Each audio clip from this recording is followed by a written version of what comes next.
So this is the broadcast tool here, ladies and gentlemen, as you can see in all its glory. You can see the notation. You can also see the engine evaluation next to each move, and also how long they spend. What I like is you can make your own moves on the board. You can check the alternatives to what the players did. And even for the moves you make, you get the computer evaluation here. Fantastic. I think you get it quicker and better as a premium member, such as yours truly. What I also like, there is a chat function. You can exchange things with people from all over the world. If you want to see something else, let's say you're watching a tournament and you want to see all the games at once, no problem displaying. I have no idea how many games there are, like 128 games at the same time. Can do even more. This is a team competition. You click on multi-board. That's beautiful. You can see all the 8 games going on at once. You can see the games and standings, which I... What we got? I'll click around. Games and standings here. Yeah.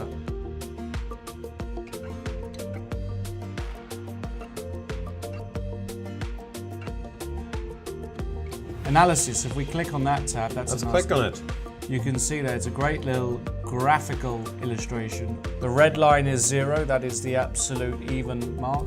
And if the white bars go up, the further up they go, the bigger the advantage. And the black bars show a black advantage. Then there is a database, and here we get the alternatives. And if we click on a move in the database, bam! It gets played on the board. Fantastic. And then the PGN can even be downloaded. I like that feature. Yeah. Whatever tournament or game you're following, you click it and you open it in the program of your choice. Yeah, and one of the great things I like to see as well is when we get a video from the playing hall.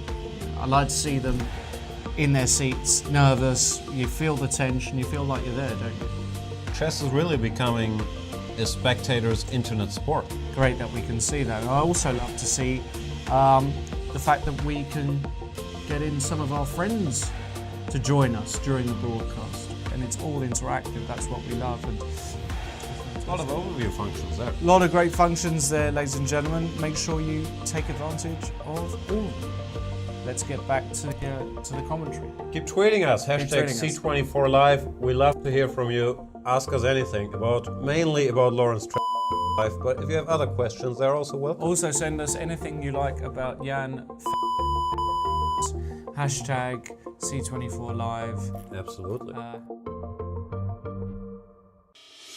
Want to raise your chess to a new level? Challenge Yourself is an exclusive, innovative experience designed for Chess24 Premium members. Train like a champ with a unique set of lessons prepared by the coaches of the challengers.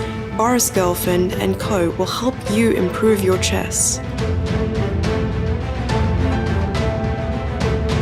Play a champ. Play a grandmaster each day in Banter Blitz. Take advantage of this incredible opportunity from June 10th. Go premium and challenge yourself.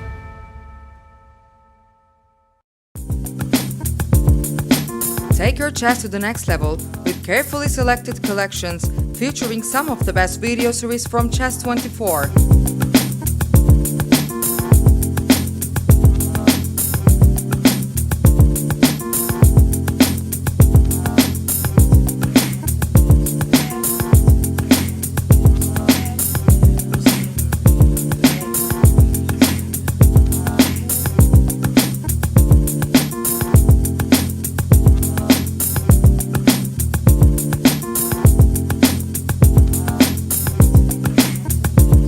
Buy the courses to own them forever, save up to 60%, or go premium and access all series while having all other privileges of premium membership.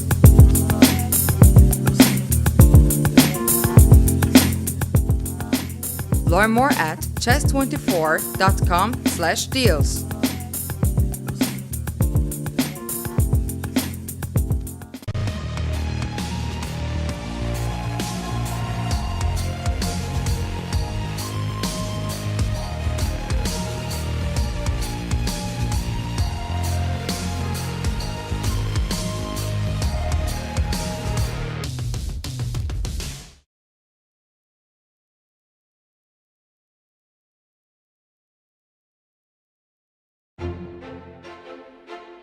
super discounts on merchandise.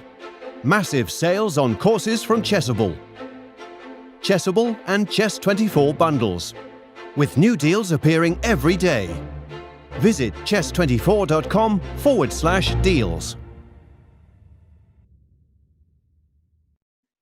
Let's take someone with a random account, with a random name that just seems attractive. Play live online against the world's top chess players while they stream their thoughts live. As a Chess24 Premium member, seize the chance to have your moment of fame. Get a peek inside their lives with question and answer sessions, in-depth teaching, analysis and interviews. The Champions Chess Tour, with countless accompanying events, is happening now. Tune in on Chess24.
skin for skin, sin for your sin. Feel it now, now, now, now. Think about it later. Feel it now, now, now, now. Think about it later. Feel it now, now, now, now. Think about it later. Feel it now, now, now, now. Think about it later.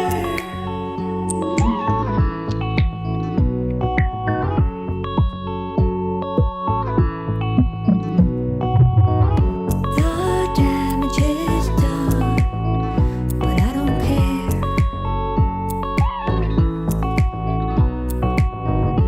You're worth the cost, but I don't care.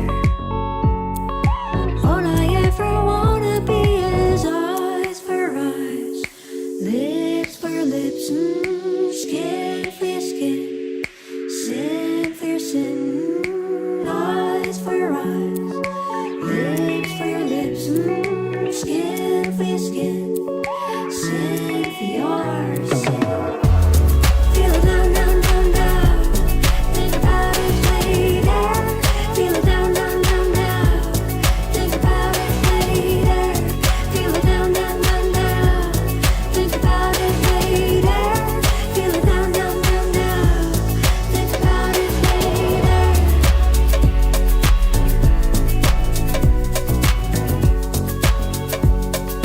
All I ever wanna be is eyes for eyes, lips for lips, skin for skin, sin for your sin.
Hello, everybody. Welcome to the tie breaks of this fourth round of the FIDE World Cup. We have the world champion in action. We have Alexander Grishuk. We have Sergei Karyakin. What's not to like? Peter Svidler is playing. Long, fun day of chess. So take a break from watching the Masters of the Universe and switch to chess. I am delighted to be joined once again by Laurent Fressinet to take us through all the action, explain everything, share some life advice. Laurent, and deal of the day as well. Wow. So yeah, Straight to business. everything is it will be very exciting. We saw Dmitry Andreikin here, the two Russians, Artemiev and Sergei Karyakin. So what's not to like? Yeah. And here Isipenko do both as well. They will be very interesting. Okay, before going to the game, we will just mention the deal of the day. You know, this is my addiction. Wow. As of Stanton, superior chess box. So you can put all your pieces there. The very, very nice box. So instead of $170, you save $70, and it's only $100 limited to first 50 customers. But Has a key? it seems there is a key, so you can even close it down. So no one can steal my chess pieces when I'm gone. Yeah, exactly. If you have That's beautiful amazing. chess pieces, if you bought them the previous day in House of Thornton shop, then you're doing extremely well. Yeah, let's please jump into the action with the world champion. He's facing Radoslav Wojtaszek. People are asking how to spell Wojtaszek. It's right there on your screen. I know what's hard. Wojtaszek. Radek with the white pieces, great theoretician. Worked a lot for Vichy, Anand, one of the best prepared players in the circuit for quite a while. Catalan debate here. Laurent, are you an expert? Not really. I didn't play it that much as white. Few times, and okay, mainly as black.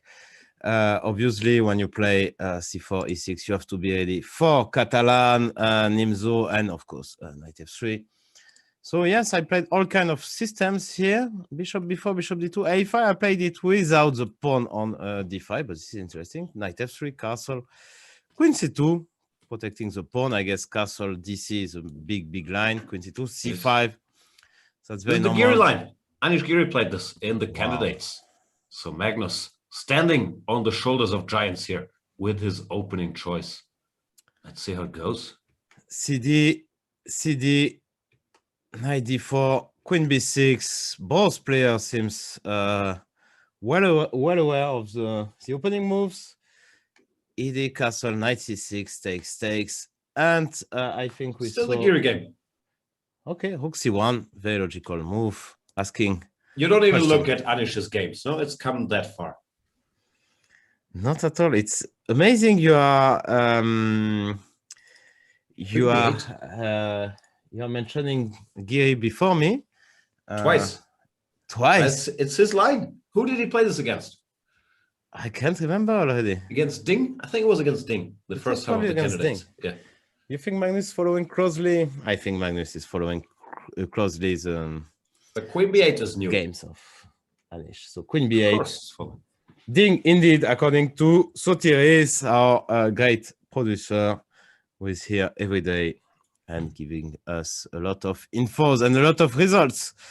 We'll have a lot of exciting matchup. Eight tiebreaks in the open section and 4 in the women's section. 2 games of 25 plus 10. Jan, one with white, one with black. Then we go to 10 plus 10 if it's still tied, so 1-1.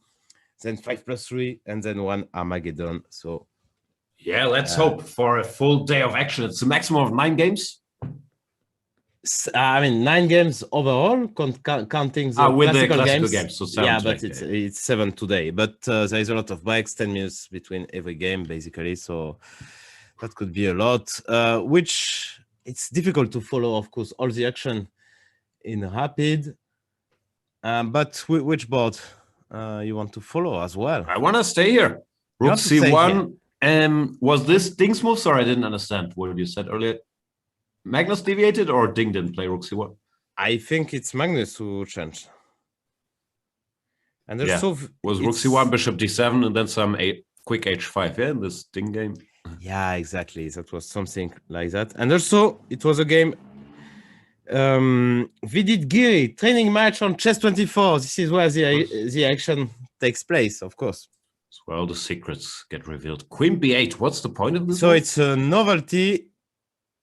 According to Sotiris again, the point of this move to give a pawn. Okay, I guess you're protecting it. Queen c6 was a threat, while now if you take, it's probably too much activity, no?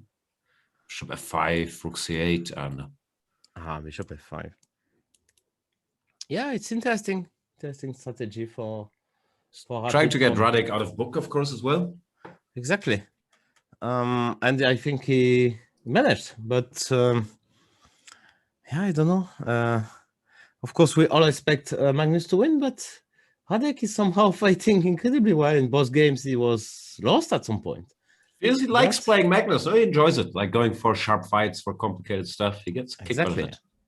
And let's not forget, Radek Wojtaszek was rated around 2,750 not very long ago. He feels a bit underrated now. Yeah. So bishop b4. Okay, has to be AB, no? Has to be AB. But if I go, let's say, knight d2, some simple move, developing. Our knight b3. Knight d4, c6 is hanging. No, looks nice for white to me. But Magnus must have a point. Probably it's some h5 as usual. H5 here, yeah. You think it works? I don't know. I mean, just take the pawn. I mean, come on, it's a bit too much. It's a bit too much by now. And yeah, you know me, huh? I want after h4, I want some. Yeah. I will offer some. You're right. Nasty endgame. So I think it's a bit too ambitious. And if you take with the queen, so at least it puts some pressure on the b2 pawn. And of course, if you play b3 in such, always a4 will come, and liquidating the queen side will help black. But he took ab and knight d2. Yeah. So I guess you have to spend a tempo protecting that pawn. Of course, you can maybe play rook a6 with the idea queen a7 and putting pressure on a2. Oof. Looks very slow. No, knight b3, queen a7. Can I go queen c5? It looks like torture. Okay, let's go queen a8. But still, I don't believe this. Even here, queen c5 maybe?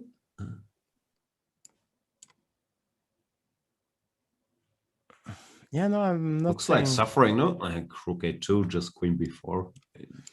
Maybe you don't lose. That much suffering in. Yeah, I don't think it's much fun.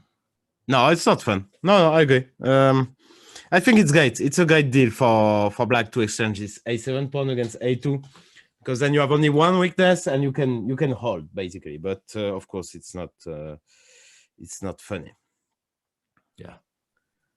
Twitch chat, you know I always read every word you say. Sorry, we can't always read it out. There's too much action. But obviously, we're on to every single thing you say. Ferranmi is wondering, if you buy the box, can your opponent steal the pieces? That depends. But they might ask, what's in the box? Because it's a good-looking box, so people want to know. I'm not reading the. I'm reading the Chess24 chat, but I'm not going to read everything. This is not enough. It's too much action. No touching. Frankly, Anish, so I'm not going to read it. I'm just waiting for some nice joke about our friend. And we have funny. I mean, I don't know if it's not hilarious, but Peter Zvidler is repeating what the world champion did yesterday against Wojtaszek. Draw? Oh, no, the line. No, the line. Ah. And, well, it's exactly the same position. And Peter starts thinking, which is weird, Peter, not weird. Deep preparation. But looks like Wojtaszek is not surprised. No, sorry, not Wojtaszek. Vitugov is not surprised. And yeah, he's following that game. Probably also spotted what was going on there. Well, not surprised. He has 19 minutes only. So he spent like 6 minutes thinking what he was going to do. So, yeah, I would say that it's a nice choice by Peter. Yeah? The second, I mean, like to be the second one to play a line is always nice, yeah? Because. Yeah, used to be Vichy's specialty in the very old days. No, someone would do something and he would have a look and be the next to play it. But yeah, looks like. And okay, I have to mention my friend and countryman Etienne Bacro repeating. Yeah, this, stop doing this, Bakrutov. Play Berlin. His trouser as black, so he was not convinced by Ponkatov play yesterday, but seems it's more in the style of Ponkatov. I don't know why Etienne keeps on doing that, but looks weird to me. Sounds weird. I mean, it's not his style. Who's Etienne's helper. Do you know? Is it public knowledge? Is he It's doing not- it all by himself? No, he has a helper. I'm suspecting someone, but I'm not going to say. I understand. So yeah, and it was exactly the same games than yesterday. Rook G8. He went Rook B8, yeah? He went Rook B8, yeah, after Rook G8. First Rook G8, then Rook he B8. still didn't go Rook B8 directly, like I was. Maybe it asking was, yeah. But now, what's happening? Rook takes D5. Let's calculate. I don't know. That's Bishop B4, attack the queen. Queen B3. I have to go. And how does this go? Bishop E1, Queen B6, Rook B6, Knight E1. Takes on G4. I guess you have to take back something. Takes okay, here. no? It looks okay. Yeah. No, let's see. It will be a mess. But it's not even a mess. No, black is fine. This is forced. Yeah. Akrutov with the prep. Yeah. Interesting prep. We will see more later. Of course, let's follow the world champion with having a tough match against Wojta. Knight c5, bishop c8, and h4. You mentioned it. This h5 was going to come, of course, because all white pieces. Look at that. It's on the queen side, so h5, h4 makes even more sense than usual. You try to create some counterplay on the king side. That's very logical. Yeah, h4 stops any h4 by black, slightly softens the construction. No, you could think one day, in the distant future, some rook e8, knight g4, rook takes e3, things could appear. But of course, for now, Wojciech's position still looks stable. Still having to play h4. There's no direct threat. I don't know, rook e8, how bad can it be? Yeah, because you have this trick. Basically, after knight b3 is planning to protect its what is bishop d7, and you have this repetition for white. So this is always nice to think about. I mean, like, you have at least a repetition against the world champion. It's not it's acceptable outcome, let's say. Can I try to make a double attack? I want queen d2, and I want to play knight d3, attacking your c6 pawn and your b4 pawn. But he played another stuff. So he played a4. Maybe bishop a5 was safe. Yeah, he played a4. It's some exchanges. But b8 he doesn't take with the rook. Yeah. Any en passant jokes, you know? En croissant. B takes a, B takes a. Okay, it's very funny. Some people seem to think it's funny. Not me, of course. BA, and now you just want to push your pawn. It makes sense not to exchange rooks. I mean, this rook will stay passive here. Yeah. So I like rook db1, a4, a5, and at least you have a plan as white. This is nice. We should maybe explain en passant for the Twitch chat. So if a pawn from the starting position advances 2 squares, you can pretend like it only advanced 1 square and capture it the very moment where the pawn moved there. They did it to counterbalance the fact that a pawn can move 2 squares in the starting position. If you could not take en passant, then, you know, the pawn could just avoid any enemy contact once there's an enemy pawn on the 5th rank. That doesn't feel right. So they introduced the great rule of en passant. I'm not sure who came up with it. Probably it was, I have no idea. The old masters in the Café de la Régence? No, they already had en passant. I don't know. We don't know stuff. We don't know stuff. And you know, I had the same bugs than you had in this famous video that you have to do it immediately. Yeah. So let's have a look. A4. If you go bishop g4, white. Let's go. If you cannot do it now, hopefully, no, you cannot do it now. So this is good. We had a small bug. So you have to do it immediately. It's now or never, as they say. And now Magnus playing rook e7, probably, okay, he doesn't want to, he thought that the attack was a bit slow, and now he wants to take care of that pawn, that a pawn. Very solid play by the world champion. He's worse though, no? If he doesn't get any attack, like, yeah, he's still suffering. A4, queen c3, some rook to b1. A4, but okay, he's rook a7. How do you? I think it's. I will just do some. Let's say rook b1, queen d6. I want knight d7. Your pawn is a bit. You can continue. Let's continue. Yeah, I think black should hold such. I mean, there's no major worries. So, but it's obviously it's a defensive play for Magnus, who doesn't go for the attack immediately. Yeah. And wow, breaking news. This rings a bell, dear Jan. If you followed the action yesterday, it's exactly the same position. Where, when, what? Svidler Vityukov is exactly the same position. Wow. This is just amazing. And now, world champion Magnus Carlsen played g4, and we mentioned in this show takes, and queen c6. Nikita knows. Nikita probably has access to a chess engine. Switched it on after that game, very briefly, clicking through everything. Queen c6, d5, and bishop c5 is coming, or maybe he was watching our show late in the evening and saw that we were recommending that. I hear Nikita is a big fan. He thinks the show is hilarious. Greatest. Yeah, especially when you start talking about Olympiad. And come on, that was very funny.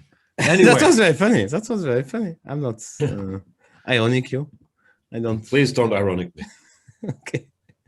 So let's see if Peter will change, but yeah, I understand why Peter is repeating. It looks good for white, but actually it's not that good. It's pretty much equal as we saw yesterday, but it's a funny thing that they are still following the game. Magnus, after a4, played rook a7. That far we expected. Yeah, I don't think much will happen in that game, actually.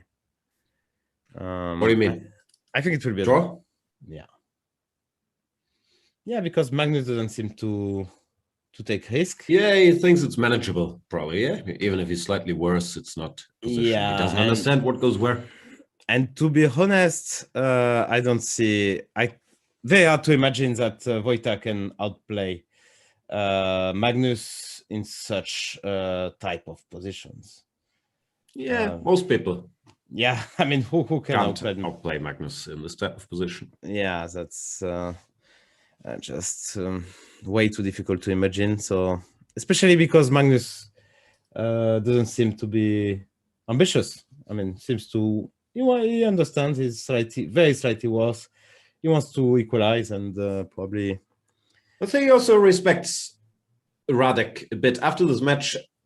And already in the past, he's lost some games to him. He doesn't want to do anything too crazy. You know, play for all the marbles in one game. Probably he thinks with the white pieces, if he can get a game, next game. That's all right. But for now, still got to make it through this one. Okay, 5. He wants queen a7 and then just sit. Of course, you can go knight b3.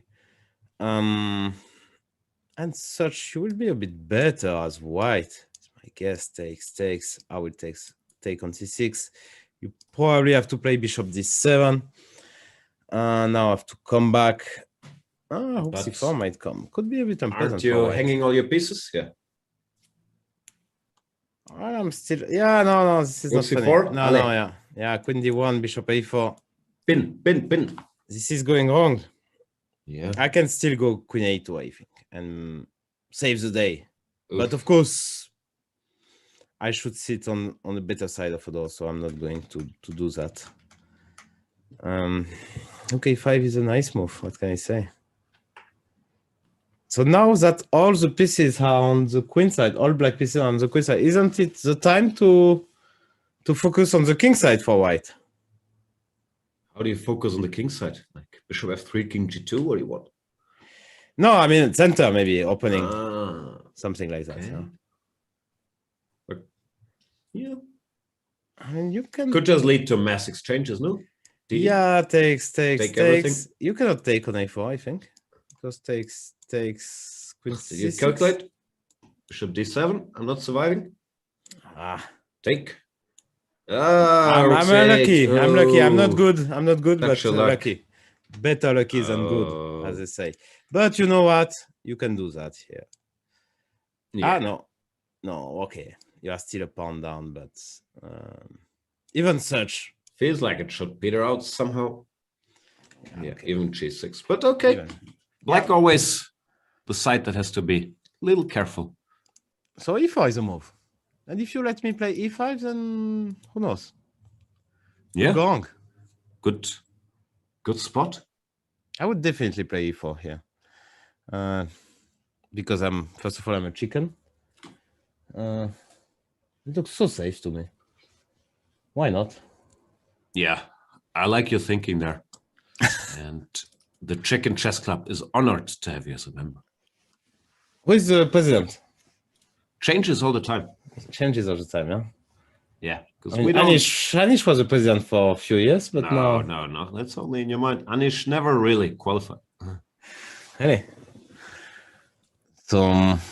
I don't know. Who are the great chickens out there? Maybe one of... Wesley started winning all these games, so I don't know if he still qualifies. I think Wesley is doing a banter tonight. 8 p.m. as usual. Challenge yourself. Hashtag challenge yourself. Promo code 25%. Go ahead. You have banter every day at 8. And of course, you have access to all the video series. French, English, Spanish, German, Chinese soon, maybe. Maybe not. So I don't know. Sounds exciting. Who will be Li Kuang today? He's not part of the Chicken Chess Club. Today and tomorrow, Li Kuang Liam, former, I think he was World Blitz champion once. Yeah, he won one of these things. Yeah. Also won Dortmund like 12 years ago. Ah, that's true. In my mind, he's like 22, which makes it strange. He won Dortmund 12 years ago. So probably he's not 22. Yeah. But you also think I'm 22, so you're a bit confused. No, I think you're like 39. Wow. That's so precise. Scary. Knight to d3. Yeah. Attacking that pawn. But we saw that line. No, knight b3, sorry. Yeah, that's a much better spot because this knight on b3 was hanging and now it's not hanging. Now it's this simplification here. Rook a4 takes, bishop d7, queen somewhere. Should just be a draw. It is a draw. Yeah. But of course, the better side nominally. That pawn is a bit... Yeah. It's hard to believe. And that was plan A. But plan B is to protect that our brother on c6. No, he didn't decide to protect him. Yeah. How do you say pawn in French? Pion. Pion? Okay. I know how to say pion in pawn in German. How do you say it? Bauer. Excellent. Thank you. We have a TV show that I enjoy watching. It's called Bauer sucht Frau. Do you have a similar program in French? It means farmer is looking for a wife. Yeah, we have this, yeah. It's good stuff. So I'm mocking the farmers, yeah? No, like, I think sometimes it's not well-intentioned, these programs. Sometimes I try to make farmers look silly, but usually you're rooting for them, like as a okay. Okay, very nice insight. After queen c6, can I go c4? I want to trick you. If you take here, I take. I take. I have a trick. I have a check. Okay. Wow. So here, if you cover with the queen, you can cover with the queen. Actually, okay, I'll cover with the queen. Bad luck. Yeah. That's very bad luck. Such a luck. If king h2, knight g4, if bishop f1, knight bishop h3, I thought maybe I have something, but I have nothing actually. So you have many options. So that's not happening. So queen c6, I guess you have to go bishop d7. Yeah, that's a normal move. And here, queen c5 looks... Whatever, queen b5 is a move. Yes. Queen b5. You should be careful a little bit with both, actually, because kings could be... I mean, something like that could be a bit tricky to solve. Though you have some... Probably win time for some counterplay, but yeah, I agree. Has to be calculated. Rook a1, rook a2, I don't know what's going. Yeah, rook n1, king h2, rook a2 could be knight f7, knight g5. Who knows? Okay. But who knows? I mean, king g6. We know. It's very likely to end up in a draw now. Quite boring after. Let's see someone else maybe. Yeah. Dubov. So the games I'm Grischuk. interested in is, or the matches, obviously all the matches, but most interested, I'm in Grischuk Korobov. Okay, Korobov. Might not be such a household name to everybody out there, but he's a very, very strong rapid player. I'm not sure. Is he still on top of these rapid rankings? Let me have a look. He used to be very high rated in the rapid world rankings. And we had random Spanish. He's number 15. He used to be number 7, Korobov. But Grischuk is still treating it as a classical game. Yeah, he's just letting all his time run out to make random moves. Yeah, Grischuk, we shouldn't watch the first 15 minutes. We can switch them later. 30 minutes. Let's see Dubov Esipenko. This is incredibly complicated. The winner will play against the winner of Carlsen Wojtaszek. And it was some bishop before check, some Catalan type, and we are in this position here. This is very typical. Yeah, normal stuff. So considered a little better for white, but it's not much. Oh, c5. C5 is quite something. If DC, BC, what's the point? You take DC, D, and if you take with the knight, B6 is hanging. Simple as that. Very, very clever. Knight G4, Bishop S3, and now it's a mess, as always in Dubov's game. It always becomes a mess, no? These quiet positions, he always finds a way to. Yeah, I don't know how he does it. Spice it up. So what are my options here? Can I? No, I wanted to take, give up the exchange, but maybe no. I have a problem here because I want to take with the bishop. There's queen b6 and there's no more knight d3. So, and if you take with the rook, there's queen b6 anyway. Attacking that bishop probably it's just too much. So that is not going to work. So after bishop h3, maybe you have to play h5. Can I go knight c4 and such? Knight d6 is coming. That's happened already, no? h5, knight c4, rook c8. That's the game, yeah? Yeah. Okay. h4, h5, knight c4, rook cd8. Yeah. Okay, interesting. If you go knight d6, then I take here probably. Taking here, take. This is just good for black. Knight b6, also knight d takes c5, counterattack coming. Yeah, that's and you just rook cd8 is a very logical move because it's not hanging anymore, and you put your rook in an open file. That makes this is a kind of move in a rapid game that you can play very, very quickly because it's not going to be a blunder. That's almost for sure. It's good thinking. Move the rook away. How bad can it be? Twitch chat. What?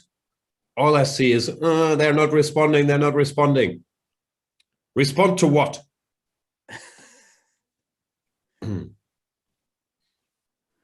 How's Kayakin doing?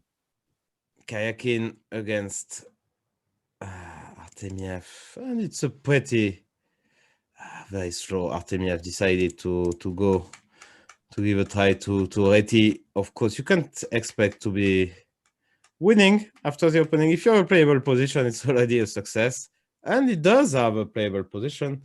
You will go before b5 at some point. You can prepare it. This pawn c7 might be a little weak.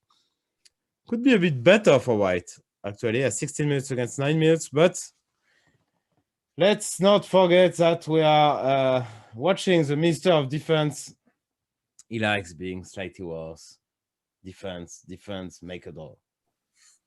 Yeah, I'm not sure. I don't think he does it on purpose, just being worse. No, he has very clear strength and some weaknesses in the early middle game. Sometimes it gets him in trouble. Then he uses his strength to get out of there. And some more exchanges in Wojtaszek, Carlsen, as we expected, queen c5, queen b5 takes, and now knight f4, attacking that guy on d5. This happened, yeah? Yeah, bishop C4 looks c4 solid. played. Yeah, g6, king g7 will come. Worst case scenario is you lose the d5 pawn, everything gets Exactly. exchanged, and even then, 4 versus 3 with h5, g6, f7. It's pretty clear cut draw. Yeah, hook and ding, just that door. So we will focus on another game and come back if something interesting happens, but without that.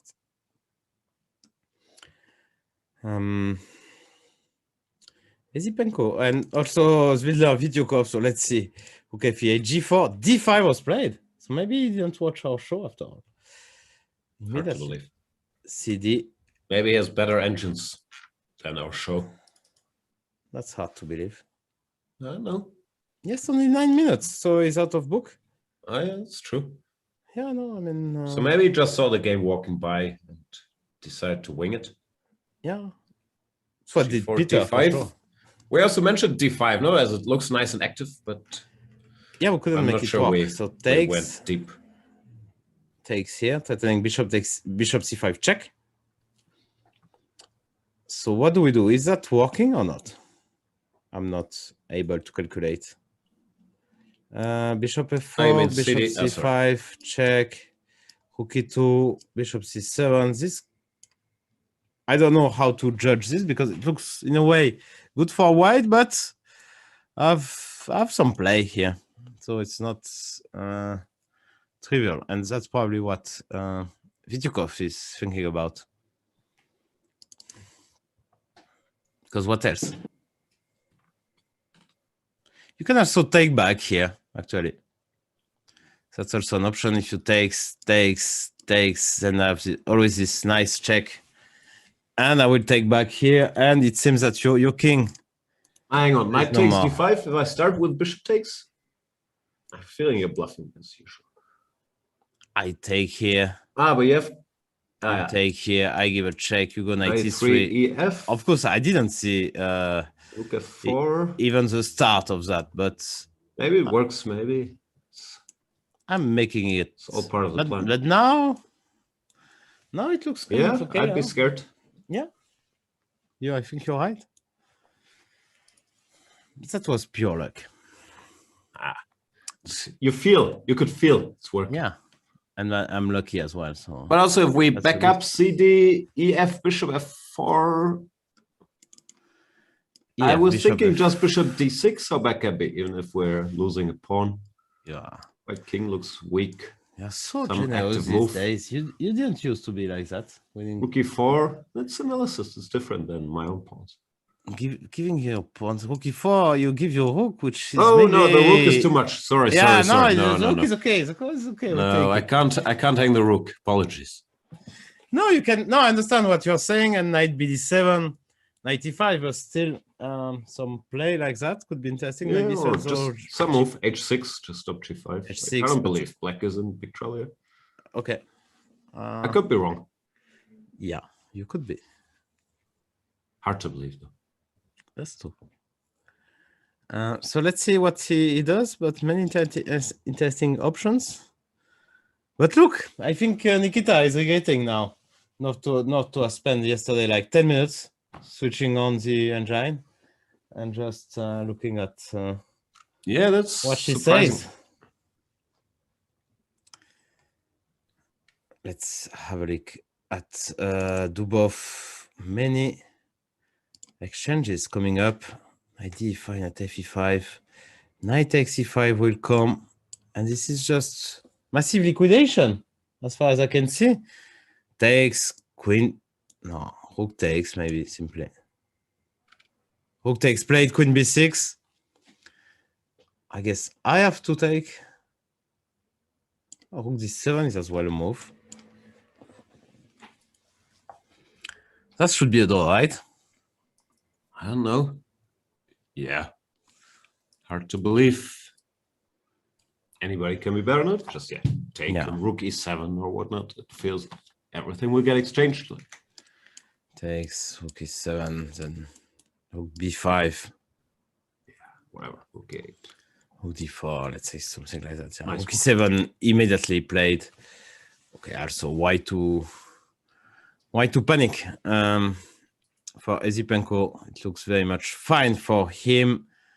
Not much happening in Magnus' game. What is the most exciting? A knight FD5 played by Vityukov. Okay, this is getting... Wow, now we're talking. Now... Can we get them on camera? I'm not sure how many cameras we have, but I've seen Nikita there earlier. We have the Frenchman on the camera, that's for sure.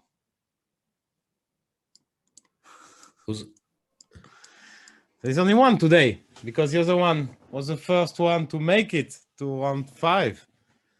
No, I understand Etienne's playing. I wasn't sure if you referred to Peter as the Frenchman. It's hard to keep track, but no, you meant just Etienne.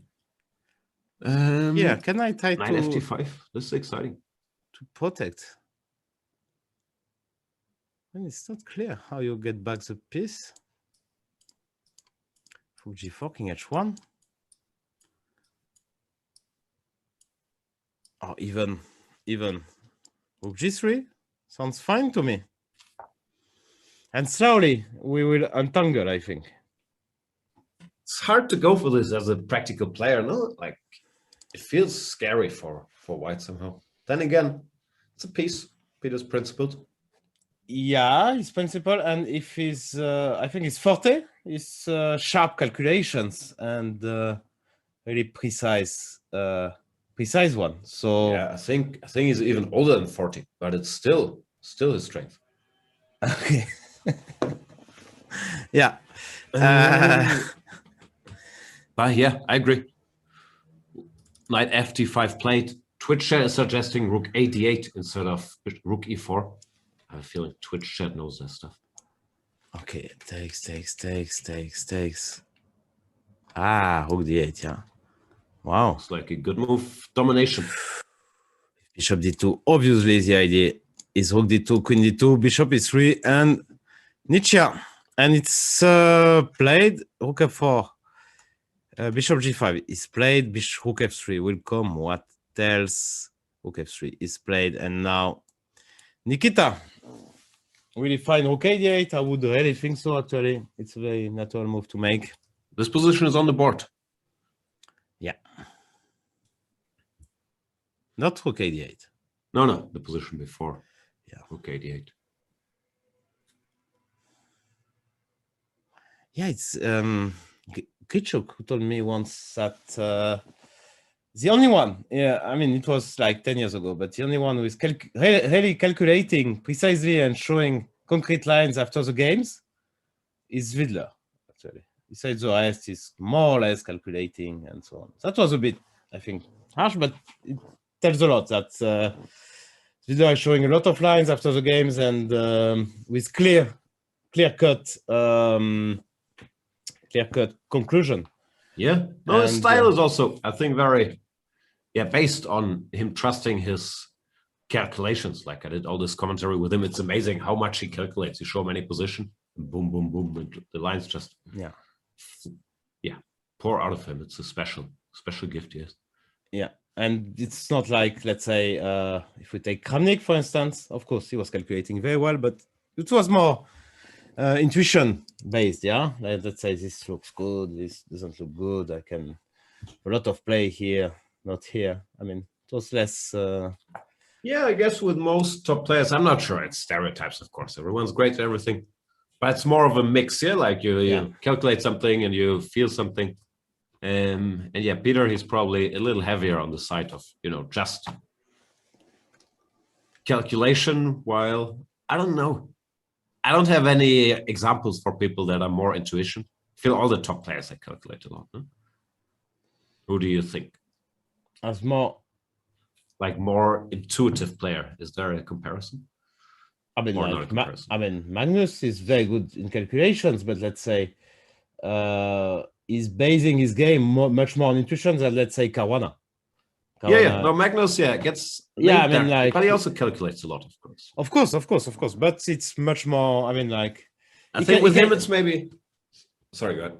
No, I mean he can just reject a line because he doesn't like it, which I think doesn't really happen to Caruana. If he sees the moves, he will start calculating it, and if it's good, he will play it. even if it doesn't look if it doesn't look good to him. If it works, it works. Magnus is not this kind of guy. To me. No, I think Magnus, he's also a bit more based in structures and recognizing patterns because he's so well read. He has all these historical references. So for him, it's very often, no, okay, this is not the type of position I want. Well, the pure calculators like Peter or Caruana or Maxime, they just will, try to calculate till the end and then have an assessment. Exactly. We agree. Okay. Okay, d8 so might have been missed by Peter. Because do you go for that if you see okay d8? You go king g2 here to try to go bishop d2 then? I don't know. Rook a8 on the board, yeah? Yeah. Let me bring up here. Yeah, good stuff by Nikita Vityugov. That's actually a move you can play. You can find easily. I mean, this is the last piece. Not working. Magnus game is over. Assuming it will have ended peacefully. Yeah. It is. It is, though nothing much has happened. Magnus discussing every game after. Radek is saying, I will crush you next game with the black pieces. Magnus saying, I don't know, I'm world champion, I'm white, shouldn't be so sure. And then now Magnus apologizes for all this trash talk.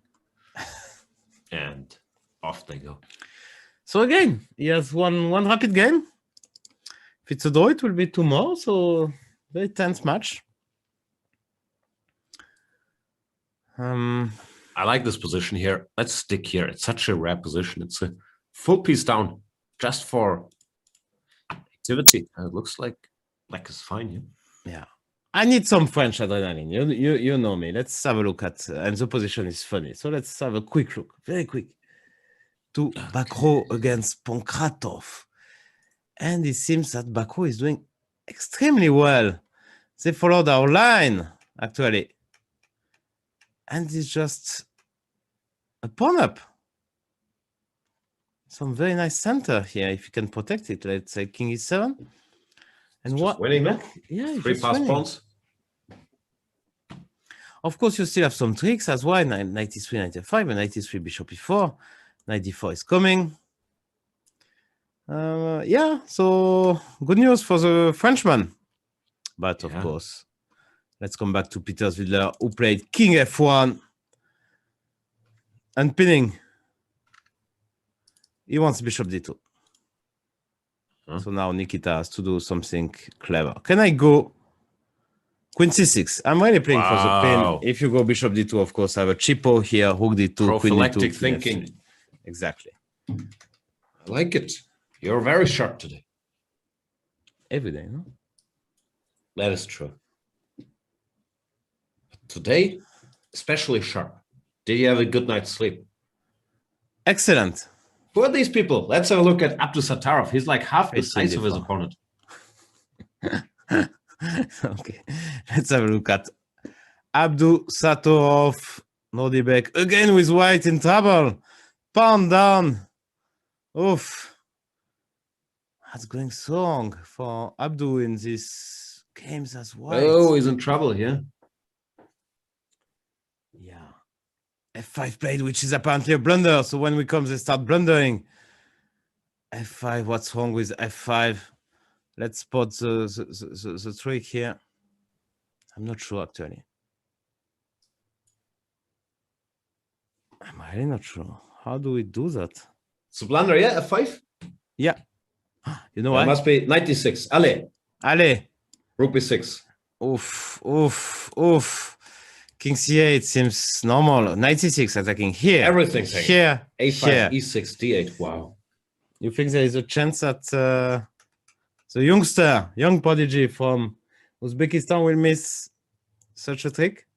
I don't think so. Yeah, there's a chance. But I have a feeling, since his position is very bad, if he doesn't go for it. Yeah. You go for it even if you're not sure. Yeah. 96. He won't miss it. That's 100%. Give us a little Abdul Sattarov cam. I want to see him, like anxiously calculating. Then the hand reaches towards the knight. He's rechecking. Here we are. There we see. Nordebek, one of the two chess prodigies from Uzbekistan, called Nordebek. Name really back in fashion there. 96 NFC. He will see it. He will do it. That's guaranteed. Kimat, you are on the wrong chat, brother. Here it's English. And I saw another question. Of course, Magnus Carlsen not playing in his next rapid game tomorrow, but today we will have a winner. Magnus 96 Carlsen played. will be the round 5. Oh, it will be his opponent. Wait a check, but we have a winner, that's for sure. So stay with us. We know all the pairings of round 5 today. And if I move the king, there is 96. If you take here, it's really bad luck for our Azeri friend. Everything is working for white suddenly. It's just a blunder. He was doing so well. Yeah, that's just that's over. rough. Nordebek, the highest rated, Abdul Sattarov, I should say, the highest rated Nordebek in the world. Nordebek Yakuboyev is only 2,598. It's true. Yeah, no. Are you the highest rated Jan? I don't know. I managed to get ahead of Smates, but Duda, Nepomniachtchi, depends if you're Jan Krzysztof. Yeah, Jan Krzysztof, Nepomniachtchi. Jan is not exactly this. Yeah.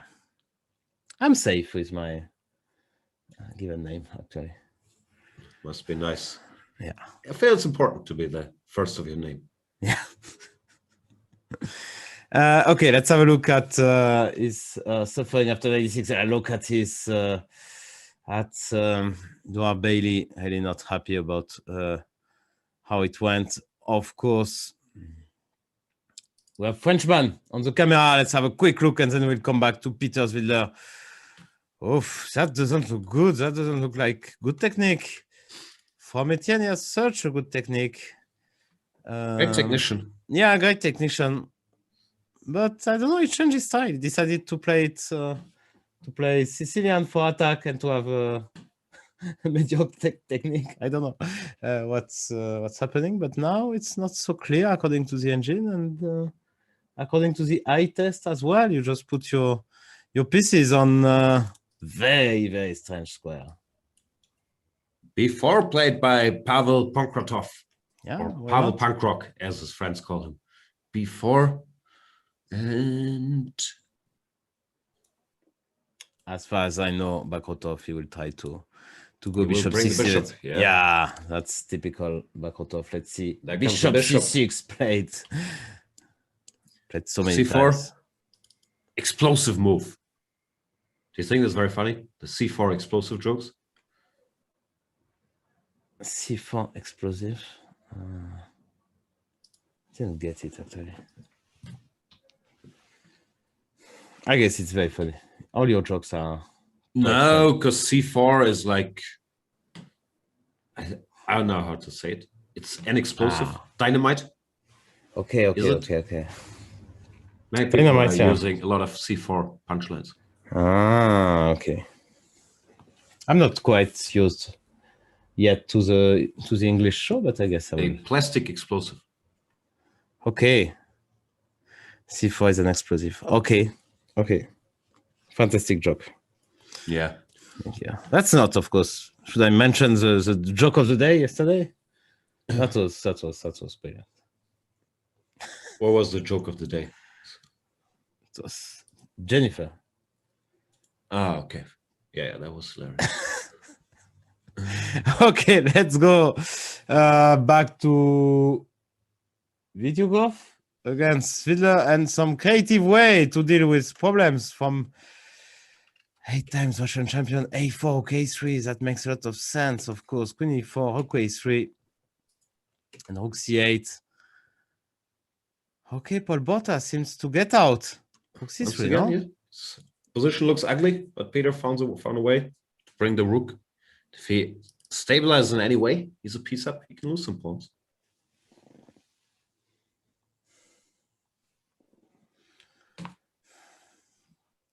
Mr. Dodgy is not forgiving me for the c4.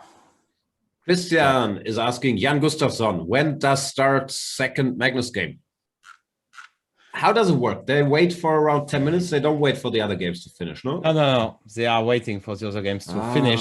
Then it will take a while. It will take a while. And then 10 minutes after the last game of the round is over, women and men, same and open section included, they start again, just not to disturb other players when there is time trouble, like everyone is pressing the clock, everyone is nervous, so it makes some sense. And a draw agreed in Ezipenko Dubov. That was kind of expected.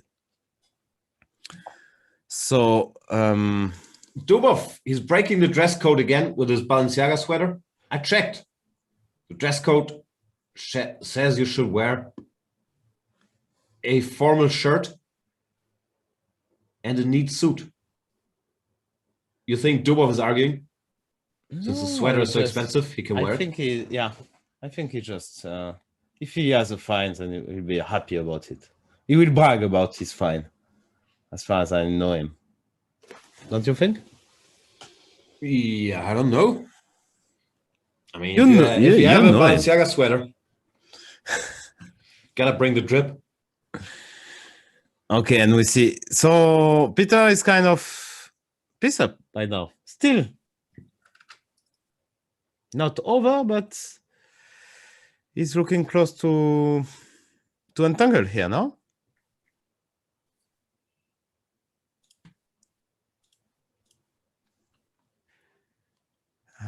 What do you think? Still looks difficult to me. Like, must have helped him.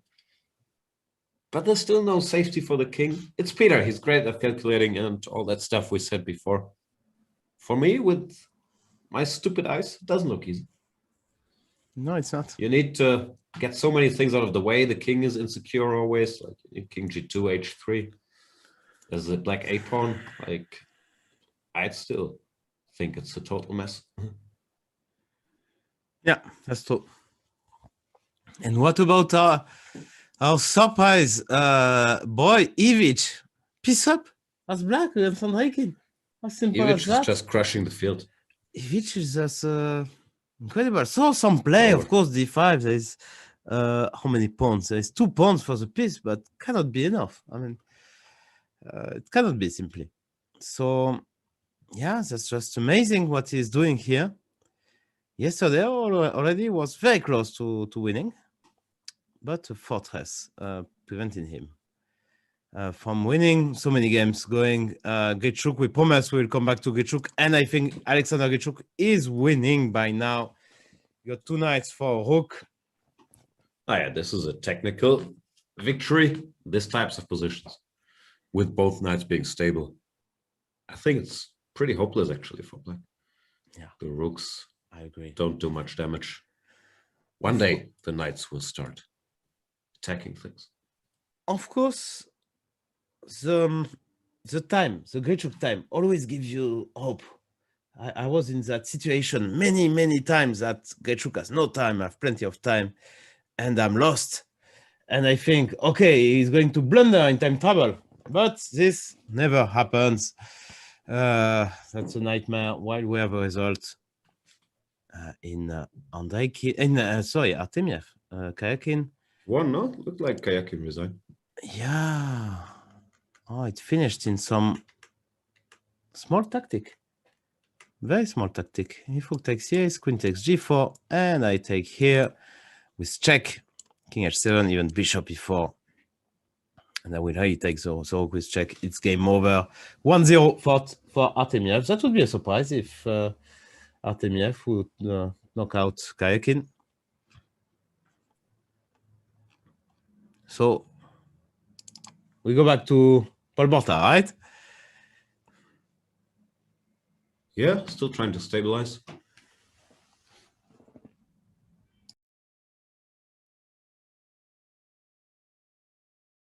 Still not obvious to me what's next. Like, even if you go bishop d2, then what? h3, knight f1? It Yeah, takes exactly. so many I moves. think. Yeah, but Once you get them, you're a piece up. Yeah?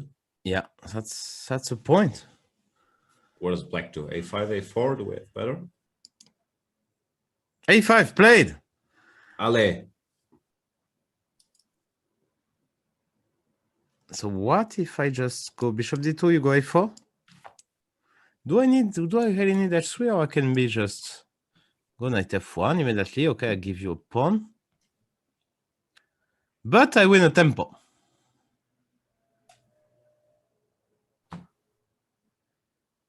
So that's kind of interesting. But isn't the pawn worth 3 tempi? That's what I learned. And what about 1?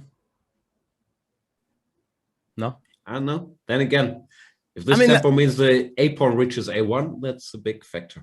Yeah. a3. Can I go knight here? I'm not sure. I can take, no?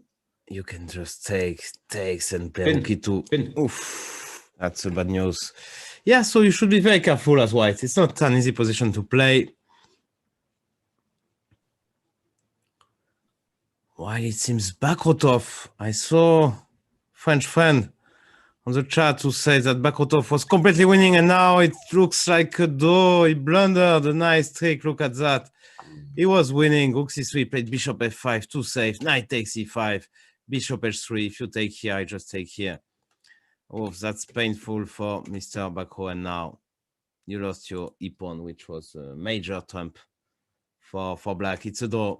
It's a draw for Etienne, probably. Okay, so anything could happen. Still, and let's go back to Peter's leader, Queen a5, h4. That's much more ambitious, actually. Bishop f6. Wow. And now it's possible to move the knight. So g4 pawn is hanging. So maybe just g5. He wants to take on c3. But still looks completely winning to me, actually. Knight f1, I want knight g3.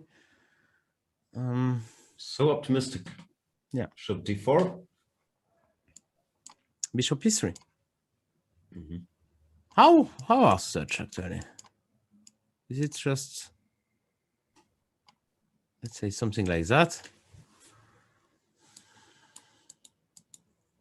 I'm not sure.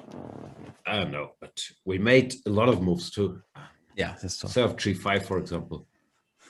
You want to protect Queen your c2? pawn, yeah. Queen c2? I'm not giving you any pawn. Oof, Queen c2, such a... Queen c2 played! Ale, Queen c6, can I go c4? Yeah, why you didn't go c4 immediately, actually? c4 and knight d5. This knight will be very active. Oh, here. If the white pieces start to get active, will be felt. There's a piece up. Okay, h4 might drop, but I'm not sure it's so important. No, I don't think it's important. Rook e3 is coming. Feels very, very good for white. What else?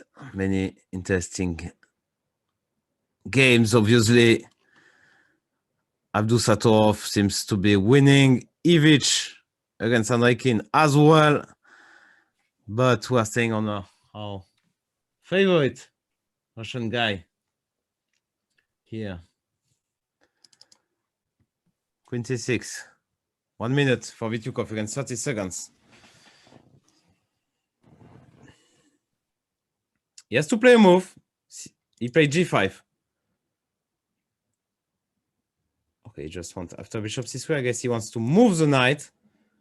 And then you will have probably to move the bishop. Knight d1, attacking the bishop, making sure we exchange queens on the next move. And you still have 2 pass pawns, but they are not connected anymore. And that's that's a huge difference.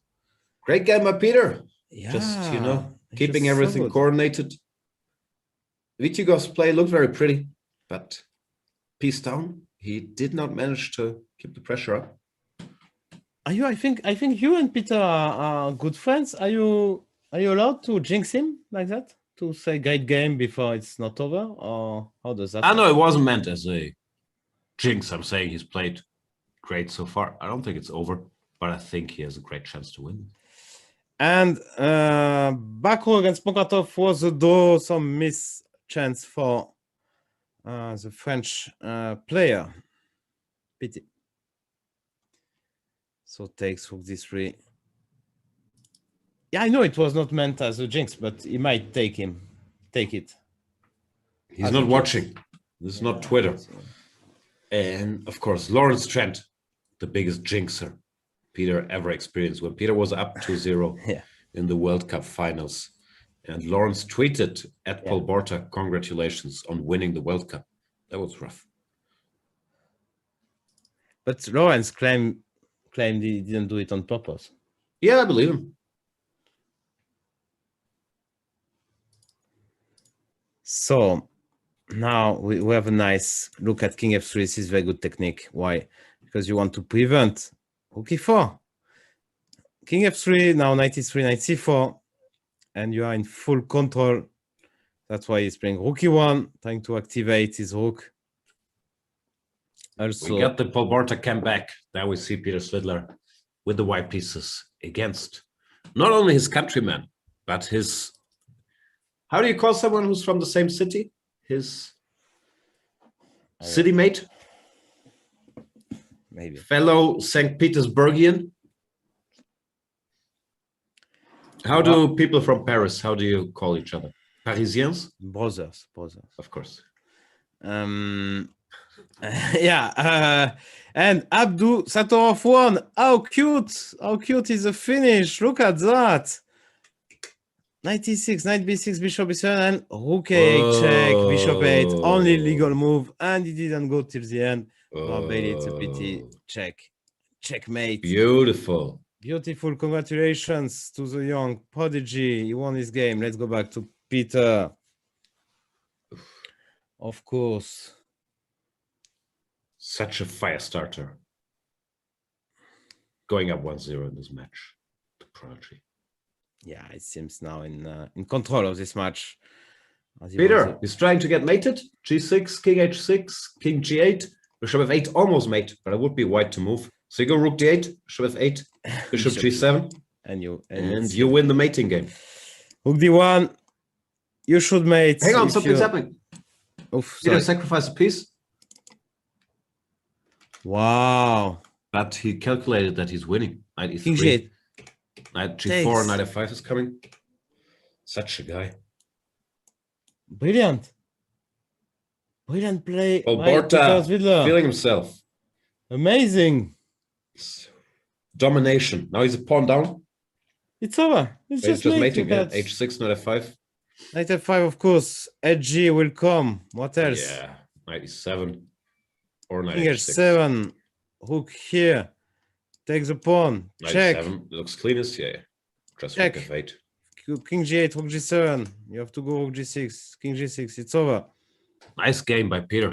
Very, very nice. And Nikita just resigns. 1-0 for Peter Svidler. Let's have a look at Andreikin Ivic. Amazing what the young Serbian player is doing in this World Cup, such as beat Paco Vallejo, then Blue Barm, then someone in the first round. I guess he started in the first round. And now he's about to lead 1-0 against former finalists of the same competition. I mean, that's just amazing.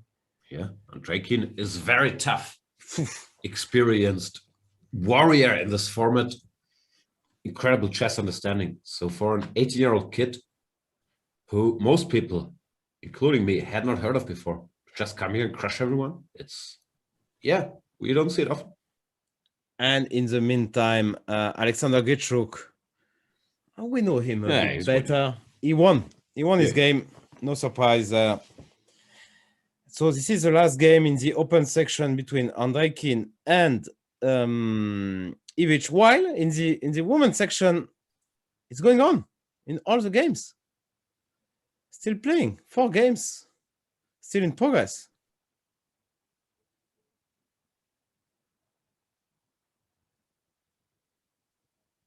So Bishop Ivic, 17 seconds. He looks nervous, but the good kind of nervous, the focused thing. Yeah. Doing things with his hand there. Bishop e7, of course. So what does he want here? Bishop e7, you cannot take here because takes and rook e7. So I guess you have to go here. Is that winning? 6 seconds. Knight b5. He has to do something. He has to play. What did he play? I'm Play knight impressed. b5. Okay, this is a blunder according to the comp. I'm so impressed. It's a draw. How do you make a draw? You take and give a check. Take. And Played. you can't go to the 6th rank. So rook e7, you need to go king g8. b7 And played. Now c7, rook d7, something like that. Oh, yeah. It's happened. King f8. Yeah, c7. If king f8, what's rook d7? Knight e8. Yeah. Why is it a draw? I don't know. I do not see it. Me too. King f8. Yeah, played. Let's see. If Andrejkin One has for it this. figured out. h7. Still 98. Maybe you just get rid of all the pawns somehow. Not obvious to me. He reached the final of the World Cup 2013 in Tromsø by winning only one classical game. Can you imagine? Yeah. He crushed everyone in tiebreak. So really cool. Yeah, so it's incredibly tough. Twitch is saying rook d5 will take all the pawns. So rook d7, knight e8, rook d5. Yeah, that makes sense. But he misses rook d5. He goes rook h7. And is he still in time to take all the pawns? Knight takes c7. This could be winning still. Rook h5, king g7. Because we still have this. We have the a pawn. Yeah. Yeah, We just need it's really weak. This I pawn on a2.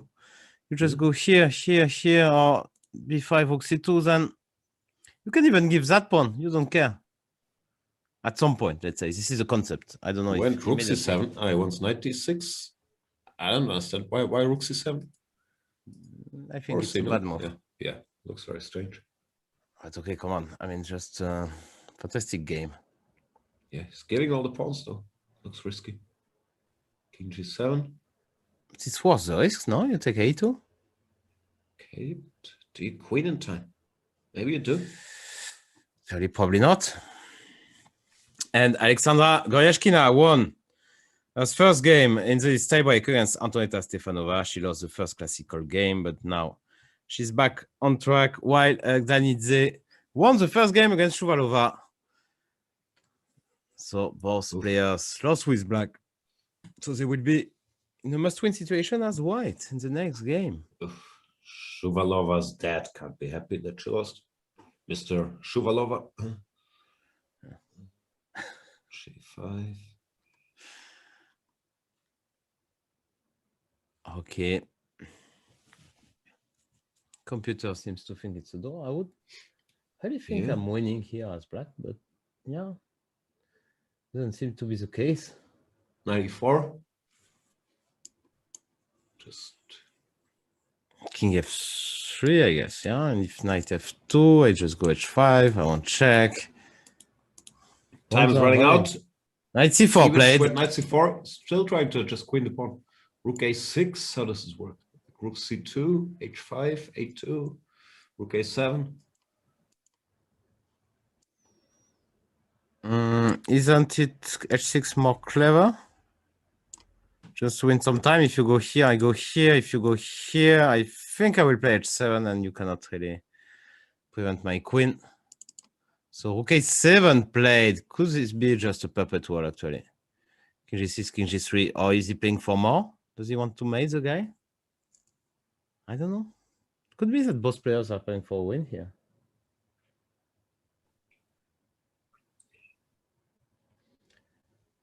b2. Rook b2, yeah. g4. You have 95. Yes, you have 95. But look at... Okay, now you cannot look, but look at Henrikin. He's so calm. Yeah, that's why he's It's amazing in just- these tie breaks. Good position, bad position. He sits there, keeps making good moves. King g4 played. To take mate in one. You gotta. Ivic will probably notice it. Yeah, 95. Check, king f4. Now move repetition, or what's gonna happen? Knight c4. Can I go knight d3? Check.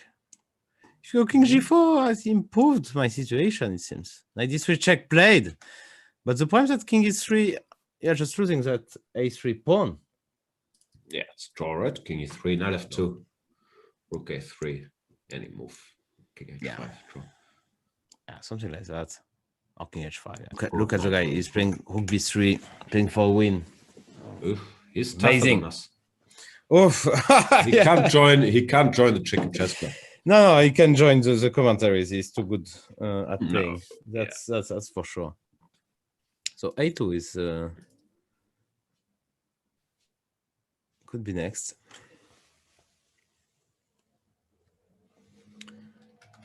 So king f5, okay, 5.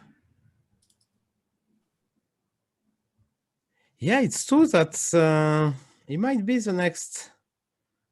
And there were a nice tradition in Yugoslavia, in ex-Yugoslavia, with Serbian, Croatian, and many strong players like Ligovic, Jugojevic, and could be the next one because it looks very promising. I mean, only 18, fighting there with Andreikin. I mean, come on. No, it's always been strong grandmasters, but yeah, he looks like he has potential to be amazing. Yeah, F4. F4. Told you, both players playing for a win now. Yeah, Draken trying to push f5. A2, you cannot take here because knight b4 check and take the rook. F5 check, F5 of course, check king will d6.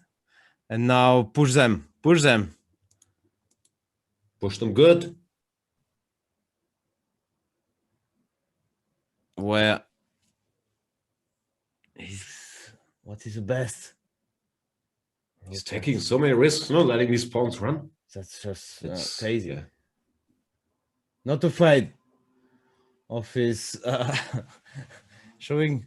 Yeah, he's not afraid against one F6. of the... Computer not a fan of f6. My computer still okay with f6. My computer is not a fan. Okay. Knight c5 check. Not a fan either. But yeah, seemed like it was still a drop. The bar only dropped a little bit, not enough to. So difficult to handle this position. No, I it's don't know. possible on no time. You don't have time to King calculate. f4, what? King e2 now. That's why usually you gravitate towards safety, that at least you get rid of some pawns and you can't lose. Of course, king f4 was extremely stupid on my part. Rook a4, and it's a queen next move. Rook b2. King f3, is that a repetition? Knight b3 is a way to play for a win here. But the f pawn. King e6 instead. King e6, he brings the king. He's so cool. It's just amazing. I think he's my new favorite player. Knight b3 is just coming. Such a guy. Oparin still. King g4, rook b4, and gets rewarded. Rook a4 now. Wow. And Draken, he's nodding almost like respectfully, like, wow, you got me. Oof. Amazing. Amazing. Who is Mr. Ivic? Who are you? You are so impressive. No fear. Playing one of the best rapid player in the world and winning taking all the risk and winning as black. Look, he's queening. Look how now. smoothly he queens the pawn. He must have trained that at home. Yeah. Do you see that? It was one fluid motion. And now he's very relaxed. Look. Yeah. So cool. 49 seconds, queen up. He knows. Ain't worry about nothing. He knows. Queen h8 F5, check. Queen h8 check and collect. Rook h6. Queen h8, rook h6. That's Okay, it's not exactly losing. I would start panicking here. But the problem. yeah, this is not happening. Queen g7. He's got to play queen g7. Queen f8 is good. Don't Queen f8 is great. Still Rook pretty f6. good.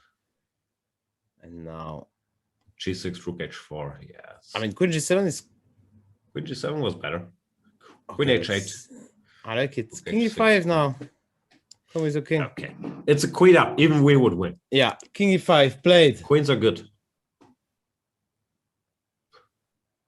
Jadoub Adjusting. on his time. That's very important when you play.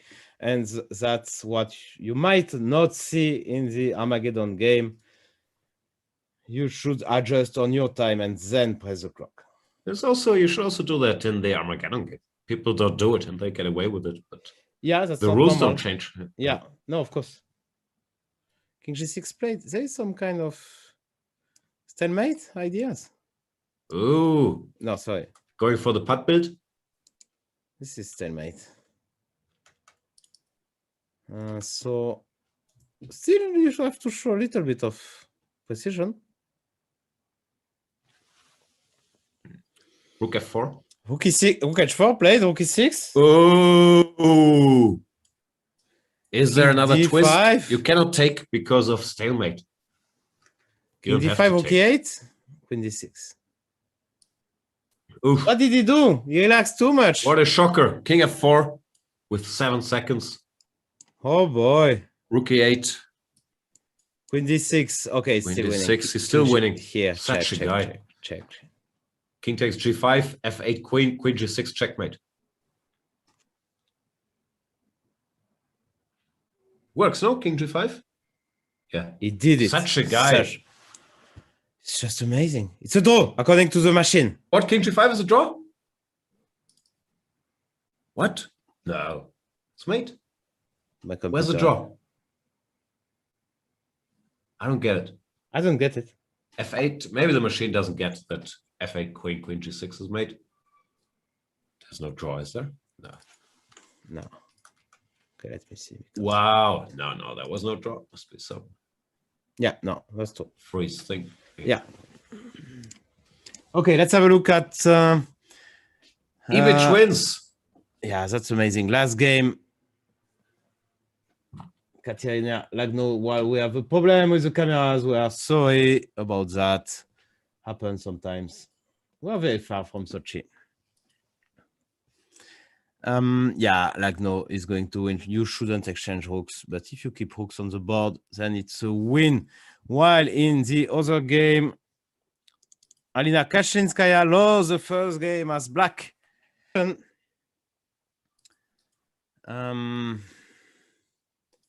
And probably a black win in the last one between Lagno and Asobayeva Bibisa. And a draw? It didn't? Oh, no, maybe I'm not up to date. No. Sorry. No, I don't think it will.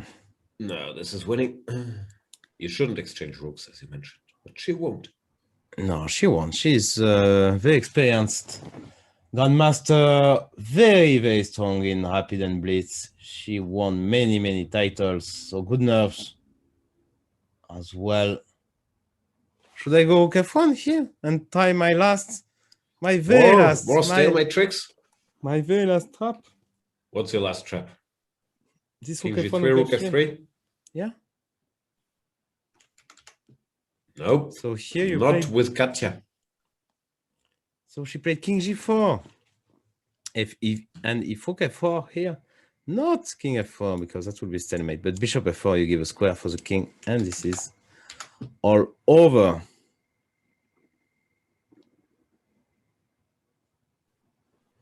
Of course, you cannot go there and start checking because check King h2, Bishop f4, game over. So you have to stake on the first rank, something like that. Rook e1. But should be kind of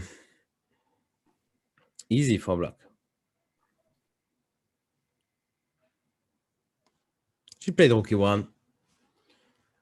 What else? Bishop c5 played.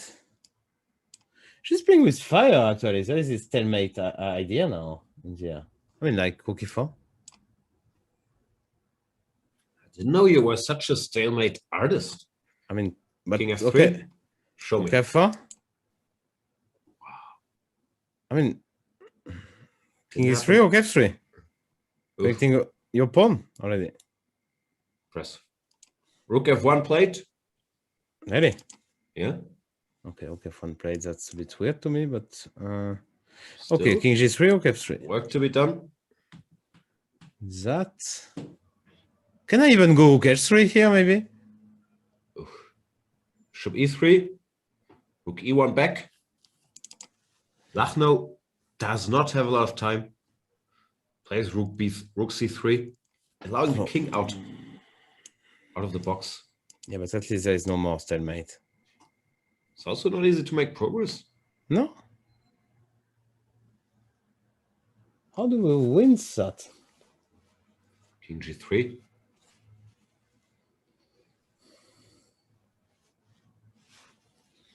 King Any G3. new stalemate tricks? No, you play rook e1. You play rook e1, yeah. What else? She played rook e1. 10 seconds for Katia Lagno.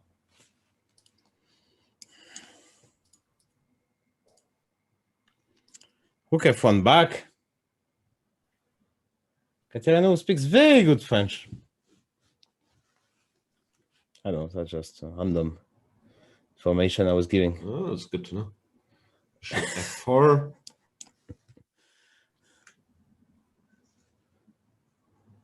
How many moves? d1. Should black go? I don't know how to win it actually. Can you go h2 at some point? Can I go b2 now and check and bishop e3? Is that the way? Rook d3. Yeah, king g4. I'm setting mate. Yeah, that works. So you go back. That's the game actually. Rook d1 back, and now. Why can't I go h2? Ale. You think so, yeah, really? And then what is the plan? King h3, bishop e3, rook g2. Okay, rook okay. g1. I go here. You go here, here. Yeah, hang on. If you can give check count, of course. No, it's not so easy to win actually. No, but I start with bishop e3. Let's see what the comp says. It's mate in 9 actually. Rook g1, rook h2, king g1, rook e2, king h1, bishop e3 is the right way to go. Okay, Rook they must have had f1, something like this. king h4, zugzang. Oh, but Rook that's d1, tough. king g3, over. Okay, computers are too good. Yeah, computers are quite good in this game. So she must have missed a lot of mates, but okay. Little time. Clock ticking. 3 seconds. King g5 played.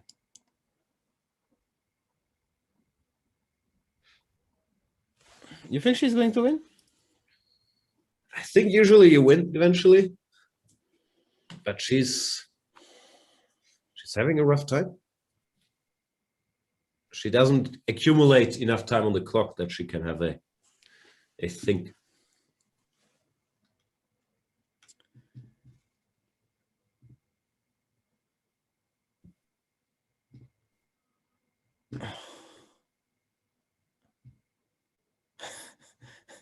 M. Pommier is telling us, Team Fressinet, French community here, even if we don't speak English. Lol. So that's funny. Oof. Camera pretty unstable today.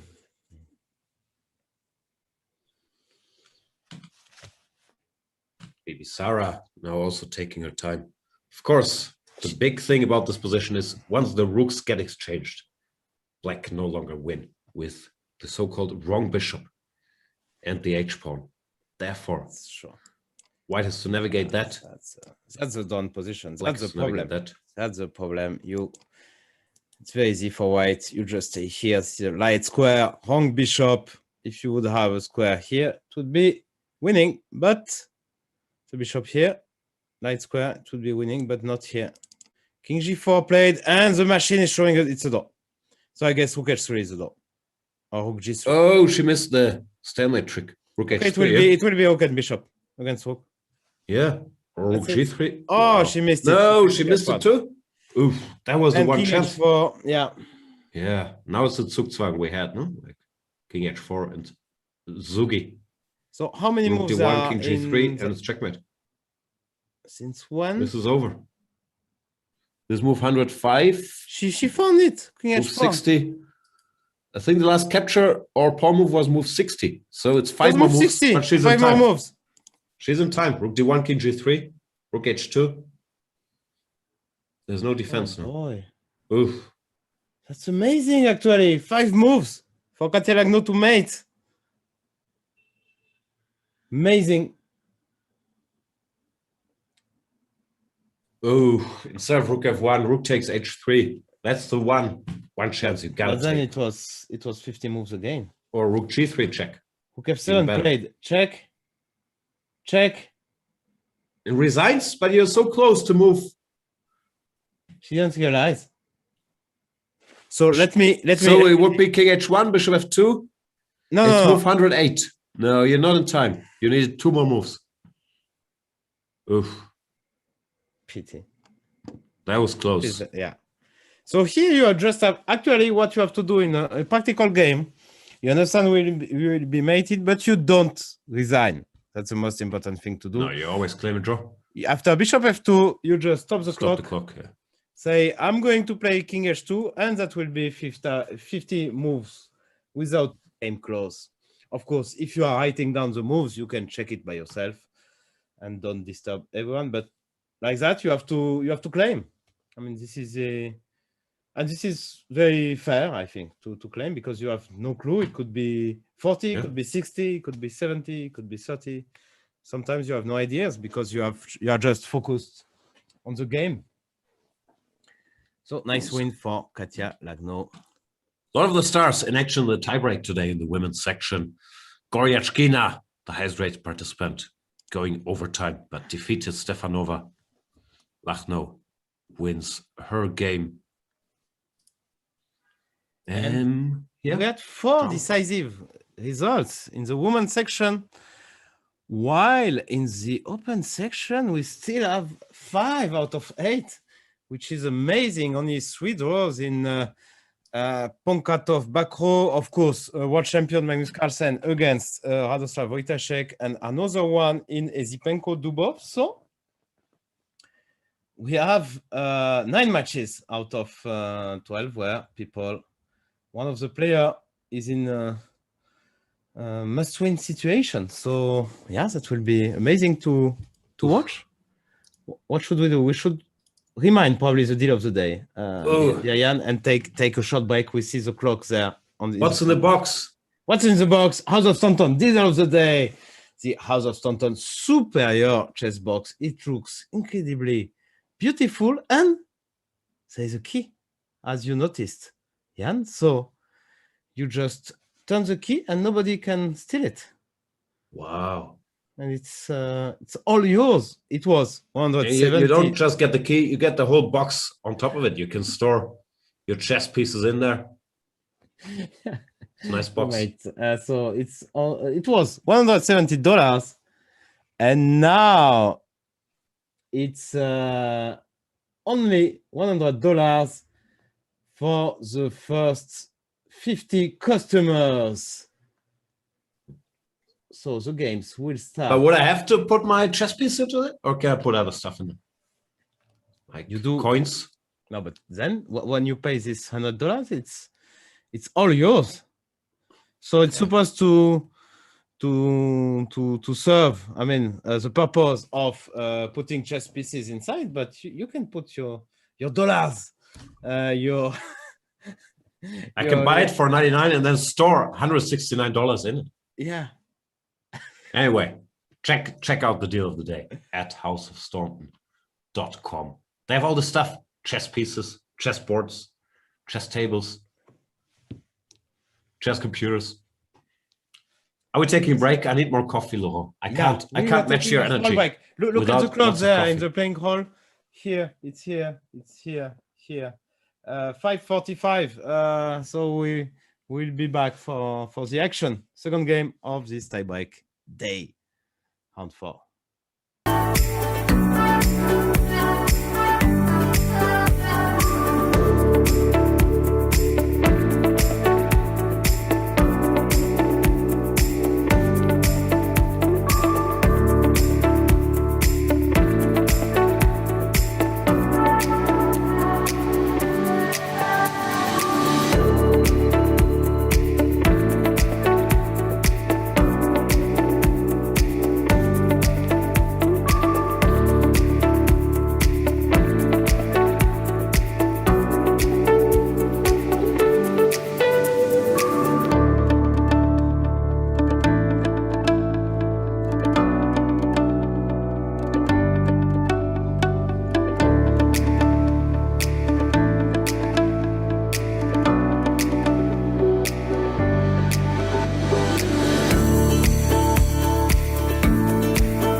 Welcome back to the Chess24 live coverage of the FIDE World Cup 2021. We are in the tie breaks of round 4, and on the screen you can see Magnus Carlsen, world champion. You could see a few moments ago, this is Korobov against Getschuk. World champion Magnus Carlsen made a draw in the first game against Wojtaszek as black, the first tiebreak in the first rapid. If it's a draw, then they will get to the 10 minutes portion. Maybe we can make a small recap of the format before they start, but they just started. It's 2 games, 25 plus 10, then 2 games, if it's still tied, of course. 2 games, 10 plus 10, then 5 plus 3, 2 games. If it's still 1-1, of course, the match continues. If it's 1.5 of 2-0, it's over. And then we have to find a winner. So there is an Armageddon game. 5 minutes for white, 4 minutes for black. And draw odds for black. And we see the world champion going for Nimzo, knight c3. Third move, bishop b4, e3. Castle, bishop d3. Rubinstein variation comes back from time to time in elite practice. Visibly, Wojtaszek a bit surprised. Plays c5, knight g2. Knight e2, never the main line, but always around. Magnus likes to switch up a bit here. d5, he is fooled around with that a3 line. c5, knight e2. And now... Yeah, he played knight f3 as well. No, I meant after e3 castles, bishop d3. If d5, a3. But yeah, d5, a3 as well is kind of... it's fashionable stuff, yeah? c5, queen c7, or b6. And yeah, it's very playable. So d5, cd, and Hadek is thinking he's taking on d4. And now you have to take with the knight, exactly. Otherwise, it's not much, but it's always a bit more pleasant for white, yeah. Now you gotta go knight takes, short castles, knight c6. This whole theory, of course. Of course. The old move is some bishop c2 here, I think. Bishop c2, trying to get this battery on the long diagonal, touching mate in 1, but forcing black to weaken a bit the... Oh yeah, knight takes d5. I was gonna say this. This has, I think I've played this queen d5, then bishop e3, and you hope to put some pressure with some quick knight f4, some d5 options. It was very safe for white somehow. Yeah, exactly. I think ED is the main move. Yeah, ED is. I remember. Yeah, you go knight f4 here. You cannot really take here because that would be bishop h7, king h7, queen d4, attacking here and here, better for whites, for sure. So I don't know, maybe you go bishop d6, you want to take, and it's very, very slightly better for... Yeah. Not even better. I once won this with white, like someone took on f4, and you grind. Computer says nothing, of course. But you can try to keep the 2 bishops and play on. Exactly. Knight f4 played.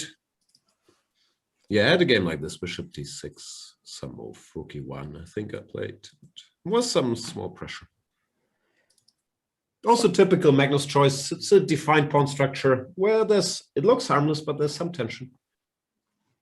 How do you call this structure in English with the pawns, the isolated pawns on d4 and d5?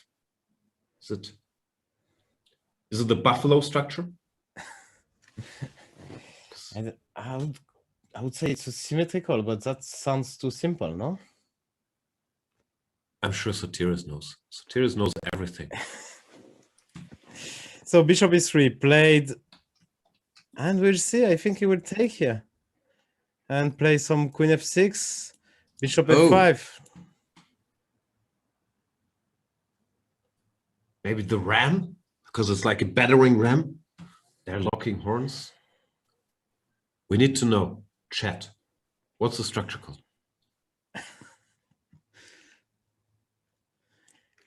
Sorry, go ahead. No, I don't know. I'm thinking. I can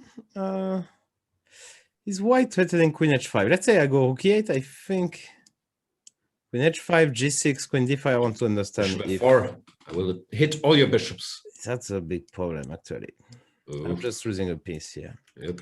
So probably okay, it is still possible. Of course, you always have to check out that option, but probably it's still, oof, not sure though. Is it more than a draw? Actually, it's hard to believe. Bishop g5, bishop g5, bishop e7. It's unclear how you can bring. Ideally, you want to bring the rook here, but I can't checkmate either. Oh, no. yeah, it's way too long.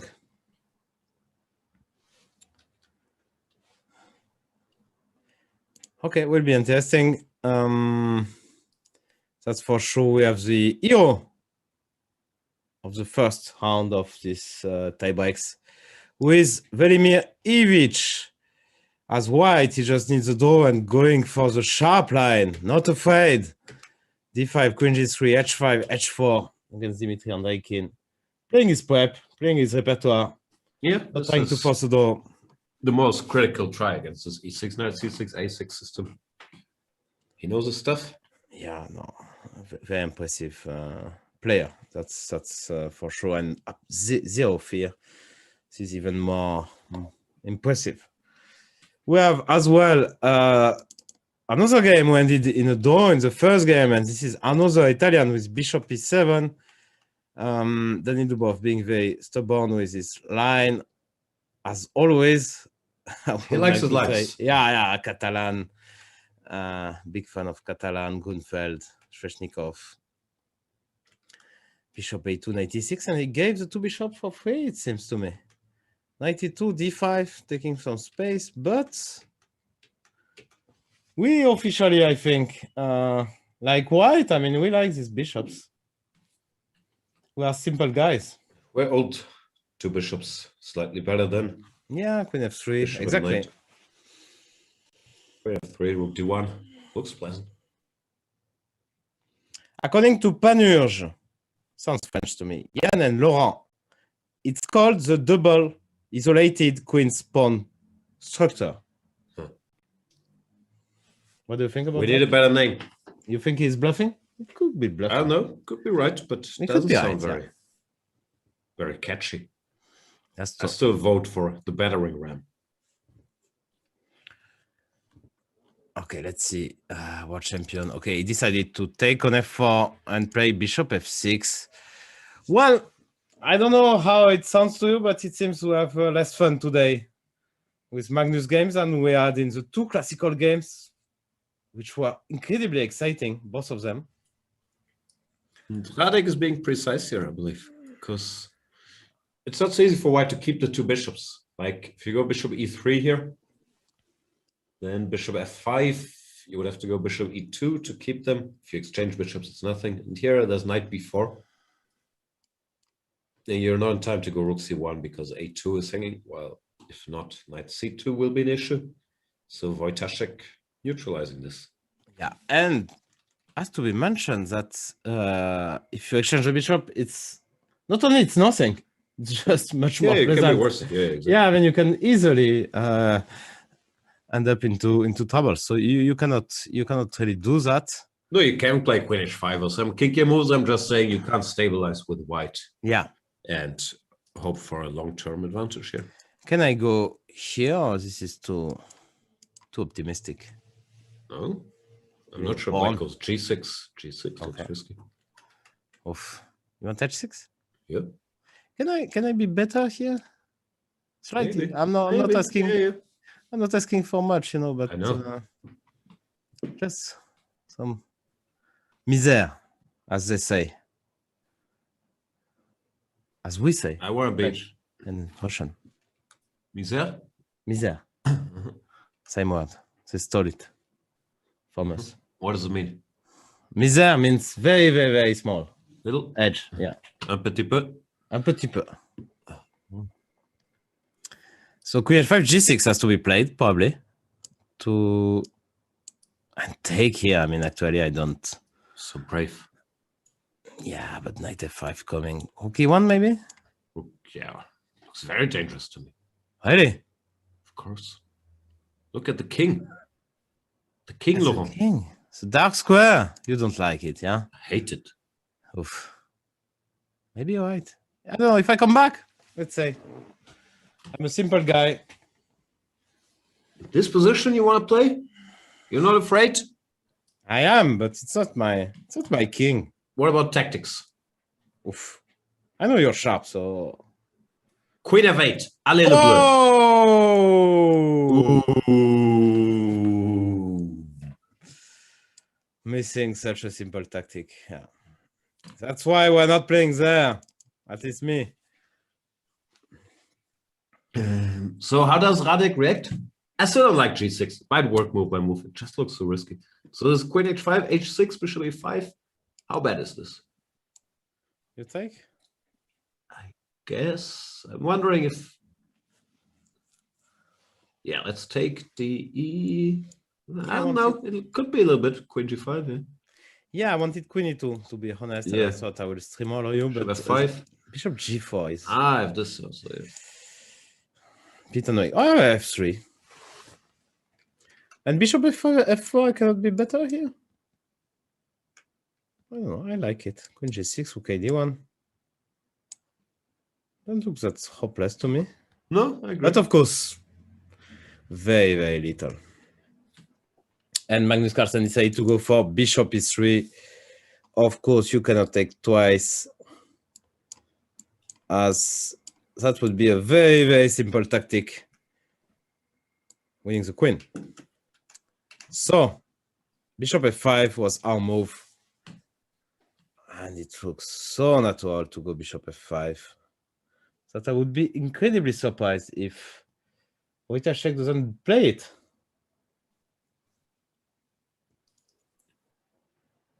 And what? Yeah, no, Magnus, he just wants this slow position with bishop e2, queen d2, f3. If you get all that, you're okay. But how does he react the night before? I thought that was the issue. Queen d2, knight c2. Take. Maybe he wants this. FE. Nothing special. I don't know. Gotta recapture him. Yeah. No. Yeah, no, I mean, like, say nothing. Let's switch. Not Getchuk. Way too early to look at Getchuk game, of course. Nothing happened. Polbota, maybe. We will hold as black in his favorite Gunfeld, and we see another bishop b5 checks. Gunfeld, I thought it was a one shot, but it seems to be. Oh, Vinchikov repeats this. That's surprising, because now you're running into prep, yeah? Bishop c4. And now c8, bishop b3, but maybe he has worked. He has worked for sure with Peter, and he knows that, okay, Peter might have something to do. And yeah, but still, like, it's likely Peter at least has a short look now before. You think Peter has a second during this tournament, or how does that work? I don't know. You don't know? Best guess is no, but I honestly don't know. It's possible. Could also be because he's friendly with some guys. Like, I'm just dropping names here. I really don't know anything. Like Matlakov, for example, right? That maybe you have a deal. Once you get eliminated, you stick around and you help me, and vice versa. Sometimes people have these deals. Like Matlakov is out, for example, no? Another St. Petersburgian. But I honestly have no clue. Just we have these arrangements. Dodgy information. Wow. Sent to us by Mr. Dodgy. Peter has a team. Okay. He's a team. He has a team. Wow. Zenit? He has a team. So, Team Dodgy, probably, yeah? Could be the Dodgy. He's in charge of so many things, Dodgy. You think he has time to run Peter's team as well? Of course. Maybe he has time. Of course. Dodgy running the world. The chess world. Of the world. There's Peter coming back. F6. Blitzed out. Yeah, Peter is one of the very rare players with MVL, maybe, who has this habit to stand up even in rapid games, which is, when you play him, a bit weird. People usually sit down in rapid games unless they have to go to the toilet. Even though 25-10, it's a bit on the cusp, maybe.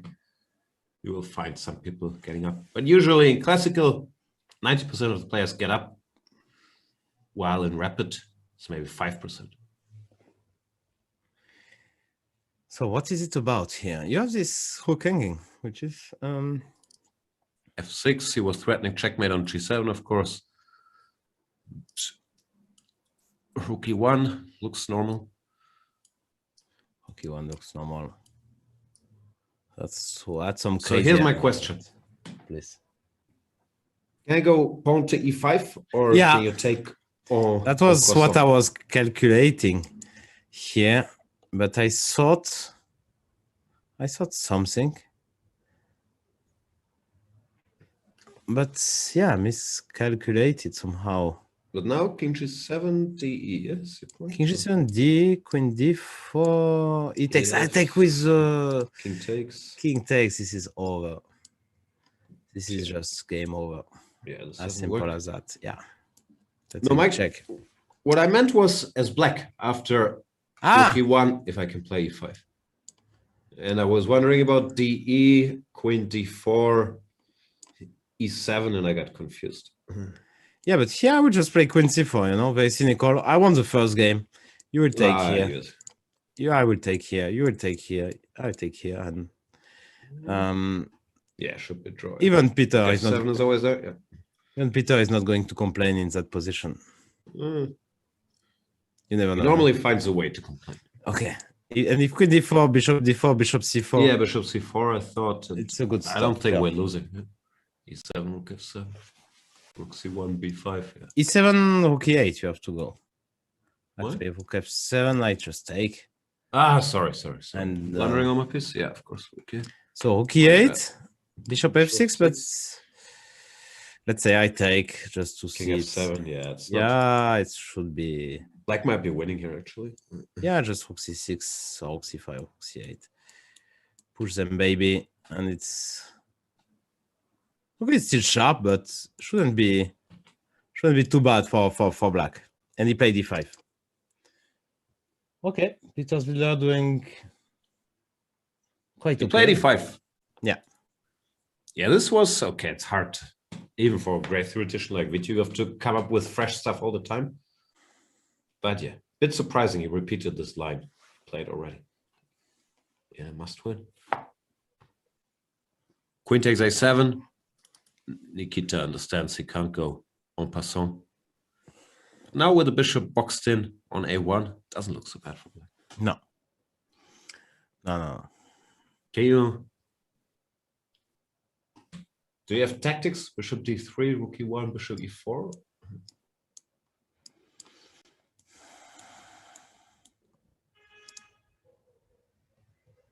That's interesting because yeah, nothing happening with such a bishop on A1.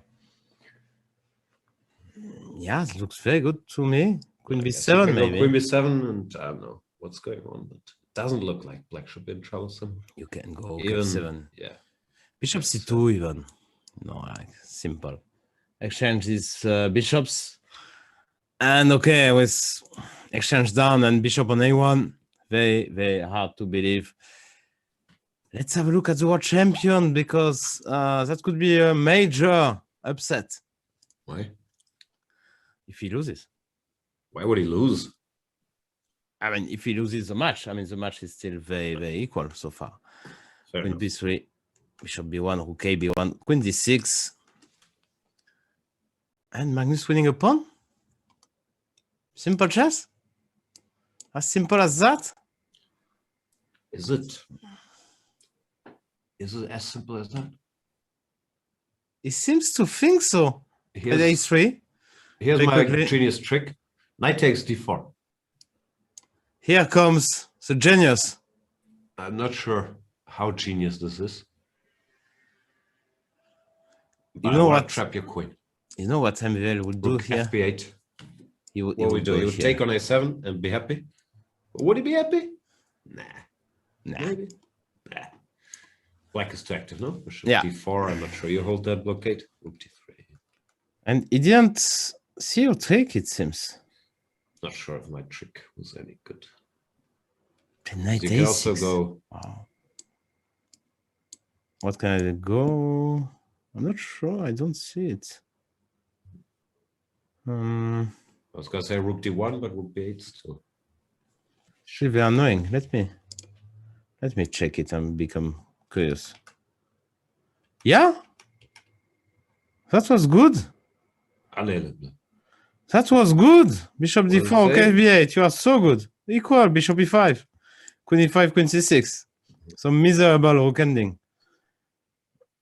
Yeah, that was missed, I think, by both players, actually, because Magnus would never enter that if he sees it. Wow. So he went knight a6 instead. Now the knight is a little off base, no? It has to make it to e6, but it's not so easy. So actually, I mean, the main point was that rook f8 Yeah, would you really... Bishop f4? Yeah, bishop f4 takes, and queen d4. It's completely fine for black.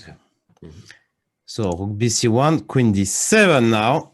And the knight is misplaced here. Could go wrong. Yeah, because you need b6, knight c7, knight e6, and you're never getting all these moves, no? Like No, bishop f4 will always be there. Start.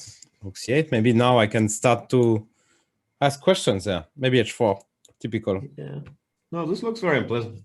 Also, on the other side, a4, queen b5, I would think about. Okay, it's way more chicken way to play. Yeah, h4, queen g3 looks very normal. So the story is very important to learn. The lesson is never trust your opponent, even if his name is Magnus Carlsen, because after a3, Radek just believed Magnus and thought, okay, knight c6 is not good. I have to play knight a6, but if I don't do that, I'm losing a pawn.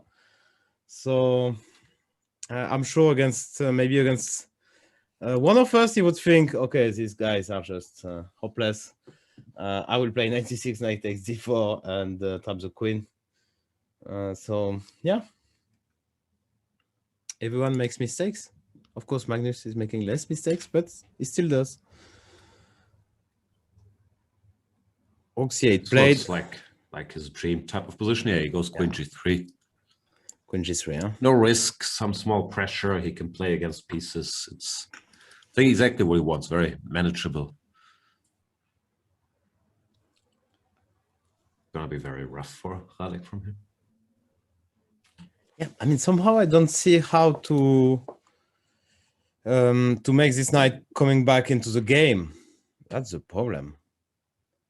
Because knight b8, I want to go knight c6, which is a nice positional idea, but now I would just take here. If you take with the rook, I take the knight on b8. If you take with the queen, I have bishop h6 all the time.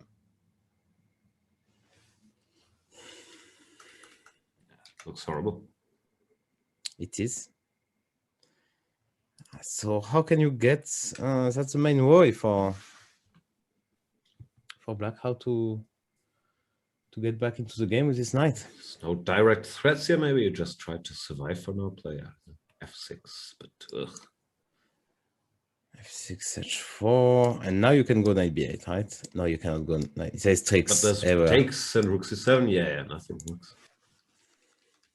What does Radek do? Yeah, he plays f6. Play f6, yeah. h4 will come most likely. That's almost automatic in this in such positions. You just put a pawn h6 and then you see. Wow. Will world champion play h4? I'm ready to. Yeah, I really think he will play h4. Making a square for the king as well. No back rank mate anymore, because sometimes you may want to take and rook c8, h4 played by Magnus, of course. Now so difficult. So let's say I take, you take, I go rook c8. I just take. Yeah, even this takes because the knight never comes back. No h5. Yes, it's just It's really horrible, huh?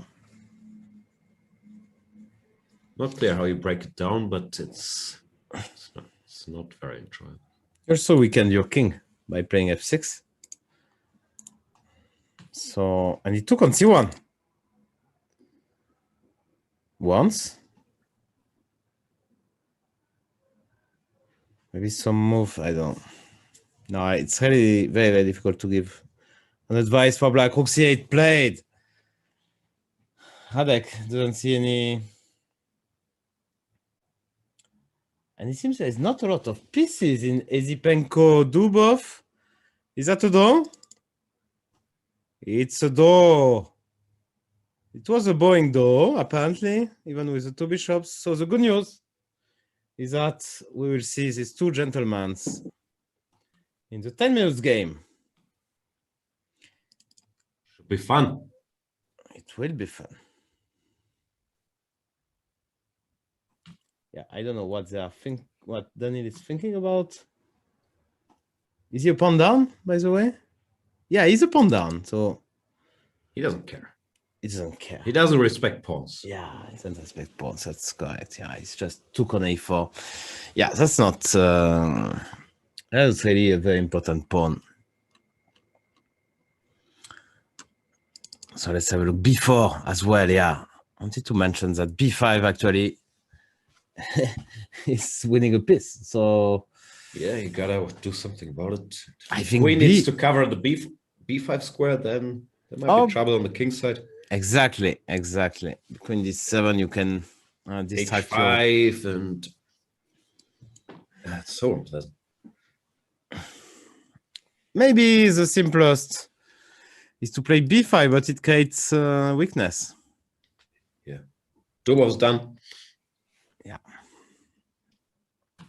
2 more games. 10 minutes after the last rapid game is over. So they have plenty of time. Now, I don't know how they are using it. But let's say they have like 1 hour before the next game. Wow, must be nice. I don't know what they are up to, but yeah, it's not easy. Actually, it's how you get tired in these tie breaks. It's always the breaks that kill you. Like Yeah. if you could just continue playing, you can maintain some sort of rhythm, but you never know how long the break will be. And to sit there for an hour, do you eat? Do you try to get rest?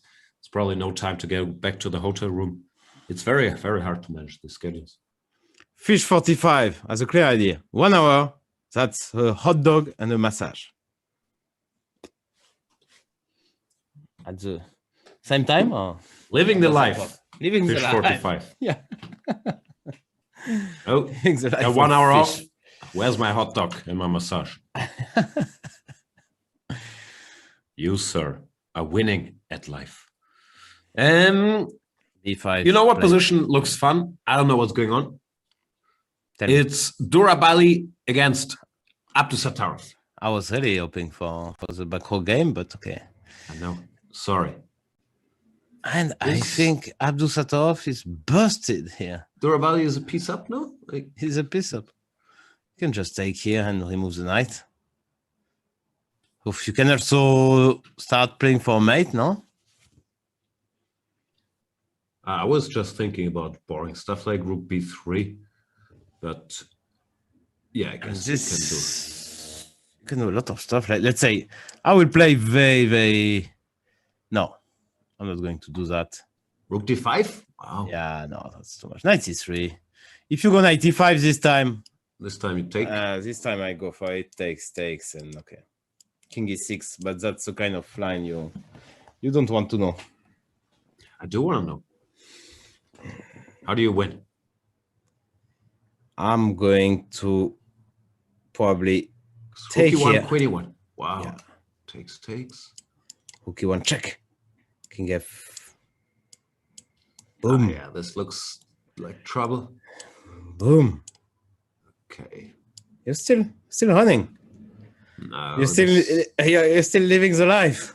Like no. fish Queen H3 45. checkmate. I was concerned about. Yeah. But That's yeah, G3 was not a mistake there. Yeah, it's small. Fish inaccuracy, 45 would instead of resigning here, he would still go get a hot dog, a massage, then come back, have a look, see what's going on. Yeah, so Abdul Sattorov, surprising match, yeah? I mean, he seemed to have it under control, and suddenly it's tough. Let's have a look at the Frenchman. The Finally. Frenchman, Etienne Bacro, seems to do very well in this French again. Advanced French. Okay, and that's the position on the board. Simply bishop e4. He looks completely winning. Yeah, this looks really, really bad. King in the middle, not getting out. Knight f3, queen f3. This is game over. Etienne Bacro, very strong. Still very strong in rapid. He proved it in Paris Grand Chess Tour. He made +1 in the Paris portion, making Vladimir Kramnik, who took over in the Blitz, look like the weakest link of the team, which is Can't mess with Monsieur Bacro. So much chess culture. yeah. Okay, Kramnik has some as well. Let's face it. Obviously. And Long Pankratov castles. played long castle. Okay, that is very good for white. And also another interesting game, maybe Karyakin in a must-win situation against Artemiev seems to have a nice position.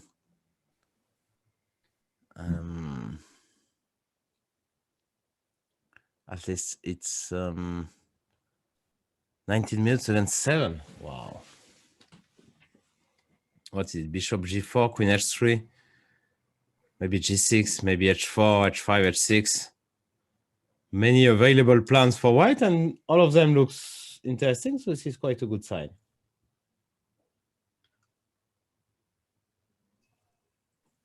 Cameraman is not leaving Bakrotov. He's saying, enough. I found the game I want to see. No. Abdul Sattorov. Over to Abdul Sattorov. And we are there, king d7. But knight c3 will come. Come on. Was it knight c3? Looked forward. Looked like rook takes d5. But No, knight d7, king d7. It's a bit behind the camera. Okay. king c7, and that's what knight c3 played by Duar Bailey. This is practical move. You keep the piece up, attacking on f7. Knight d5 is also a major threat. Very, very difficult. Let's see the world champion. He was thinking, he played b5, now h5, queen d7, and now Magnus is taking some time. He feels the important moment. It's time to decide on a plan. Dora Bailey also feels it's time. All right. World champion time. That's almost impossible to hold such a position against Magnus. No, So, yeah? like he will. What do you attack? The queen is covering. Look at the queen. Covering here, here, and here. What's not to like? Oh, we need a plan. You need a plan. I'd rather stick to stereotypes like the knight is bad on the rim, blah, blah, blah. 2 weaknesses. And 3, even. 3. Okay, what plan is there? But the problem is that your dark square bishop cannot attack them. That's a stereotype. Here's Dark my square bishop cannot attack pawns. Well, on knight square. Okay, here's the plan. We go h6. I go g6. Queen. Queenie. No, it's not much of a plan. I was dreaming of queen out of the way, then g4, g5, bishop e5. But if I go g4, you can play g5 yourself. It's not sure what I'm doing for it. What has Magnus done? Bishop f4. Queen f3. All right, bishop was there. Queen f3. Okay. Apparently, I still think he's gonna win. computer move, according to our friends in the chat. Which one? Queen f3? Yeah. Magnus. Yeah, it's logical. No, he wants to keep his options open. Knight c7. If I go Bishop c7. yeah, knight c7 cannot really do, yeah. No, it should be lost. Should be g3, king g2. Can I go, let's say, I want you to show me a plan. Bishop takes h6. It's my Really? plan. I don't know. It's not my pieces. Yeah, you do have 3 pawns, but 3 pawns, some checks. What's not to like? yeah, Laurent I Fressinet told me you need 2 pawns and a check. Here we have 3. How bad can it be? That's how he's planning to become a grandmaster. Yeah, if he finds funding. 2 pawns and the check, yeah, for a piece is fine. Okay. No, I don't know. Queen takes h6. H6 is played. Wow, take it, Magnus. No, I don't. I don't. Too like risky, it. no? Like, yeah. No, I don't like it. You can lose easily. You can lose that pawn. No, I don't like the Laurent strength hole. What do you need? I'm not. 4 pawns and a mate? I'm a fanboy, but I think it's more funny. I hope you told him that you agree with this one. Of course. We can I never see disagree with Trent. We can Queen see c3, yeah, Magnus is not having any of it. Queen c3. So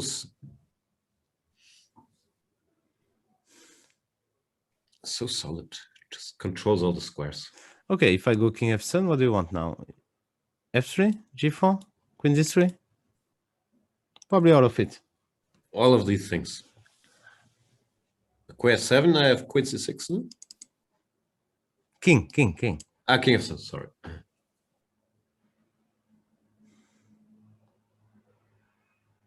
Yeah, Queen f3 f5. and it's not clear, yeah. Yeah, queen f5 played. Okay, h3. You can't take on h5, no, that's queen c8. Yeah. Check. Correcting the knight. What does Magnus want? 2 pawns and 2 checks. For free, I think. Queen a5, g3. Played instantly. Careful now. Queen c6 is...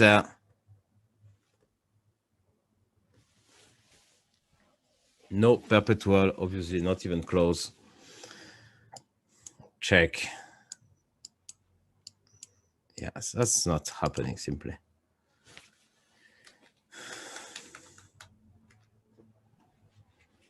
So I think you have to come back, unfortunately. Yeah. Rather sad, but what else? Like black has all these active plans anyway, just try not to lose any of your stuff. Oof, such torture.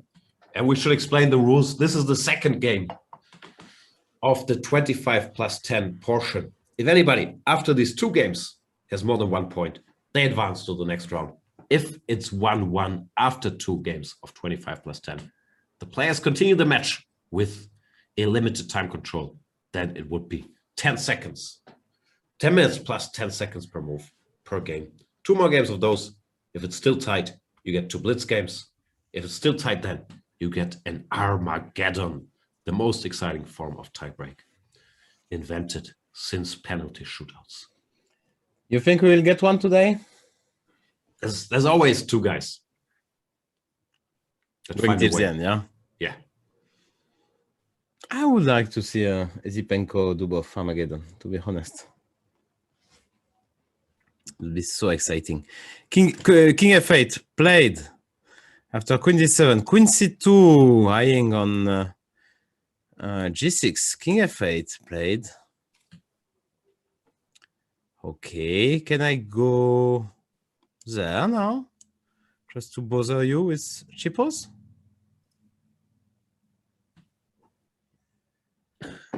Is that tricky? Such a trickster. I'd just be good. What did I do? Bishop h6. Yeah.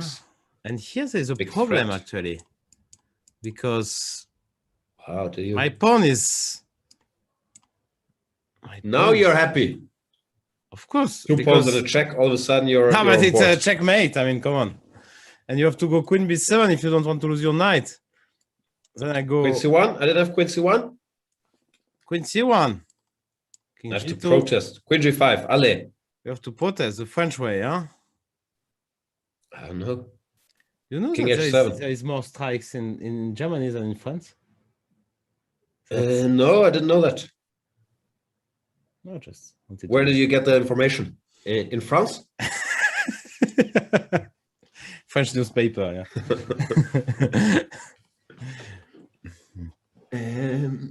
I think So I was this forgot. winning? No, Queen I eight, just King thought. H7?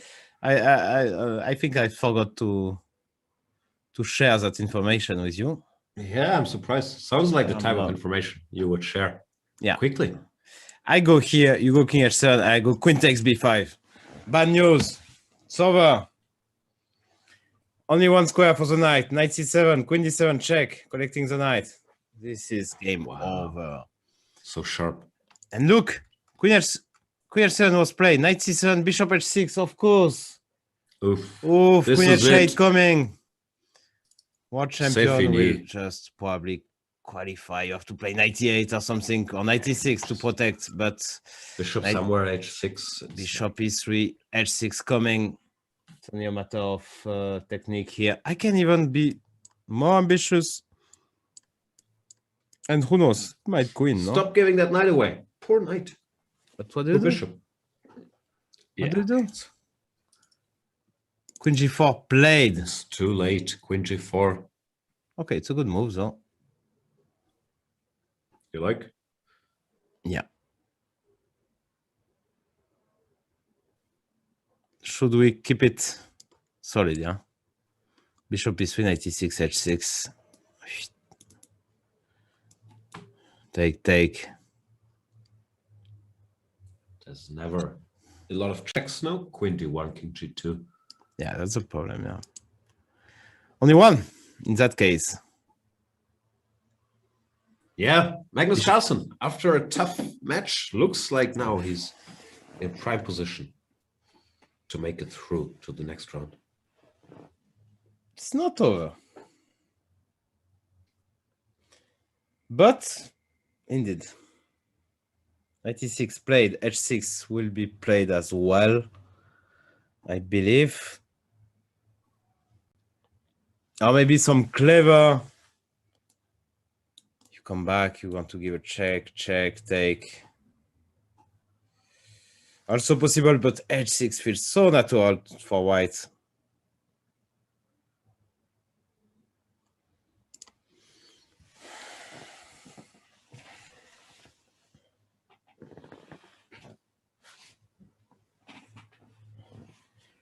You can also go... He's thinking. Yeah, because I can also go here. Go fishing here, Queen H. Yeah. Take. If you go here, check and take. Check and take, always good. Check, please. G6. Or maybe, you know what? I will do it more simple. I will go Queen B8. What's the difference? Queen H5? I just take here.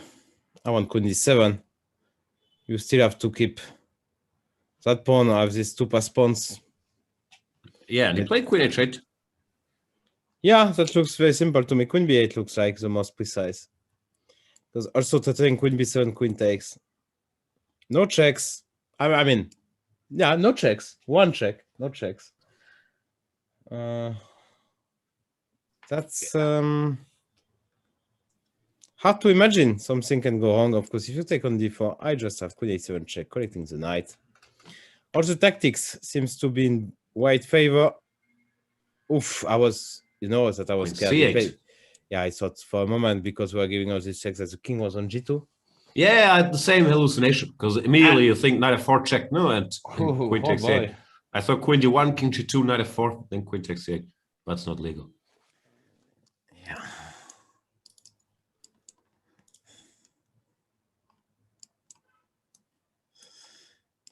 Queen C8, good move. Threatening Queen D7, yeah, that's Yeah, even... stopping Queen H5, that's his point here. Then Queen D7 check, picks up the knight. So that was...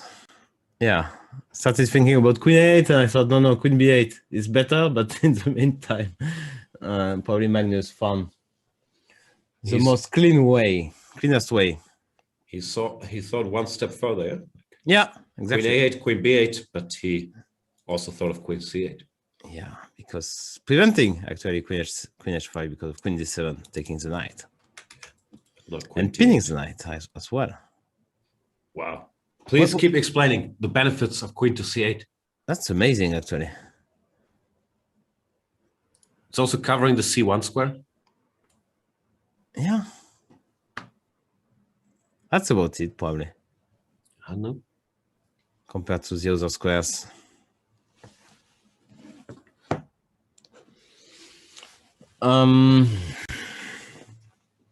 Queen E4 by Wojtaszek. Centralizing. Winning by centralizing. He's probably not winning. Where's White to? Queen D7 check. King G8, let's say. Mm-hmm. Do you just take some pawn or what do you do? I'm Queen takes not- A7 cover. Yeah, that one, yeah, A7. To stop knight D4. Yeah, exactly. Queen B5 because I don't see. Yeah, this How? you don't want. Yeah, this we don't want to give a pass pawn. That's even. It's probably still. Oof, not sure. No, Actually. it's too messy. So just Queen A7, and we're controlling the knight with this knight bishop on E3 actually. So it's kind of completely over actually. What do we do here? F5. Hope for F4. Confusion. I go check. And I go here. Not saying it's great. All right, F4.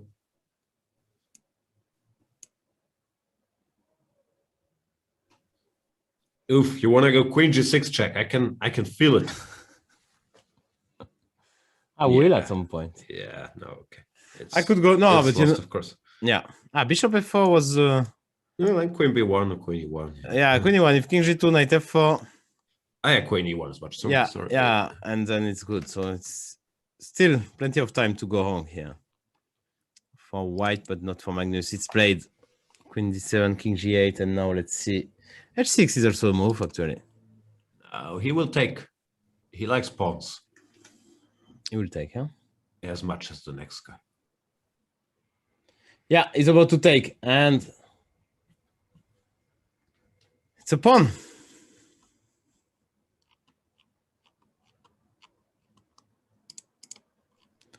No results except this Dubov Zipenko match. Hard fought round. And our friend Abdul Satov, I think, will join the 10 minutes portion. Yeah, he's Look still at that. pieced down. Yeah, and Lose. not many pieces left. Will be interesting to follow his game, obviously. Ivic, our Io. Wow, again, some sharp mess. But Just look, too strong, yeah, Ibic. working on his rapid rating now. Yeah. Doesn't want to just advance. He wants the 2-0. There he is. Knight takes F3. Rook DF1. H3-4. Queen H7. Checkmate. That's actually true. But I think Andreikin is likely not to play. Yeah, probably he's not going to go H3-4. Yeah. But the position doesn't look great. No, what do you do? Knight G5? Even GH? Rook H5? Yeah. I don't know. No, Ibic goes GH directly.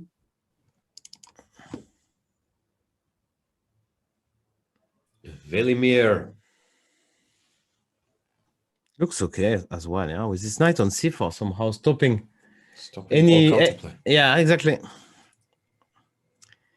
And what is a pawn count? Pawn up for black, but Magnus is winning. We moved on because the position was so winning, so we don't have any doubts. okay, let's have a look. Some development here. Yeah, we can Queen stick with it till A7, the end. knight g5, bishop takes g5.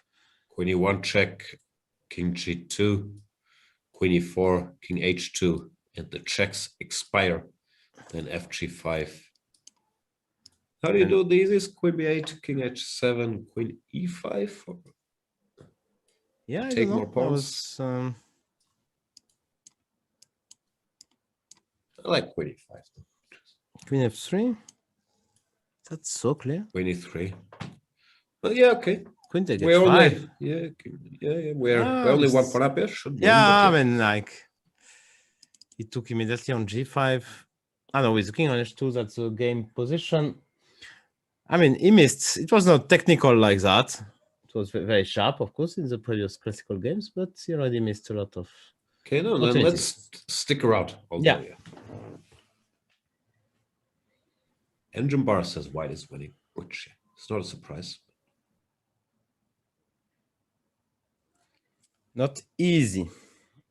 I mean, at least for us. And it seems French supporters in the chat.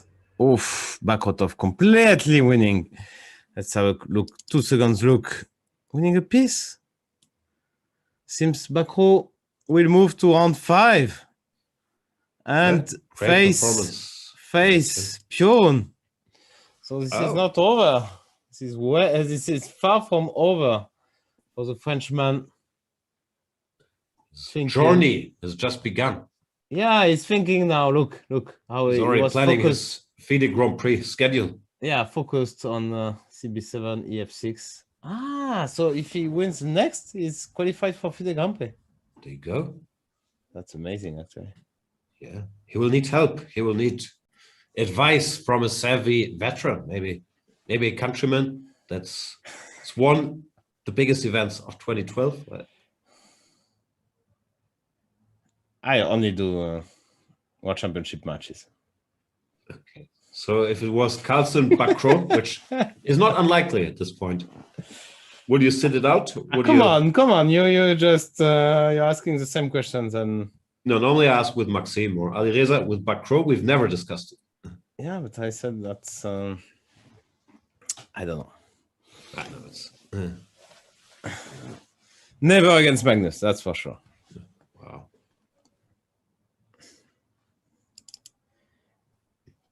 Queen B8 is thinking, but Bakro is just I mean, of course he's taking his time. Don't worry. He's a guy. He's not going to play 3 moves immediately and then see it's not that easy anymore. Yeah.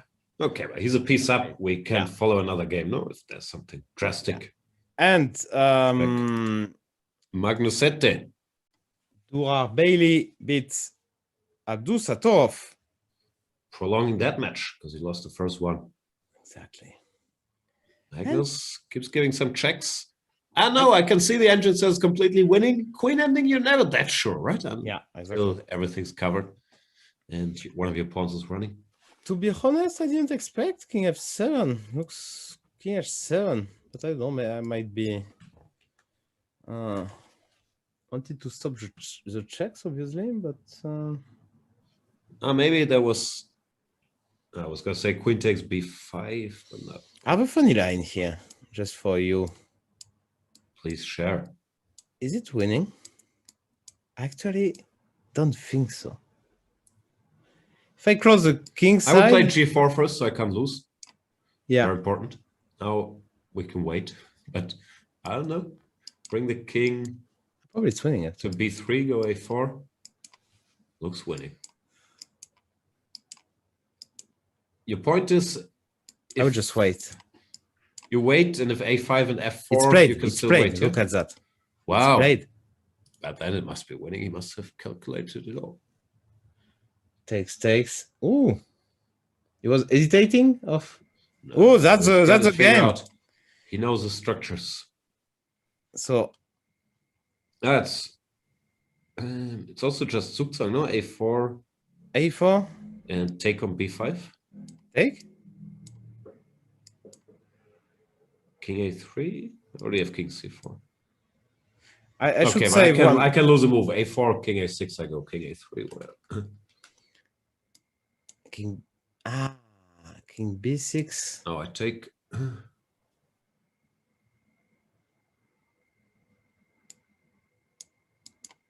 King b3. And we win. G6, f3, and if the king goes back, king a4, b5, king b4. No, he's got it figured out. Yeah. And Wojciech resigns. Wow. So the world champion advances to the next round. And found a clean solution in a position where things were easy for him. Magnus is saying, I told you, you shouldn't have talked all this trash after drawing with the white pieces. It became personal for me. Puts on his mask, Magnus Carlsen, moving on to the next round. Very tough fight by Radek Wojtaszek. 2 classical games where anything could have happened. And playing Magnus toe-to-toe here. Great match, but the world champion remains in the competition. Yeah, very impressive. By Wojtaszek, and he will play. Magnus Carlsen will play the winner of Dubov versus Esipenko. Ivic won his game and is qualified. What's the story with Ivic? He's just better than everybody? Like, he just wins every game? How does he do it? Who is the next victim? I mean, who is the next? If there's a world championship match, Carlsen Ivic, would you send it out? Who do you work for? I'm Team Ivic. You're Team Ivic. Yeah, that's what I thought. I mean, you have nothing to do. You just sit there, watch, enjoy. So you will play FIDE CF in the next round. Someone we didn't talk much about, but keeps on winning without tiebreaks. So also very impressive. It will be very, very interesting. Fiorchetta is telling us the story is he's coached by Ivan Sokolov. Ivan coaching all the greats. Yeah, but is it this way around? I don't know. I mean, is she sure that Ivic, I think, can take over the coaching lesson? I mean, the guy is just incredibly good. No, but of course, Ivan Sokolov is a very experienced grandmaster, very strong, and can. But Ivan, he moved on from coaching Ali Reza. He's thinking, this guy's too old. Give me Ivic. Exactly. He knows everything. He seems all these to 80-year-olds. He's in touch with all the top junior players. Impressive. Let's go to Grichuk. We have Grichuk on the screen. He won the first game. He's actually safe in the second one. So no Not gonna lose this. No, Sasha with his classical education. Yeah. Kobov Win some space on the king side.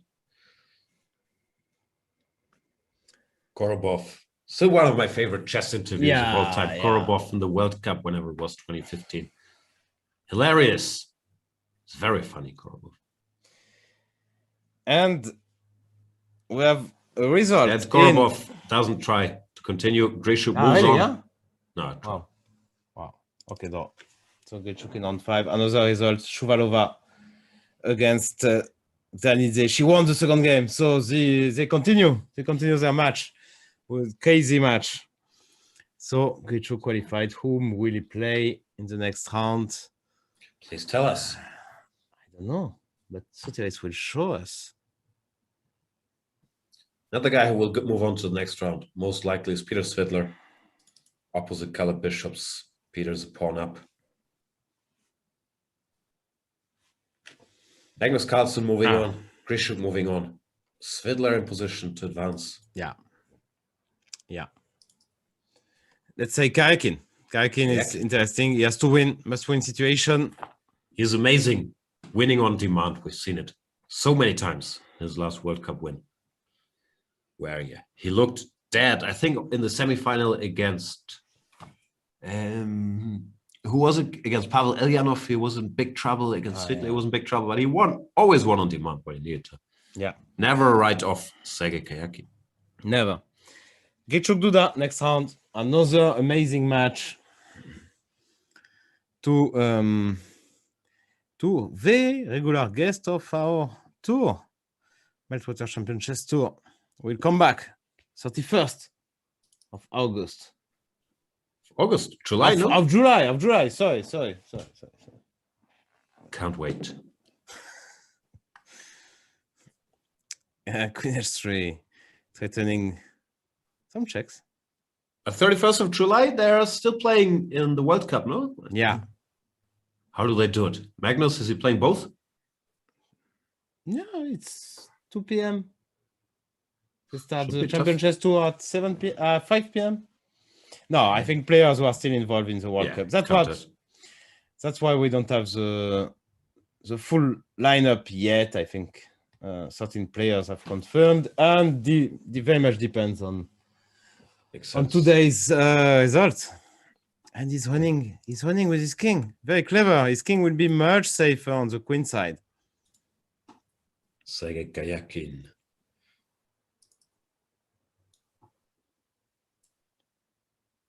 Yeah, he's just gonna make it. Yeah. It's one day queen e7, queen f7. We believe in Sergei.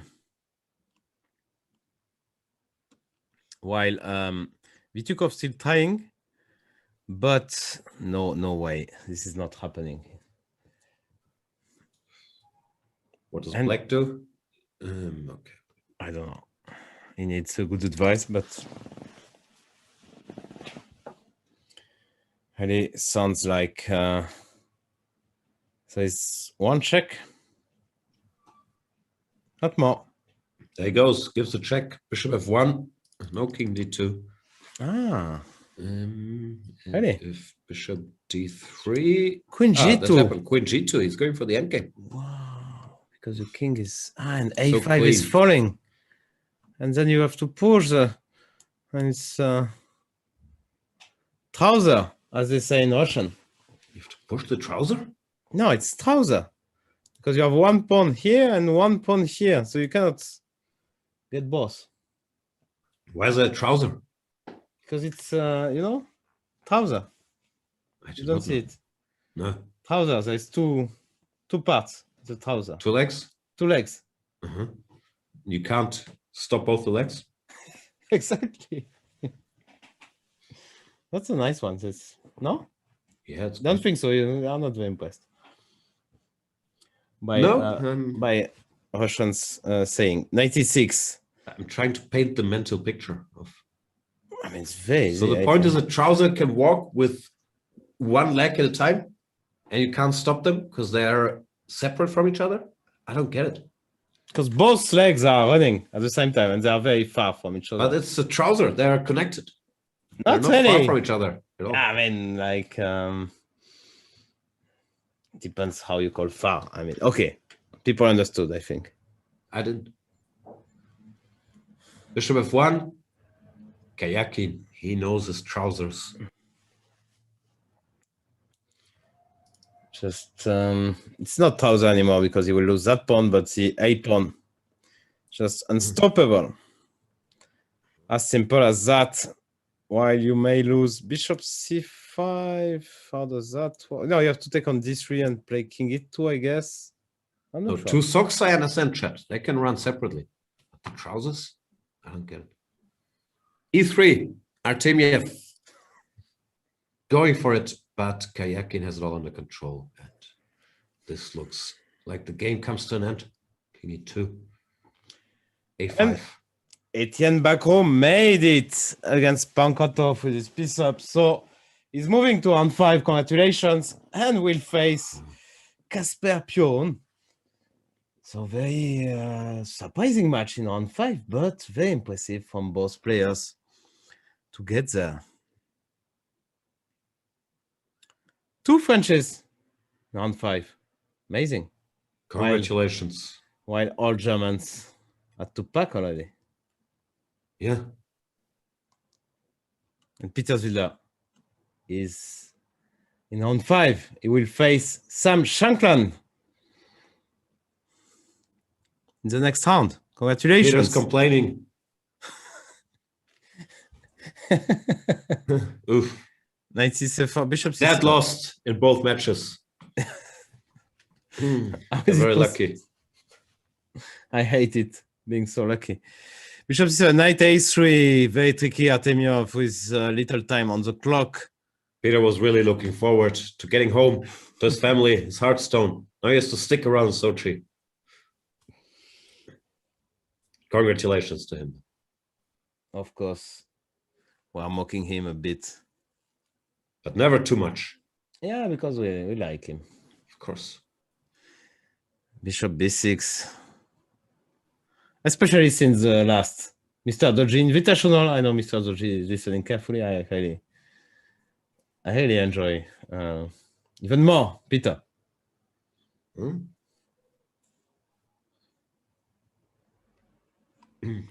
don't get the reference. Come on. Of course you get it. You are helping me. A great deal. That was Trying nice not of to. you.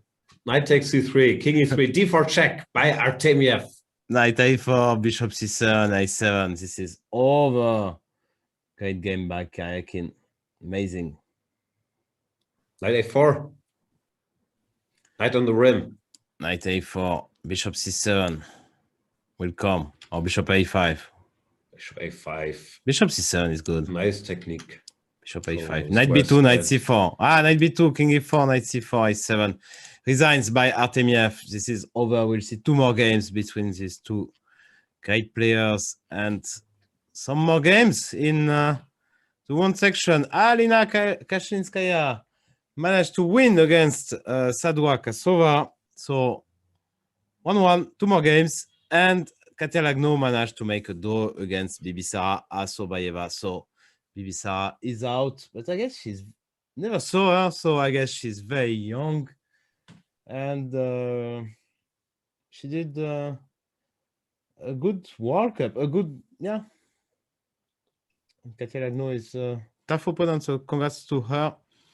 We'll see in the next round the pairings, of course. And what's going on in this game? Stefanova queening the pawn, but so is Goryashkina.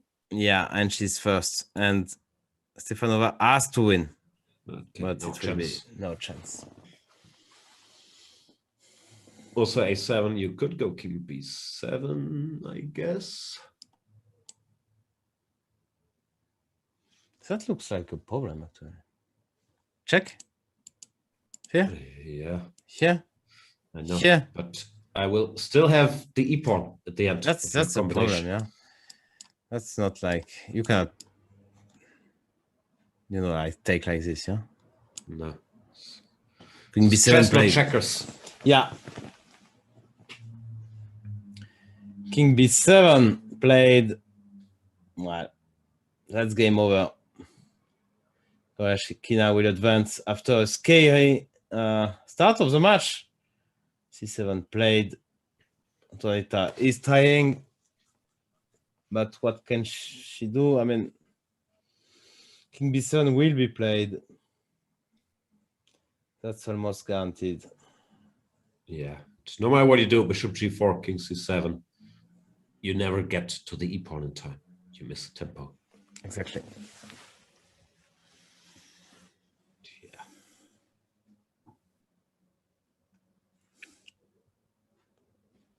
This is it. Stefanova not in the mood to resign, but yeah, here it is.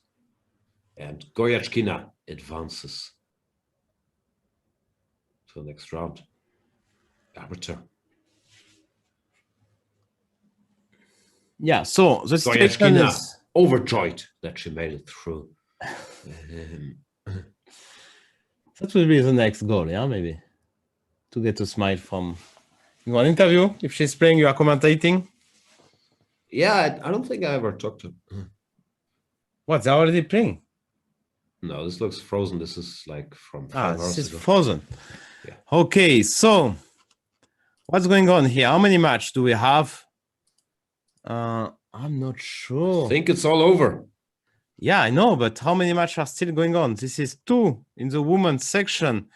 Shuvalova against Gdanidze and Kashinskaya against Sadua Kasova. While in the men's section, we have Dora Bailey, Abdul Satorov, Karyakin against Artemiev, and Ezipenko Dubov. So if I'm not mistaken, only 5 matches still in progress. You are one of the greatest counters in chess. I've always said that. Whenever people ask you if you can count, I've always said yes, Laurent can count. My question is there like a special deal of the day? Is there like anything I could invest in? Yeah, you should become a premium member. Yeah, even if you are. I'm a premium member. I'm a grandmaster. Yeah, although the Twitch chat is not so sure. I am a grandmaster. Grandmasters get free premium. Why are you a premium member? You are a premium member because you are a co-founder of the website, or because No, I sent in my grandmaster license. Really? Got approved, and I got the blue check mark. Not on Twitter, but on Chess24. You didn't ask me to, because you gave me the premium membership. Because I told you I was familiar with your amazing chess level. How could you not be a grandmaster? I didn't need to see it print. Yeah, so if you are not a grandmaster, then you should, and you are not premium, you should go premium. Because every day there is banter blitzes at 8 p.m. and much more, of course, with all the best players in the world. Today it's Lei Kwang Liem, sometimes it's Wesley So, Teimo Ajabov, Magnus Carlsen, sometimes even showing up, Maxime Vachier-Lagrave as well, Yann Nepomniachtchi, all the top guys are there. Ding Liren even is doing some banter blitzes. You have also unlimited access to all the video series in all languages. So this is amazing. And you have also a promo code 25% with challenge yourself. So you shouldn't wait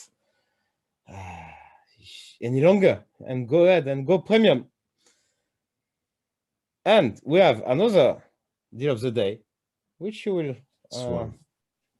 you will I've been waiting for. Yeah, presented by our presenting partners, House of Staunton. Deal of the day, the House of Staunton Superior Chess Box. But you can put anything in your box. This is. I have a question, Laurent, because my chess pieces at home, they're really big. Will they fit into the superior chess box? But how big they are? Let me show you. Here, this is my king, for example. I'm not sure. If we should see that on the camera. Yeah. So if I spent the 99.95, can I fit all my pieces? So I mean, because we cannot. It's a bit weird. So your king is bigger than your face. Yeah. I have a giant board on the floor of my room with all my pieces. I just brought the king here, and so we have to check with the House of Staunton. But if you have regular sized chess pieces and don't know where to keep them, the first 50 people get that box for 99.95? Yeah. This is limited for the first 50 lucky customers. Will be fast. So yeah, go ahead. You have a key. You can close it. Yeah, I'm gonna need the size of that thing to see if it makes sense for me. But if you have regular size pieces, I'm sure it's built for those. Yeah, and you can check it out on their website, obviously, houseofstaunton.com. Actually, I tried to Google World Cup point houseofstaunton.com. It's not an existing website, but houseofstaunton.com does exist. I just figured out there's salt coming out of my king. Check this out. Can you see it? It's true. It's a salty king. People don't see. This is amazing technology. People don't see. People don't see it. You should put it here. Higher. Yeah. Just put it on your hairs. Check this out. No, but on your hairs, we will see better. I'm not gonna put salt on my hairs. What's wrong with you? I only use salt spray. Wow. It's amazing. It's magic. I did not know the king had this functionality. Anyway. That's amazing. House of Staunton. If you need a new product, you need salty kings. Let's get in touch. Okay, break, and then we move on. I gotta clean my desk. It's full of salt. But you showed the nice stuff. Are we selling such? Not yet. Not yet. Okay. See you.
Welcome back to the 10-minute portion of today's tie breaks, round number 4 of the FIDE World Cup. Laurent Fressinet, what are the marquee matchups we have to keep an eye on now? Okay, we have 3 matchups in the open section. This is Artemiev versus Karyakin. Very interesting. Someone's starting to talk. It's me. Yeah. The winner will play against MVL. Abdul Satorov against Duar Bailey. That was a crazy match. They all with only wins in that match. Abdul Satorov playing something weird in the opening. Some bishop e2, trying to play with black. Okay. Trying to play the Philly door. And we have also a very, very interesting matchup between the 2 Russians. Andrei Zipenko as white against Daniil Dubov. The winner will have the great privilege to face the world champion in the next round. Who are we rooting for? Let's say who we root for and what we predict will happen. I'm rooting for Nordebek because it's fun to say Nordebek. And also because he's one of the young up-and-coming stars. Great to see him around. Although Durabeli, of course, amazing tournament for him as well. Artemiev Karyakin, I don't know. It feels like I believe in Karyakin's prowess to somehow being able to outlast his opponents in these knockout matches. He's more experienced. Chess-wise, Artemiev is incredibly good in rapid and blitz. I don't know who should have the upper hand. I believe in Karyakin still. I believe in experience of Karyakin of these matches, which are so they have individual, like it's really a format you have to get used to, and you play after a few days, and a lot can happen. And I think the experience of Karyakin is just obviously great. He won one of this World Cup, and it will pay off. Nerves seem amazing. He never seems to get nervous. Okay, it's all about nerves. About to get eliminated. Who cares? Like, he just keeps making moves. Yeah. And then we have Yesipenko Dubov. Dubov doing Dubov things. He keeps repeating this line, which to mere mortals just looks better for white. But Dubov, he understands something about the position. We don't. Maybe it's easier to play for black with a knight on e6. And Yesipenko also keeps going here. We'll see. So we gotta root for our boy. Dubov, slightly more experienced player, but very tough match. I believe he's a slight favorite in that match. Also, the Dubov Carlsen matches have some history. So yeah, that would I would be Dubov Carlsen next round. Yeah, some extra there. Yeah, exactly. While in the women's section, we show quickly Zanidze against Shuvalova. It has been, we don't cover much, but has been very exciting. They win only wins and quick wins, it seems. So who knows what's going on here? And Kashlinskaya against Sadua Kasova. Let's see if Wojtaszek will stay there for a few more days or not to support his wife. So let's see now. Let's stick with the camera, maybe. Artemiev, Karyakin, some London system. But it's London system. It's something Karyakin must have prepped quite deeply for the 2016 match. It's where Magnus Carlsen started to play it right before this match. This doesn't look like a fruit of preparation, does it? Like c4, b3 isn't in trouble. Knight on a6, similar to Wojtaszek's knight against Magnus earlier. Looks bad to me. Really? Bad? Yeah. He did a bad thing. What do you do? I'm thinking. Ugh. Stop thinking. Say something.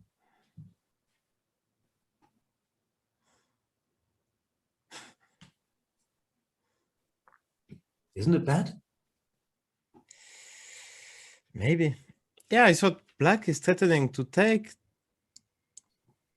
sorry, to take knight c7, and it looks good, but b3 is a nice stop for that.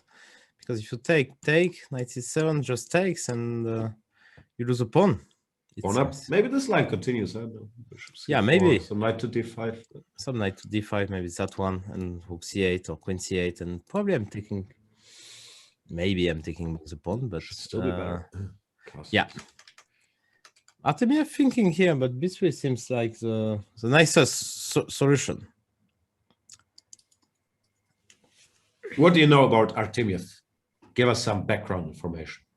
He's 23 years old. Got married recently. As a kid? As a kid? Yeah. How old is a kid? I don't know. 1, 2, something like that. It must be less than 5, I guess. And I don't know, very Russian school, Soviet school even, like studying endgames before openings. Very good in endgames, very solid style, classical style. And doesn't seem to know, not very dangerous in openings, but yeah, really strong in other areas of the game, and a beast in blitz and rapid over the board or online. He had just great results, and he played bishop e2. Yeah. Why not b3? I don't understand anything, because now you're taking knight c7. And I'm happy. Vlad. What are you doing? He's not in one of the chess hubs of Russia. No, he's in Omsk in Siberia. Was it Omsk? I always get wrong. That I don't know. I think so. I always confuse Omsk and Tomsk. I've looked it up many times. I will do so again. Artemiev. So Black doing very well here, as in the game, Omsk. it seems. Wow, congratulations. Look at that. And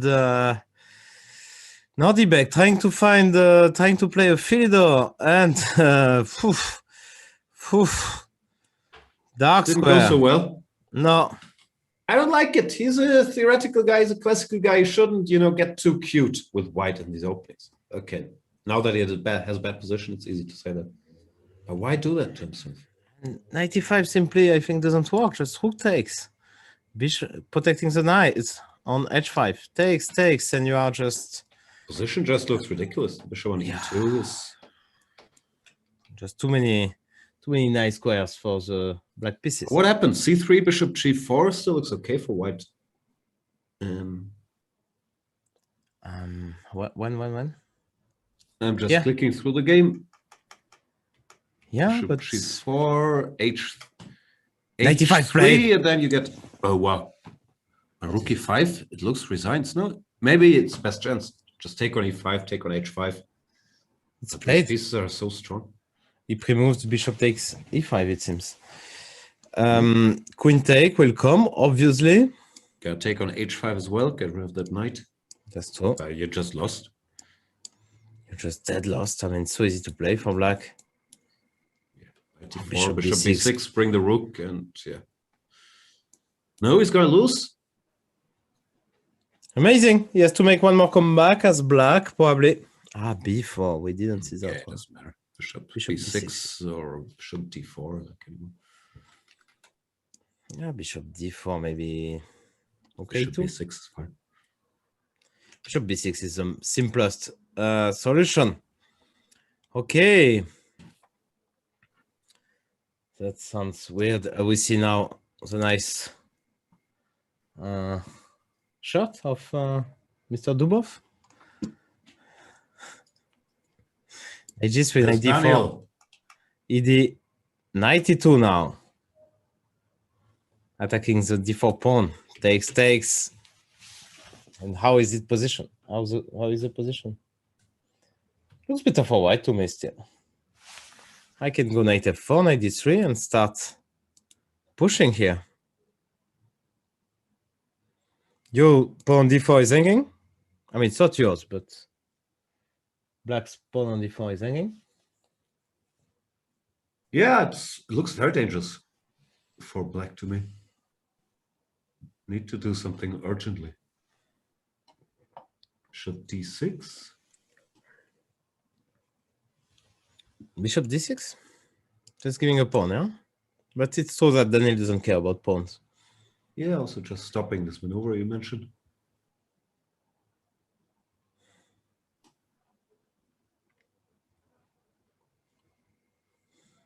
So I don't know.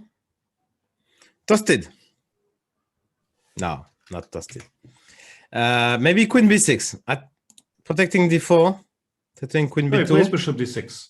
Plays bishop d6, yeah? That's a style.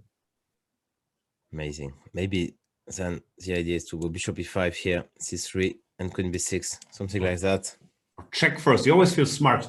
I never know what it achieves, but I always feel very smart when I go like bishop h2 check, king h1, and then bishop e5. And then I think, I forced the king to h1. Pawn f2 is not protected anymore. Yeah. I don't know. Maybe it works. Amazing. Amazing by Daniel. But this pawn has to be taken, right? So it's bishop e5. Oh, you can still play some clever looking move. Knight c1. You look very clever when you play such. No? Yeah, unless black goes c5, c4, and you feel less clever. Bishop c4. Yeah. Knight d3, e5, queen e2, f4. Yeah, I agree. You're in time. Yeah. But taking the pawn is certainly very, very critical here. It does take. No doubt about that. He took it. Will Let's Daniel... see if Dubov gives a check. It's no, rook f8. Dubov doesn't care about anything. He's saying, do your thing. Anyway, I will get a fine because I didn't follow the dress code. Yeah. But I'm not the only one. Worth it.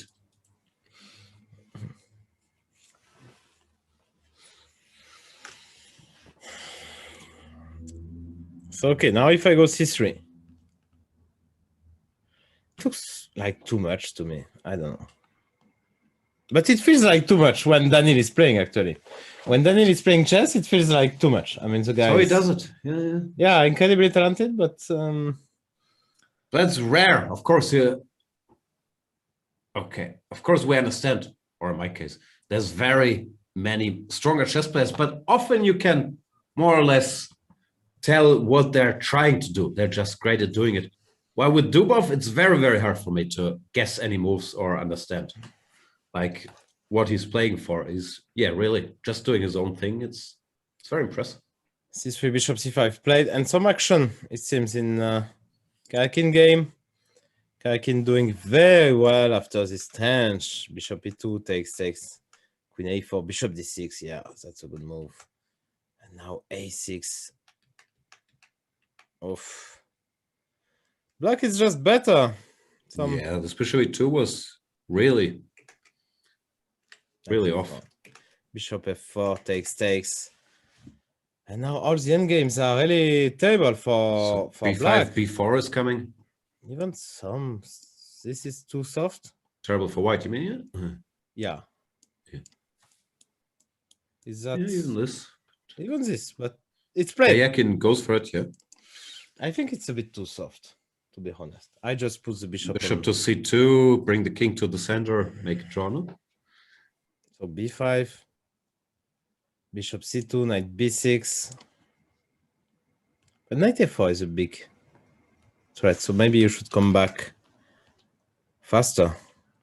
Because let's say if I go here, king f1, knight a4, that could be troubles. Also knight c3, king e2, knight c3 is just walking, I think. bc, a3. Wow. Talent, yeah? Amazing. Were you taught that knights don't like a-pawns? Yeah. Nice. So king f1, yeah, that's clever. b5, king e1 now. Knight b6. You cannot go to d1 because the pawn f2 is hanging. Yeah. So what do you do? Let me tell you. Bishop d1, knight a4. The same trick. The same exact trick. Hop. Knight d2.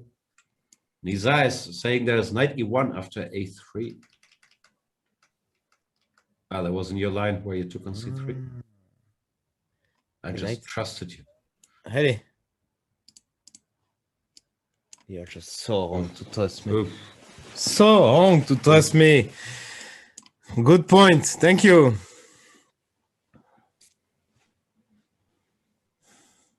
Yeah. So that doesn't work. So maybe I should start with a3 actually. And do it the other way around. And claim a better ending because pawn Not sure if c4. it's winning, but it's dangerous. It's very dangerous. Okay, so let's see how he will organize himself.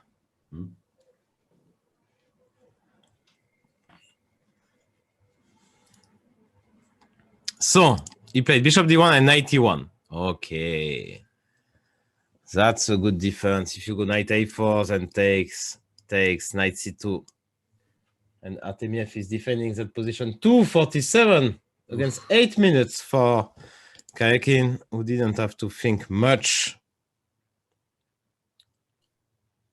Yeah, I'm a bit surprised he went so quickly for these mass exchanges. He could have played some other move, b5. Kept a good position. Yeah. Here we see the two players. Kayakin, I believe, has 2 kits. Artemiev 1 kit. Are there any other kits between the tiebreak players? We don't know. We have no clue. Uh, I don't like this discussion about, but I guess we know because they want us to know actually for Artemiev and Kayakin. They are coming to tournaments with their kids or posting on Instagram or something. no, I didn't know about Artemiev. You just told me. Okay. Uh, Probably said in one interview. yep.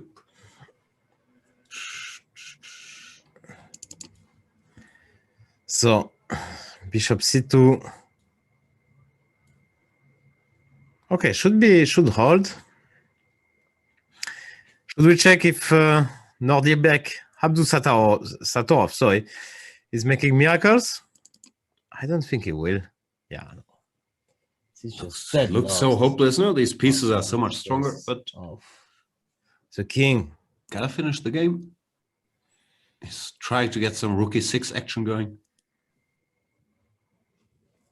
So if pawn to h4, let's say rook takes e6, yeah, that works. You think so, yeah? Take here, king g2. I think you're right, actually. At least some hope. Yeah. Probably black should try to avoid this. That's why he played. Nordiebek is this fighting. way.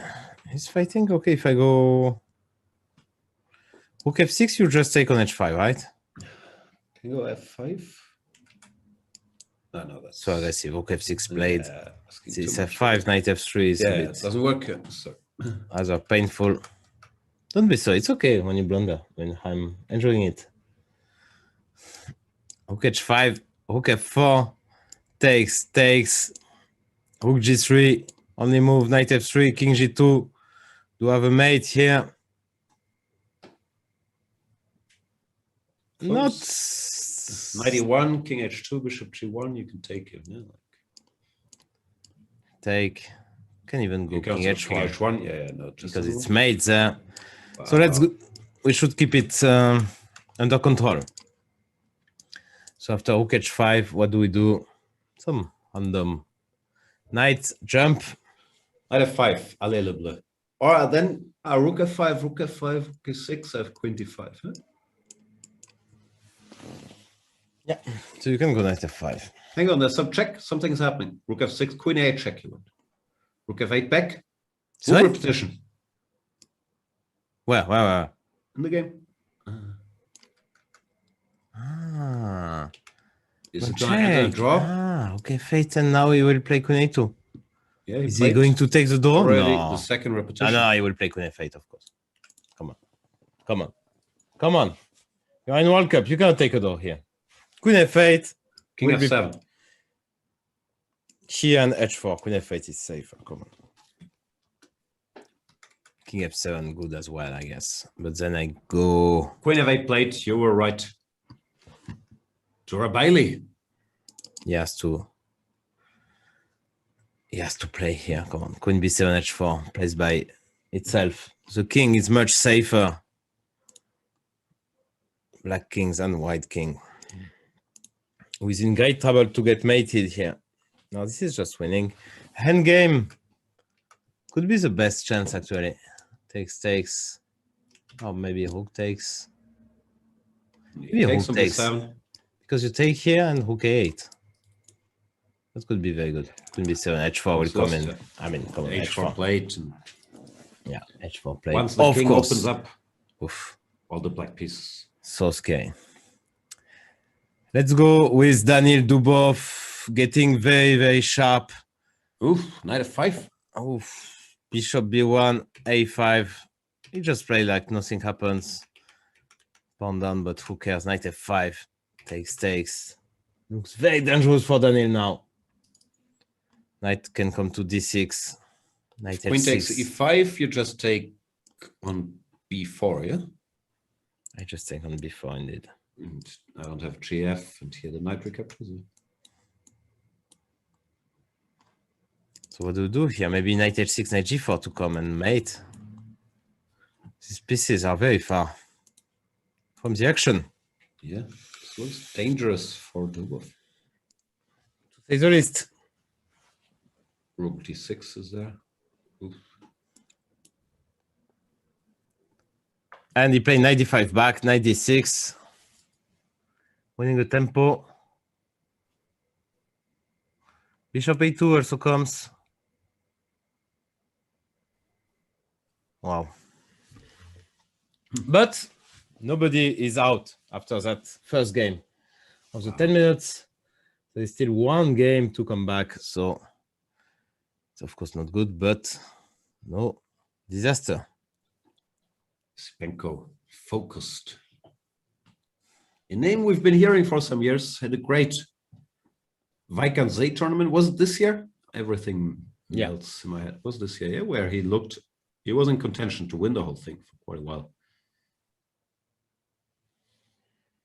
And I believe he's also 18 years old, or maybe he's 19. No, let me look it up.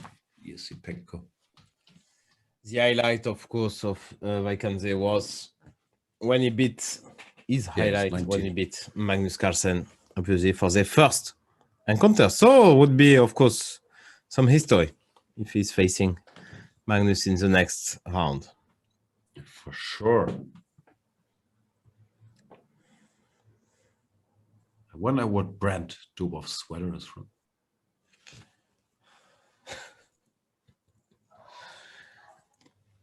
Rook e6, okay.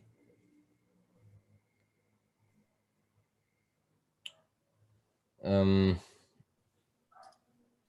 e6. Bishop a2? Is that the move? Oh, we have better. It feels we have better than that. You also have bishop f5. So many options. But bishop f5, rook e7. I didn't see how to... e6, I'm not punishing you for your sins. I take. He plays bishop f5. Rook goes. e6, fa here. He goes c4. That looks serious as well, to be honest. Playing left and right, Mr. Yesipenko. No knight e3, so you'll have to go to a square you don't like knight b4. And now it's time, maybe your e6 is coming now. Takes. Bishop g6, for instance. Could be easily mate in a few moves here. It's dangerous, no? With the knight further away. Yeah. Knight b4 played by Daniil. What else? 2 minutes for Daniil. Great troubles here.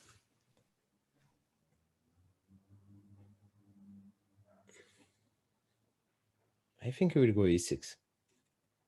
Can you go h4 as well? You can play it slow, no? You can play any move you like. But you want to force the issue usually, no? If possible. Go for it. Yeah, but you have to calculate. Oof. Can I go here? Oh, he goes. Knight to c8. That's a surprise. What does he want after rook e8? Repeat? Ah, no, he wants rook d7. Then this is hanging, no?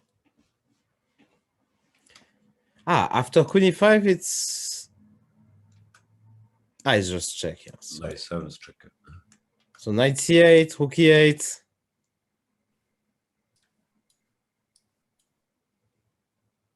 Maybe he just wants to take on b6. I don't know what he wants. Maybe that. That looks very good, actually. Then e6 here, try to. Yeah, if f takes, that will be mate that time.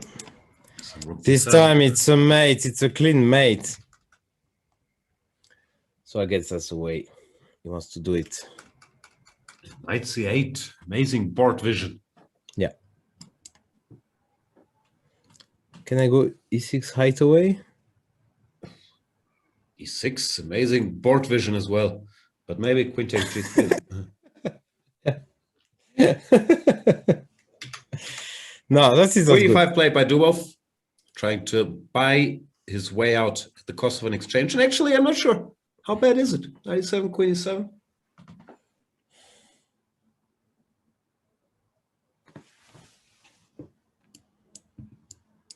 Everyone's so resourceful, so hard to win again.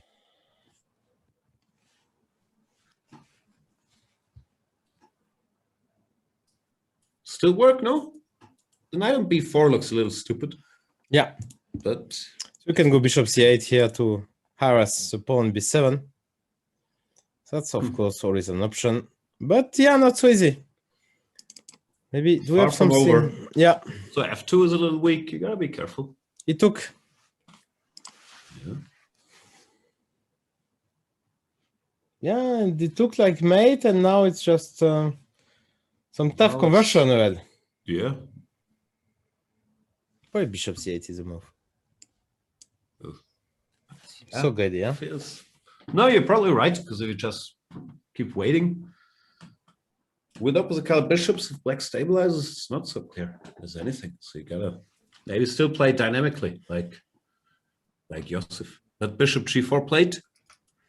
Spenko is saying, I can't play this position statically. I'm just worried. If the knight ever comes, knight a6, knight c5, knight e4, so it's easy. I think I want to go queen d6 actually next.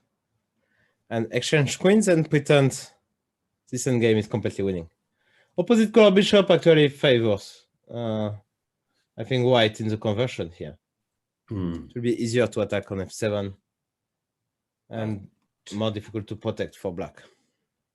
I don't know. My piece cover a lot of squares. So if I go knight a6, let's say queen d6, I take. Yeah. I put my knight on c5. I cover all the squares. Ready? Everything's covered. I go here.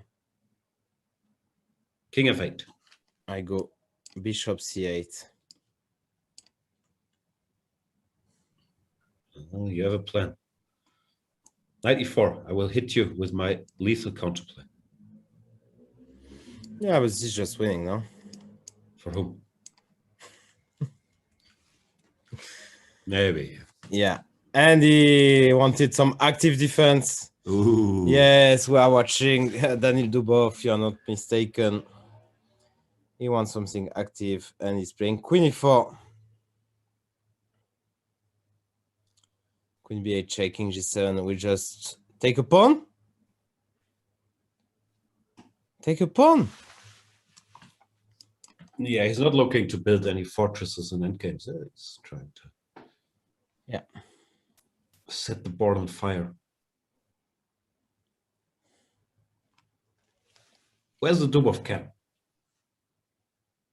We have Artemiev Karakin. Let's have a look at that. I think this is a bit too much. Objectively speaking, it could be a good practical choice. While the Karakin Artemiev ending, Karakin still pressing, obviously.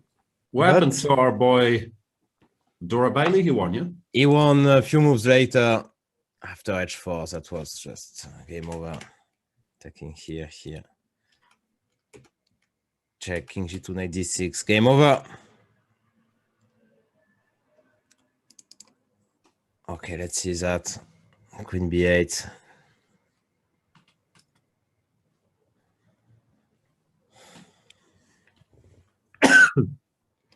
And now you cannot really take here because queen e5 will come. That's the whole point. You have to go to h6, but you don't really like to go to h6. That's the problem.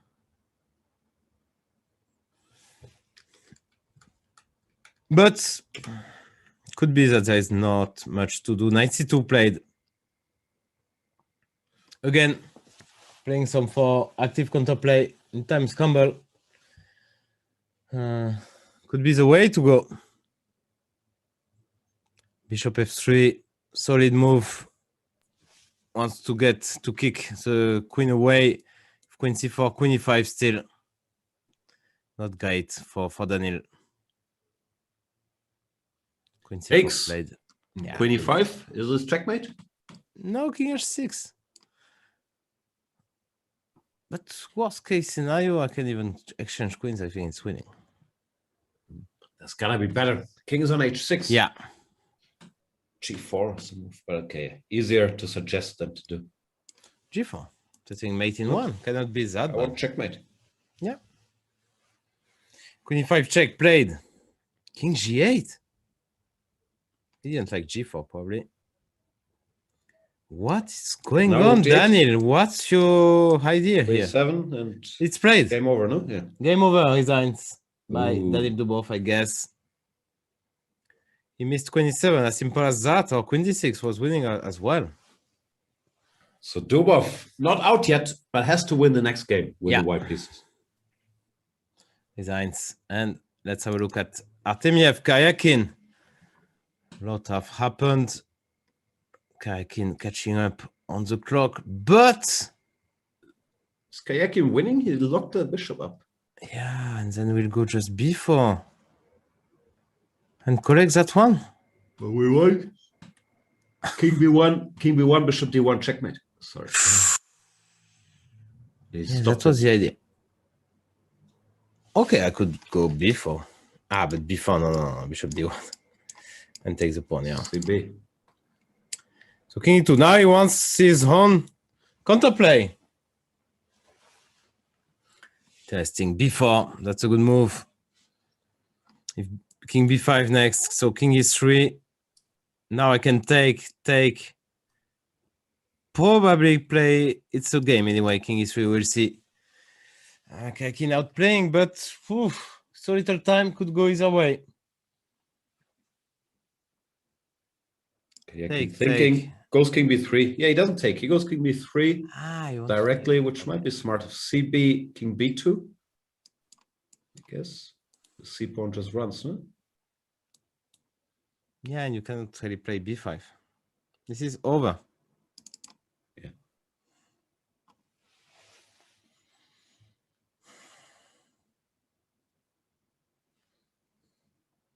It took anyway. With little time on the clock, king takes b2 comes. Played, and yeah. It will be a win for Sergei. Artemiev goes king d4 d4. with seconds on the clock. After c3, he wants bishop d1, I guess. c2 takes, and c6. What else? I mean, trying to find some. Calculating. Maybe there's also knight b5 check, king e5, d4, but you have to think it through, obviously. This looks actually like the Doesn't look so simplest bad, way, no? no? Yeah, I will play Pawn that. shot queen. Yeah, he goes Knight b5 played. Of course, king e5, only move. d4 now will be played. It's guaranteed. And after king e6, you go c3 first, threatening c2. You have to go bishop d1, and now d3. Little brother coming. Queening.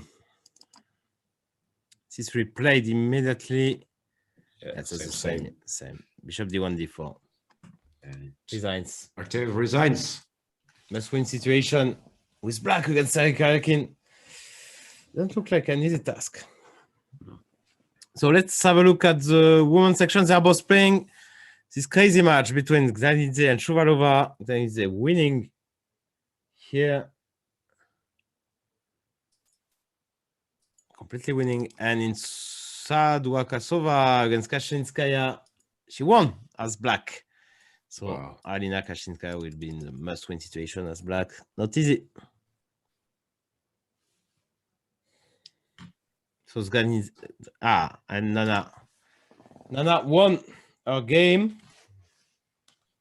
Should we have a quick look at the women bracket, because we gave a lot of Please. pairings in the open section, but in the women's section now many non-pairings. Kostinu Gulina, we know that from yesterday, Russian pairings, and Tang Zongi against Lagno.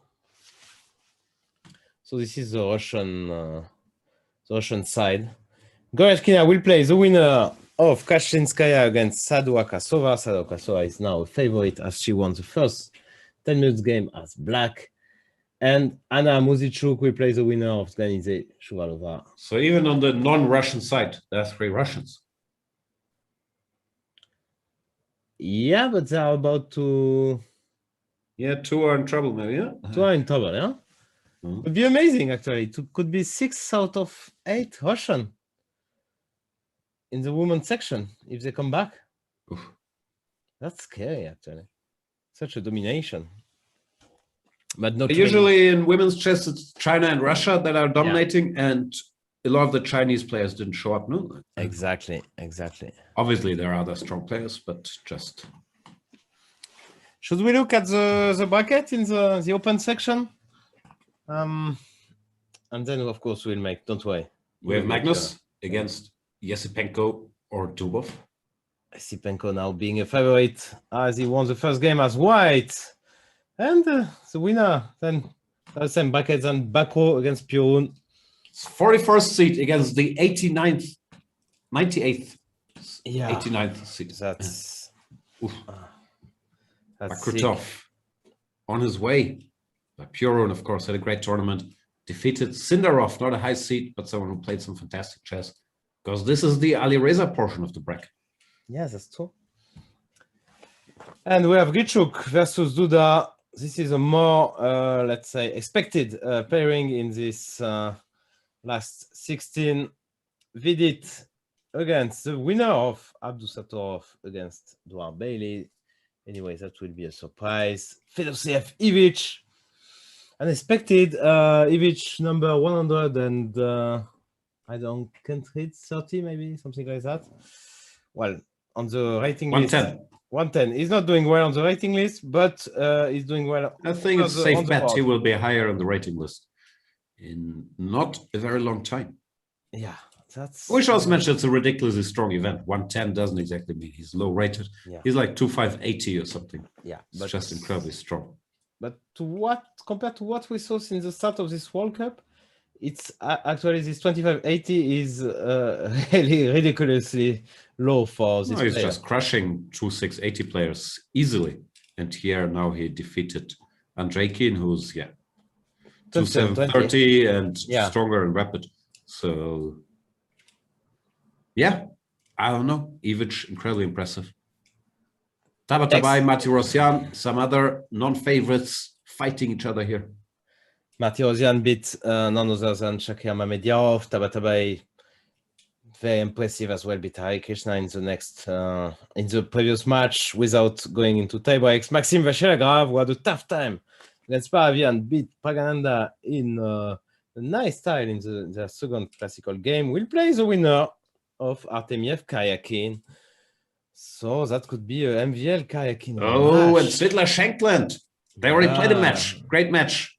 The old days in Groningen, probably organized by Luc van Wely, who always had an eye for the great matchups. I think he'll be back on the show. Tomorrow, the Dutch senator will be able to give you all the insights on Svidler versus Shankland. So who won that match? I think Svidler won +1, if memory serves. Like, it was a 6-game match. I think it was 3.5, 2.5 for Svidler. That was your I'm not hope, 100%. but I'm asking the result. What do you mean? No, kidding. Was it human? No, I think he lost the first game. That's the part I remember. Yeah, I think he won 2 in the end. He won 2 in the end. Okay. I was not 100% sure, so that will be an interesting, of course, matchup. So you're on strike tomorrow, as far as I understand? Strike. Sunday strike. Proud French tradition. No, as you told me earlier, a lot more strikes in Germany, and tomorrow will be proof. I'll be on strike while you'll be here. Yeah, we had this ridiculous reporting that French people are working 3 hours a day on average. Probably you read that per day. But do you think anybody, even if you're in the office like 8-9 hours a day, anybody's productive all these hours? Yeah, I don't know. Of course, you're incredibly productive because you're in front of the camera all the time. So people can see your output. That's true. The chat is asking, who's the Iceman? The Iceman usually refers to famed mafia killer Richard Kuklinski in New Jersey, who allegedly killed more than 100 people and was eventually caught, I believe, in the year 1986 and sentenced to 2 life sentences in jail. He ended up in the same wing of, I believe, Trenton prison as his brother, who was also serving a life sentence there. In chess, typically, when we talk about the Iceman, we refer to Nikita Vityugov, who has been nicknamed that some time ago, but Nikita got eliminated today in the tiebreaks by Peter Svidler. Okay, you knew a lot about the Iceman. I know my serial killers. Yeah, okay. Do you think we have a serial killer in the chess world? Do you think it's possible? Like Stone Gunmaster or Gunmaster, any Gunmaster could be. Do you have a list, a short list of let's say suspected? It's a topic I'm sure we have discussed off air plenty, but I don't know. I don't want to voice my concerns on air in order not to tip off the killer. Exactly. But we know. We know. It's clear. Okay, so the next game is in 2:30. This is great because you can remind people that's you can have. We just talked about serial killer now. The deal of the day had nothing to do. Killer deal. Yeah, you can get a superior. A small box. You can use it maybe to. I don't know. It's a superior chess box. There you see it. It's in beautiful maroon colors. Comes with its own key. You can add the key to your wrist chain, carry it around, knowing your chess pieces are not only safe from any accidents, no Coke Zero or other Coke or any other beverage can be spilled over them because they are stored away in your superior chess box. Brought to you by houseofstaunton.com. $99.95 instead of the usual price of $169.95. Of course, it's limited to the first 50 customers. How many boxes do you think they have? It does not fit all chess pieces, but if you have regular sized chess pieces and your king does not have any particularly outrageous things as a crown, then the superior chess box should fit all your pieces. So if you've always wondered, I have this beautiful chess set, this beautiful chess table, I have no clue where to keep my pieces. This box is a solution to all of your problems. While I will spend a little more time trying to adjust. What is it? Is it crown? Here we are. Perfect. Sorry, you had questions about the box? Yeah, no, about the king. Ah, yeah. It looks like a USB.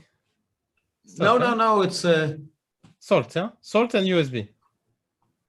I want to put salt into my coffee to demonstrate. It took me a lot of time in the last commercial break to clean the desk.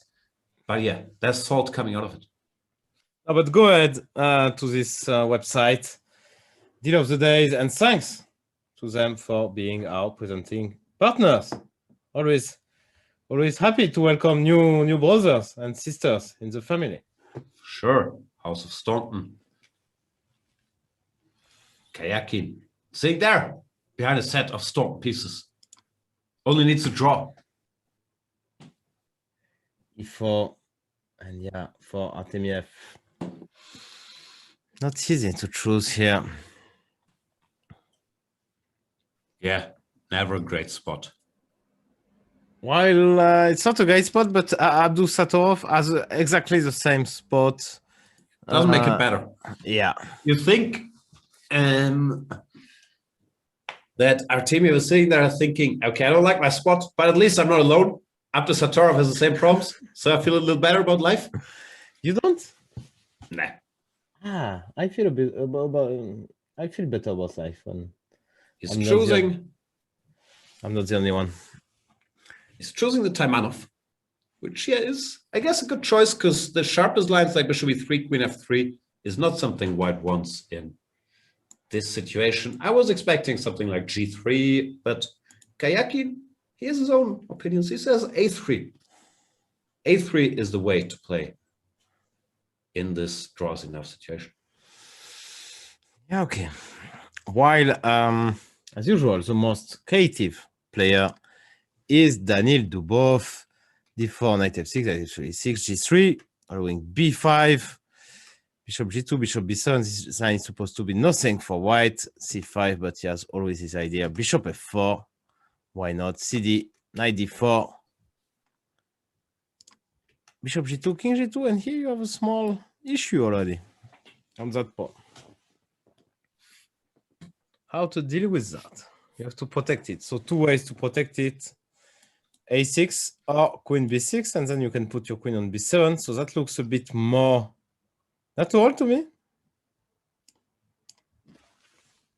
A6. Looks fine for black to me, but I'm sure Daniel will find a way to, spice it up. Exactly. a4. a4, b4, and knight d2 or something like that. c3, I don't know. You gotta do something. Yeah, you have to do something. Structurally, fast. black is fine. Pawn is the center. Yeah. Okay, so a4, b4, and now a4 played. b4 will be played, I guess. What else is there? Knight c6? Can we Knight think about knight c6 c6? yeah. No, I'm not sure actually. This one looks very weak to me. Yeah, it's too slow. Or it's opening up the position too quickly. Great. Yeah. If you take, of course, you weaken your a6 pawn, so you don't want that. Sometimes you have to, but you're never thrilled. Then it will be like some b4 sometimes. Looks very good for white. But Zipenko taking his time. Yeah, he took on a4. He took on a4. Yeah. Very surprising. B.A. Baracus. Have you heard of B.A. Baracus? No. Oh, nice c3. Mr. T. Do you know Mr. T? Mr. T, yes. I call him. Okay, His I know name the name on is the French. A-team is B.A. Baracus. Okay. Okay, you're not as old as me, so you probably won't be familiar with these 80s references. B takes a4. If knight c3, a3, so you probably want rook a4, no? Yeah. Okay, 4 played. And now what do we do here? Bishop somewhere. Here or here? It's better for white, simply. Yeah, I agree. Maybe even have time to go c4, but you don't need to. Just knight c3, queen somewhere, rook a1, e4. No, why is better? No Knight question. c3, queen c8, I guess. Just to be able to play queen c6. Because that ending would be a disaster. Let's face it.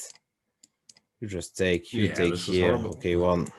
Using a pawn already. So you go queen c8 to play queen b7 and knight c6. And it's not that easy for white, I would say. Can we go e4 just to add some e5, queen f3 unpleasantness? Are you go knight c6 anyway, or then e5? Yeah, e5.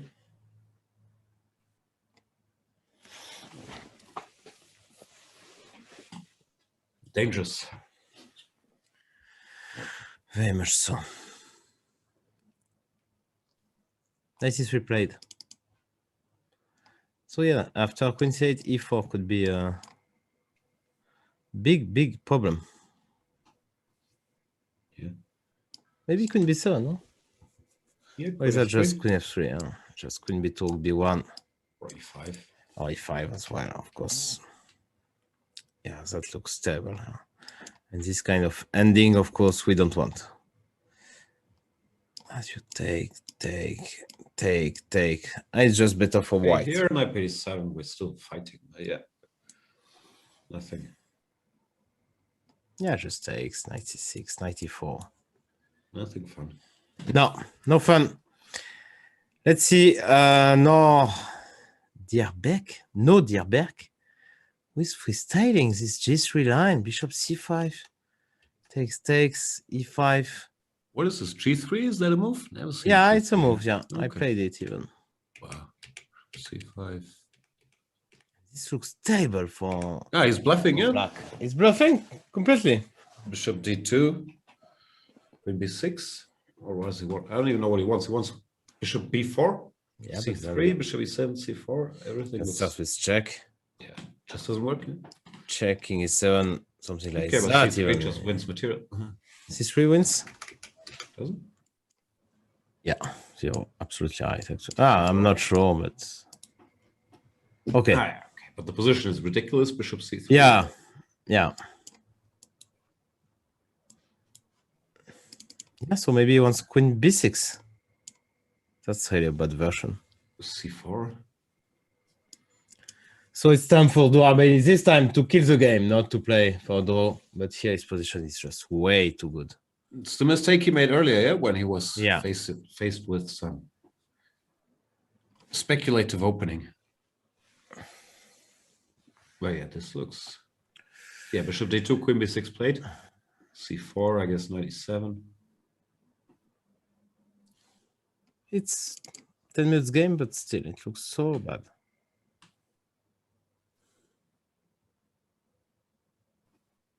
No, I stopped believing in Abdul here, to be honest. And he's playing bishop c3. Looks like a very reasonable move. Allows bishop b4, but doesn't matter. Yeah, like just whatever, queen d2, or maybe even c5. No, not c5. Check is nothing, yeah? Check could be... Also looks great. Yeah, maybe d. something like that, yeah? Yeah. Looks like a disaster for the young Uzbek grandmaster. Yeah. And what about Sergey? He seems to play a bit passive, to be honest. He needs to draw. Yeah, but he knows how to do it. I don't know. Looks like he chooses to be worse and then defend the worst position. That can't be the way. Depends for whom. Yeah, it's true. h4, queen f2, knight f6. But it's clear that black... Great outcome for Yeah. Artemiev. Yeah. Completely fine for black. No doubt about that. So I don't know what to stick with. Tell me. I want to see Dubov, Yesipenko. Dubov down in this match needs to win on demand to send it to second overtime. But looks like he has good chances here. E4. Queen b7 played, queen f3. We're expecting, and we Yeah, that was our line actually. I mean, d6, was- e5. it was not queen b6, queen b7. It was queen c8, queen b7, which obviously gets to the same. But queen f3 here, we really loved it. Queen f3 played by Daniil Dubov. I think we can state that it's a golden opportunity to come back for Daniil. Just Can we great state it? position. I mean, like 13 moves. What do you say? Yeah, I agree. And with hindsight, Then again, b5 is one of the main moves. It's probably just his repertoire. With hindsight, needing a draw, maybe b5, c5. Strange choice. But I don't think we can win it. Short castles played by Yesipenko. If e5, he just wants to take a knight e8 and hope for the best here. Of course, king takes. When you're into the end game, bring your king. Yeah, looks pretty bad, but still some work to be done. Yeah, black has f6 as a potential counterplay. So maybe it was not that clever actually to take with a king. And he played okay a1 first. He doesn't want any e5 business. Okay, but this is far from over, huh? Or far from clear.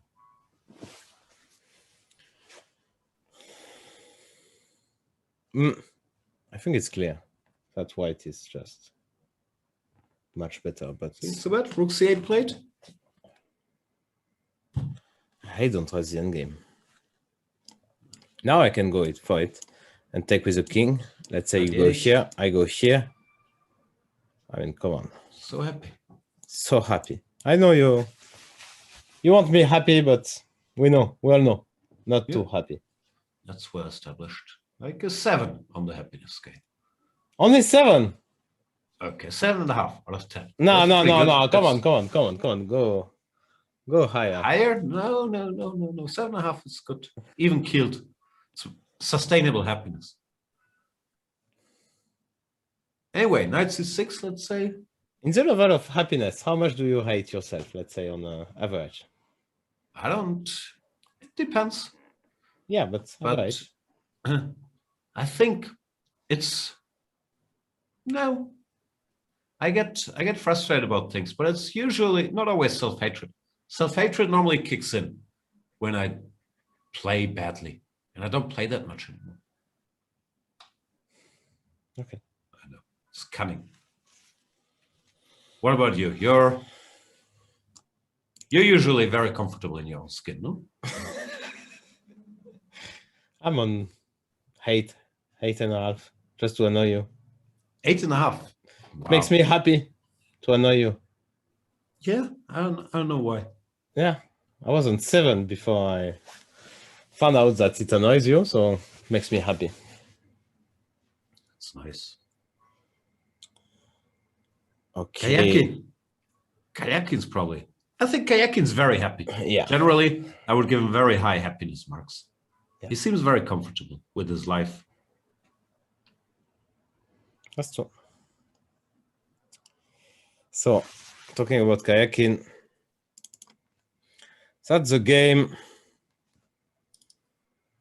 At least it was not too impressive as white, but he played fast. This is good. Short castle. Of course, if you go long castle, it's always a bit tricky because center is close, so you can go a4, b5. Short castle, of course, is not great, but acceptable.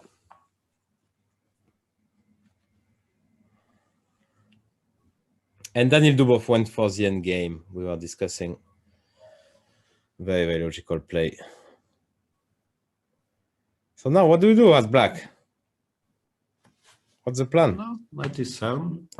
87 looks good. Oh yeah, plan, I don't know.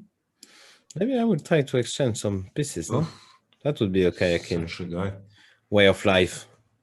Yeah, makes sense too. I'm leading. Artemiev doesn't want to allow that, goes b5. Yeah. And now, of course, typical is to go a4. Is it? To ask some question. If you go b4, I go knight b1, not knight d1, because then you don't have any future. But after knight b1, it's nice because you can go to d2, bishop c4, knight to b3. You can play around. a4 castles, no? But now you forgot about your... I'm waiting for... So sharp. Amazing. Amazing sharpness. Show the rest of the line. King g1, how does it go? King And h1. here, of course, you take the queen. Very important moment. Queen g1 might be mate in 2, but you can't be sure. So you take the queen, because then you win for sure. That's true. If you have a choice between possible mate in 2 or taking the queen, always take the queen. Wise advice. Chat is saying they think Niels is the happiest chess player. Yeah, Niels, I saw a video the other day on Twitter. I didn't see this game he lost against Zhong, but he looked heartbroken. Like probably there was. I never saw him like that, actually. Did he blunder something? I'm not sure. Yeah, I it honestly was didn't kind look it of- up. Like I just saw It the was video. kind of equalish, and then in just 2 moves he was just lost. Okay, I haven't seen the game. I just saw the first one that he won, then he got eliminated. Yeah, but he looked super sad. It's rough this World Cup. Bishop c5 played by Kayakin. Yeah, 97 had the merit to stop Bishop c5. No, knight h5 wants knight f4, but I will just put my bishop on f1. I will play rook fd1 here. I know Kayakin by heart. Rook d1, knight f4, bishop f1. And when the rook comes, he will just play king h1 and pretend nothing is happening. Oh, Niels is in the chat. Wow. Yes, I was very sad for almost an hour. Very unpleasant. No, I mean, I like, imagine, yeah. very rare to see Niels. I mean, it's fatigue, I guess, as well. Yeah, fatigue from the previous day, where he made this heroic. I mean, not comeback. It was up 1-0, no? Yeah, but you remember the same game. Yeah. That was something. an amazing grind where he had to keep finding only moves to just keep the game going. Yeah, just 120 moves. So of course, it's a great pity to blunder in the very next game in some kind of equal position. No, but general happiness-wise, I agree. Niels seems very comfortable. Yeah. If he has his 10 hours sleep. Maybe that's the key. Maybe we're all just not sleeping enough. Yeah. Also, I'm not sure if Niels still sleeps for 10 hours or if he ever did. Maybe we just mentioned it a million times, speaking it into existence. Niels, what's your sleeping routine these days?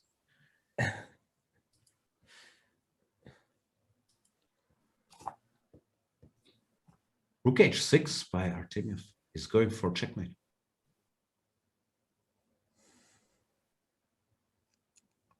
No, this is not happening. He sleeps less during summer. Oh. Only 9.5 hours. No, well, that makes sense. It's more Why? daylight. Yeah, more daylight. Huh? It's so that in these Scandinavian countries, during winter, 4 p.m., no more light. I mean, even as low as 8.5 sometimes. There you go. Winter an hour more at least. So, rook h6, rook g6, as planned. Chat is saying, that's cool, but who asked? We asked. Yeah, we did. Very thrilled to have Niels in the chat. Yeah. Seems some very strong players. Where are you, Niels? Are you back home? Or still in Sochi?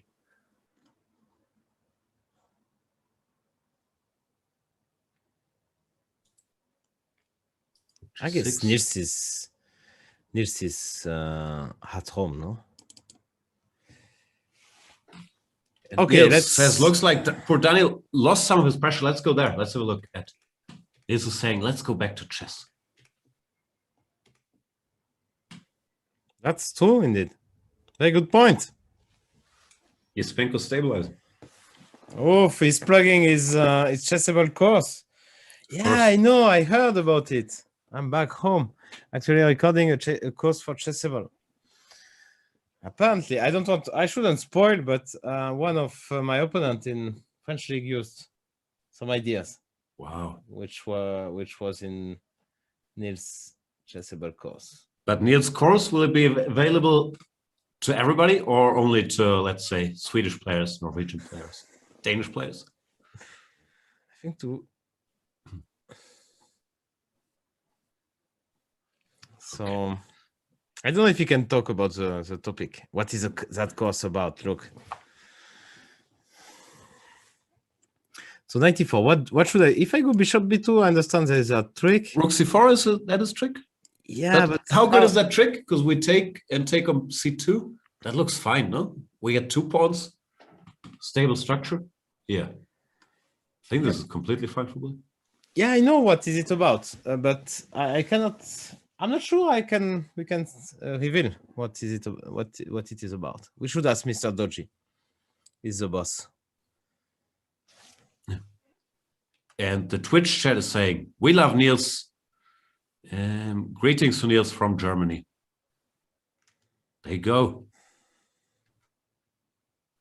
So here you can never win, no? This has white. It's just not happening, no? I think only black can be better. Like, what do you hope for? I'll go f6. Aha, it's actually it's public on the website in the coming soon section, and it's a burst of your chessable video series, Jan. No, it's a real pass for white. Oh, Niels is gonna refute all my hard work. He's refuting Spanish. Busting the Berlin, busting the Marshall. We can all go home. Don't do it, Niels. Some guy used one of Niels' idea. Only after 15 moves, I was better as black. That was tough. No, I'm sure it's good stuff there. Just finding some playable ideas is already not bad, I would say. It's already an achievement as white. Because so easy these days to make a complete repertoire as black. When everything is equal, everything is dull. But as white, it's a different story. So that's played by Ezipenko. We don't expect him to play we don't expect Dubov to win that game. I mean, there is no way. Just no chance. We should move on. Agreed? Yeah. Okay. Artemiev, Kayakin. Wow. So he wants knight f4, king h1, bishop c4, bishop e7, queen e7, and if you take on c4, rook g2 in nice Schüssenzug. Oh, intermezzo. Intermezzo. Peter Leko is. I think he's the happiest when he can say intermezzo. I think. Talking of happy people, Peter Leko saying intermezzo, I think is right up there. It's a good word. How is this intermezzo? Bishop c4, rook g2. Bishop f7, I don't like it. Queen f7 and for white. No, I don't think he will do that. Okay, he did. So Cipolito, even more happy. That could be. Okay, rook g2, by the way, what's about that? Cemento. Bishop c4 plate. Yeah, you can't take, actually. Here, I'm just winning a rook with check when I'm piece up. That was blundered by Kayakin or what? Queen b6. Queen b6. Yes, takes. Queen c6. King f8. Take. Rook d8. It's a bit scary, but let me grab some pawns. BC. Who's better and why? Your king is stupid. Like, could be good for black, no? Mm-hmm. No, I don't believe in it. I don't buy it. If you go queen g5, I go check and back. Very happy. Wow. It's played. Rook g2, queen b6. Both players low on the clock. 130, 130. Queen c6. Will be exciting. Shall be played. Yeah, king of 8 only move.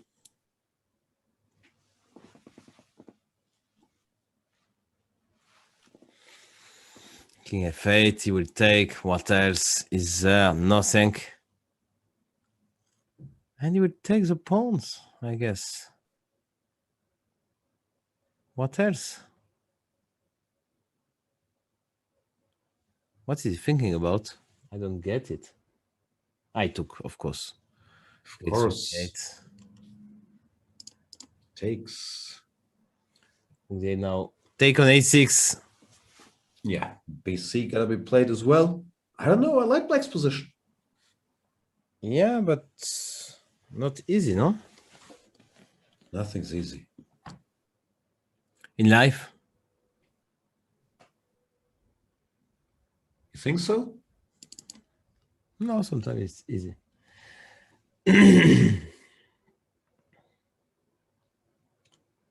Artemiev thinking.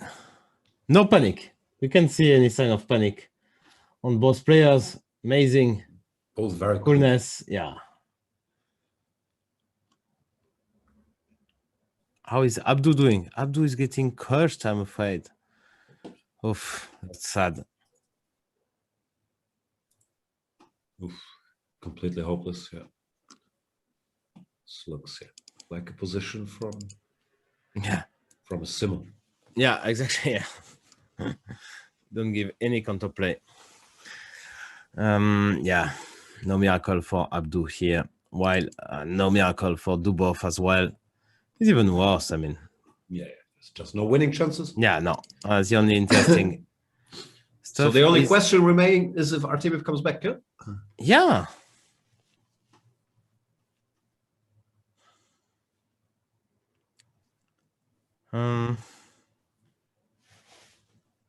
Yeah, Queen c4 just took. That's very normal.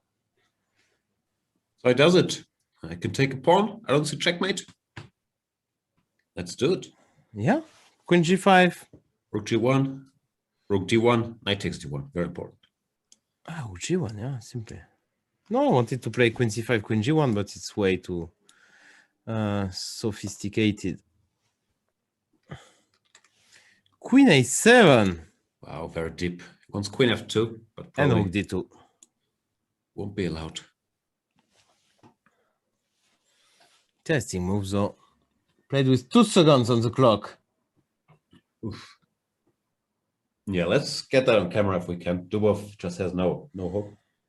Yeah. There's just absolutely no hope for white in this.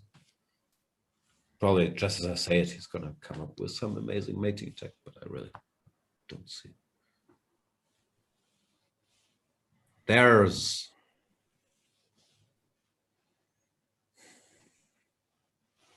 Mr. Artemiev. Andreikin's out. Mr. Artemiev. Down to 12 seconds. Living on the increment here. Kayakin starting the position. We'll go knight to d5. Exchanges suit him, of course. Only needing a draw. Can I go Rook d1? Talking about exchanges, he played knight d5. Yeah. Okay. Yeah, knight d5, Queen f2. And what does he want? Queen f1? That's a candidate move. Queen f1, Queen. Yeah, but this is not happening, no? Knight f4, ef, and then Queen c1. you're saying you stabilized it? I will play Queen c1 here. You will have to take some kind of draw. Okay, Queen e2, you can still go. He can't take a draw. I know. I don't think this is over yet. There's all kinds No, of it's heavy piece machinations you could think of. Takes. yeah. I feel sad for Queen Abdul c1. Satov to even watch his game. No, this is not what he deserves. Can do much better than that. He just resigned, yeah, because look at the position. I mean, Look at Dora Bailey. Not his first rodeo, but this must be his best result ever. yeah. Amazing stuff. The next prodigy gets eliminated from the event. After we've seen Sarin, Pragnanda, Sindarov all get eliminated. Now up to Satarov. It's out as well. That means Ivic, probably the youngest player remaining. Yeah. Yesipenko, not much older. That's top. Rook g1, and you stay here, and it even looks G5 better to tactics. white. And we have another result in the one section. Alina Kashinskaya is out. She lost 2-0 against Sadua Kasova in the 10 minutes game. So it seems that the day will be over, actually, if Shuvalova doesn't win. She doesn't seem like winning. Hook D3 played by Artemyov.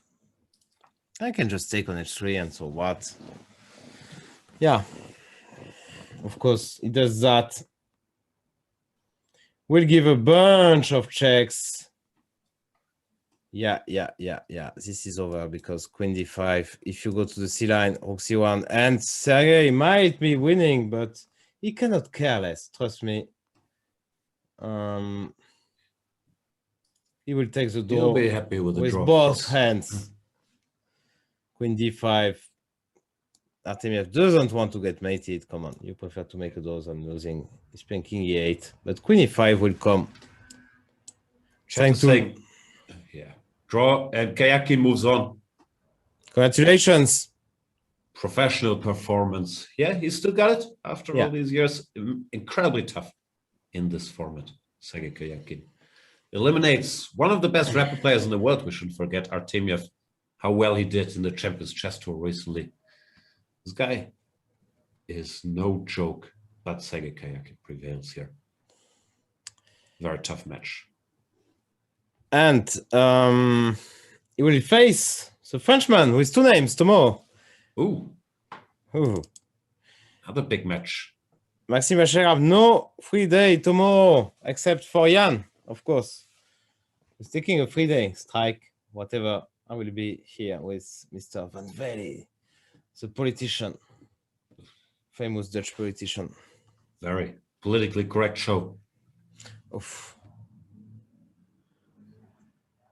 Dubov is still trying, but there's really not much hope. Shuvalova has some chances. I guess she has 0. She has a knight. Okay, I understand, but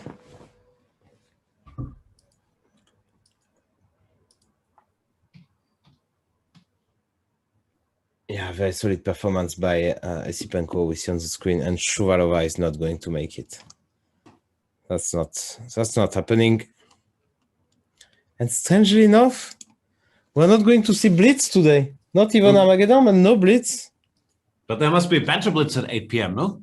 There's a banter blitz at 8 p.m., but maybe we can do a banter, since for people to wait, they will be desperate. It was a joke.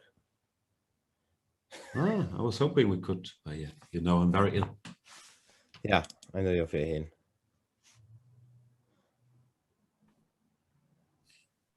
And Dubov, trying to prolong the game. To be honest, it's very hot here in Paris, so.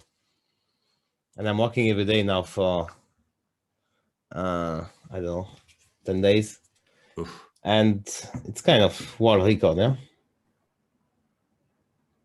Yeah. Here, another professional decision. Yeah. Yesipenko decides to simplify, leave Dubov with no pawns, and Yesipenko moves on to the next round. The 19-year-old with a very solid performance. Doesn't seem like a young player, no, he's just a well-rounded professional. Tough. Obviously, this match on equal footing, but Yesipenko prevails. Congratulations. So what's going on here? Bishop e5, she looks very relaxed. Zanidze, but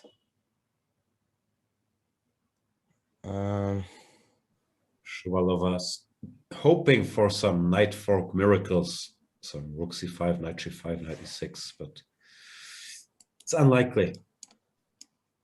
We just come back here. No, taking the pawn. Not looking very impressed.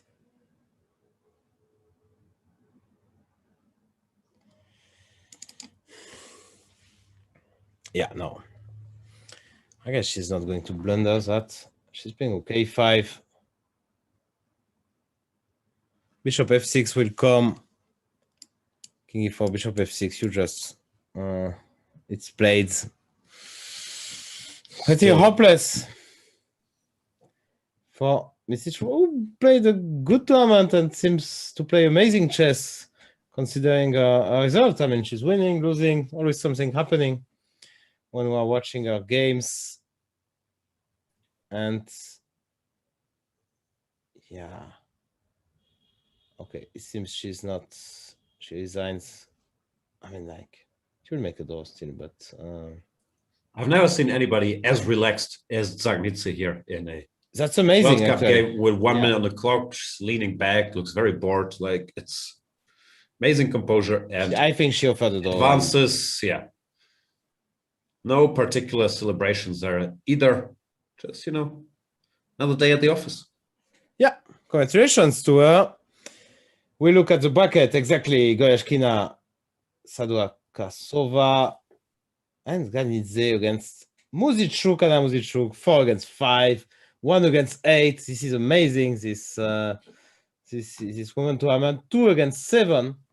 Lagno, Tanzongli. So this is 6 favorites who made it. And Kostenjuk and Gunina, even if they are among the top players, for many years, they are not, according to ratings, they were not favorite, but they are there, and it's not a surprise. The Russian players will play together. What happened to Gunina's rating? She's 2,437. She's normally much higher, no? Yeah, I always thought she's around 2,500. With her style, she's winning a lot, losing a lot, and some bad her periods. peak is 2,538. Yeah. Anyway, can never write her off. Dangerous opponent for anybody. For sure.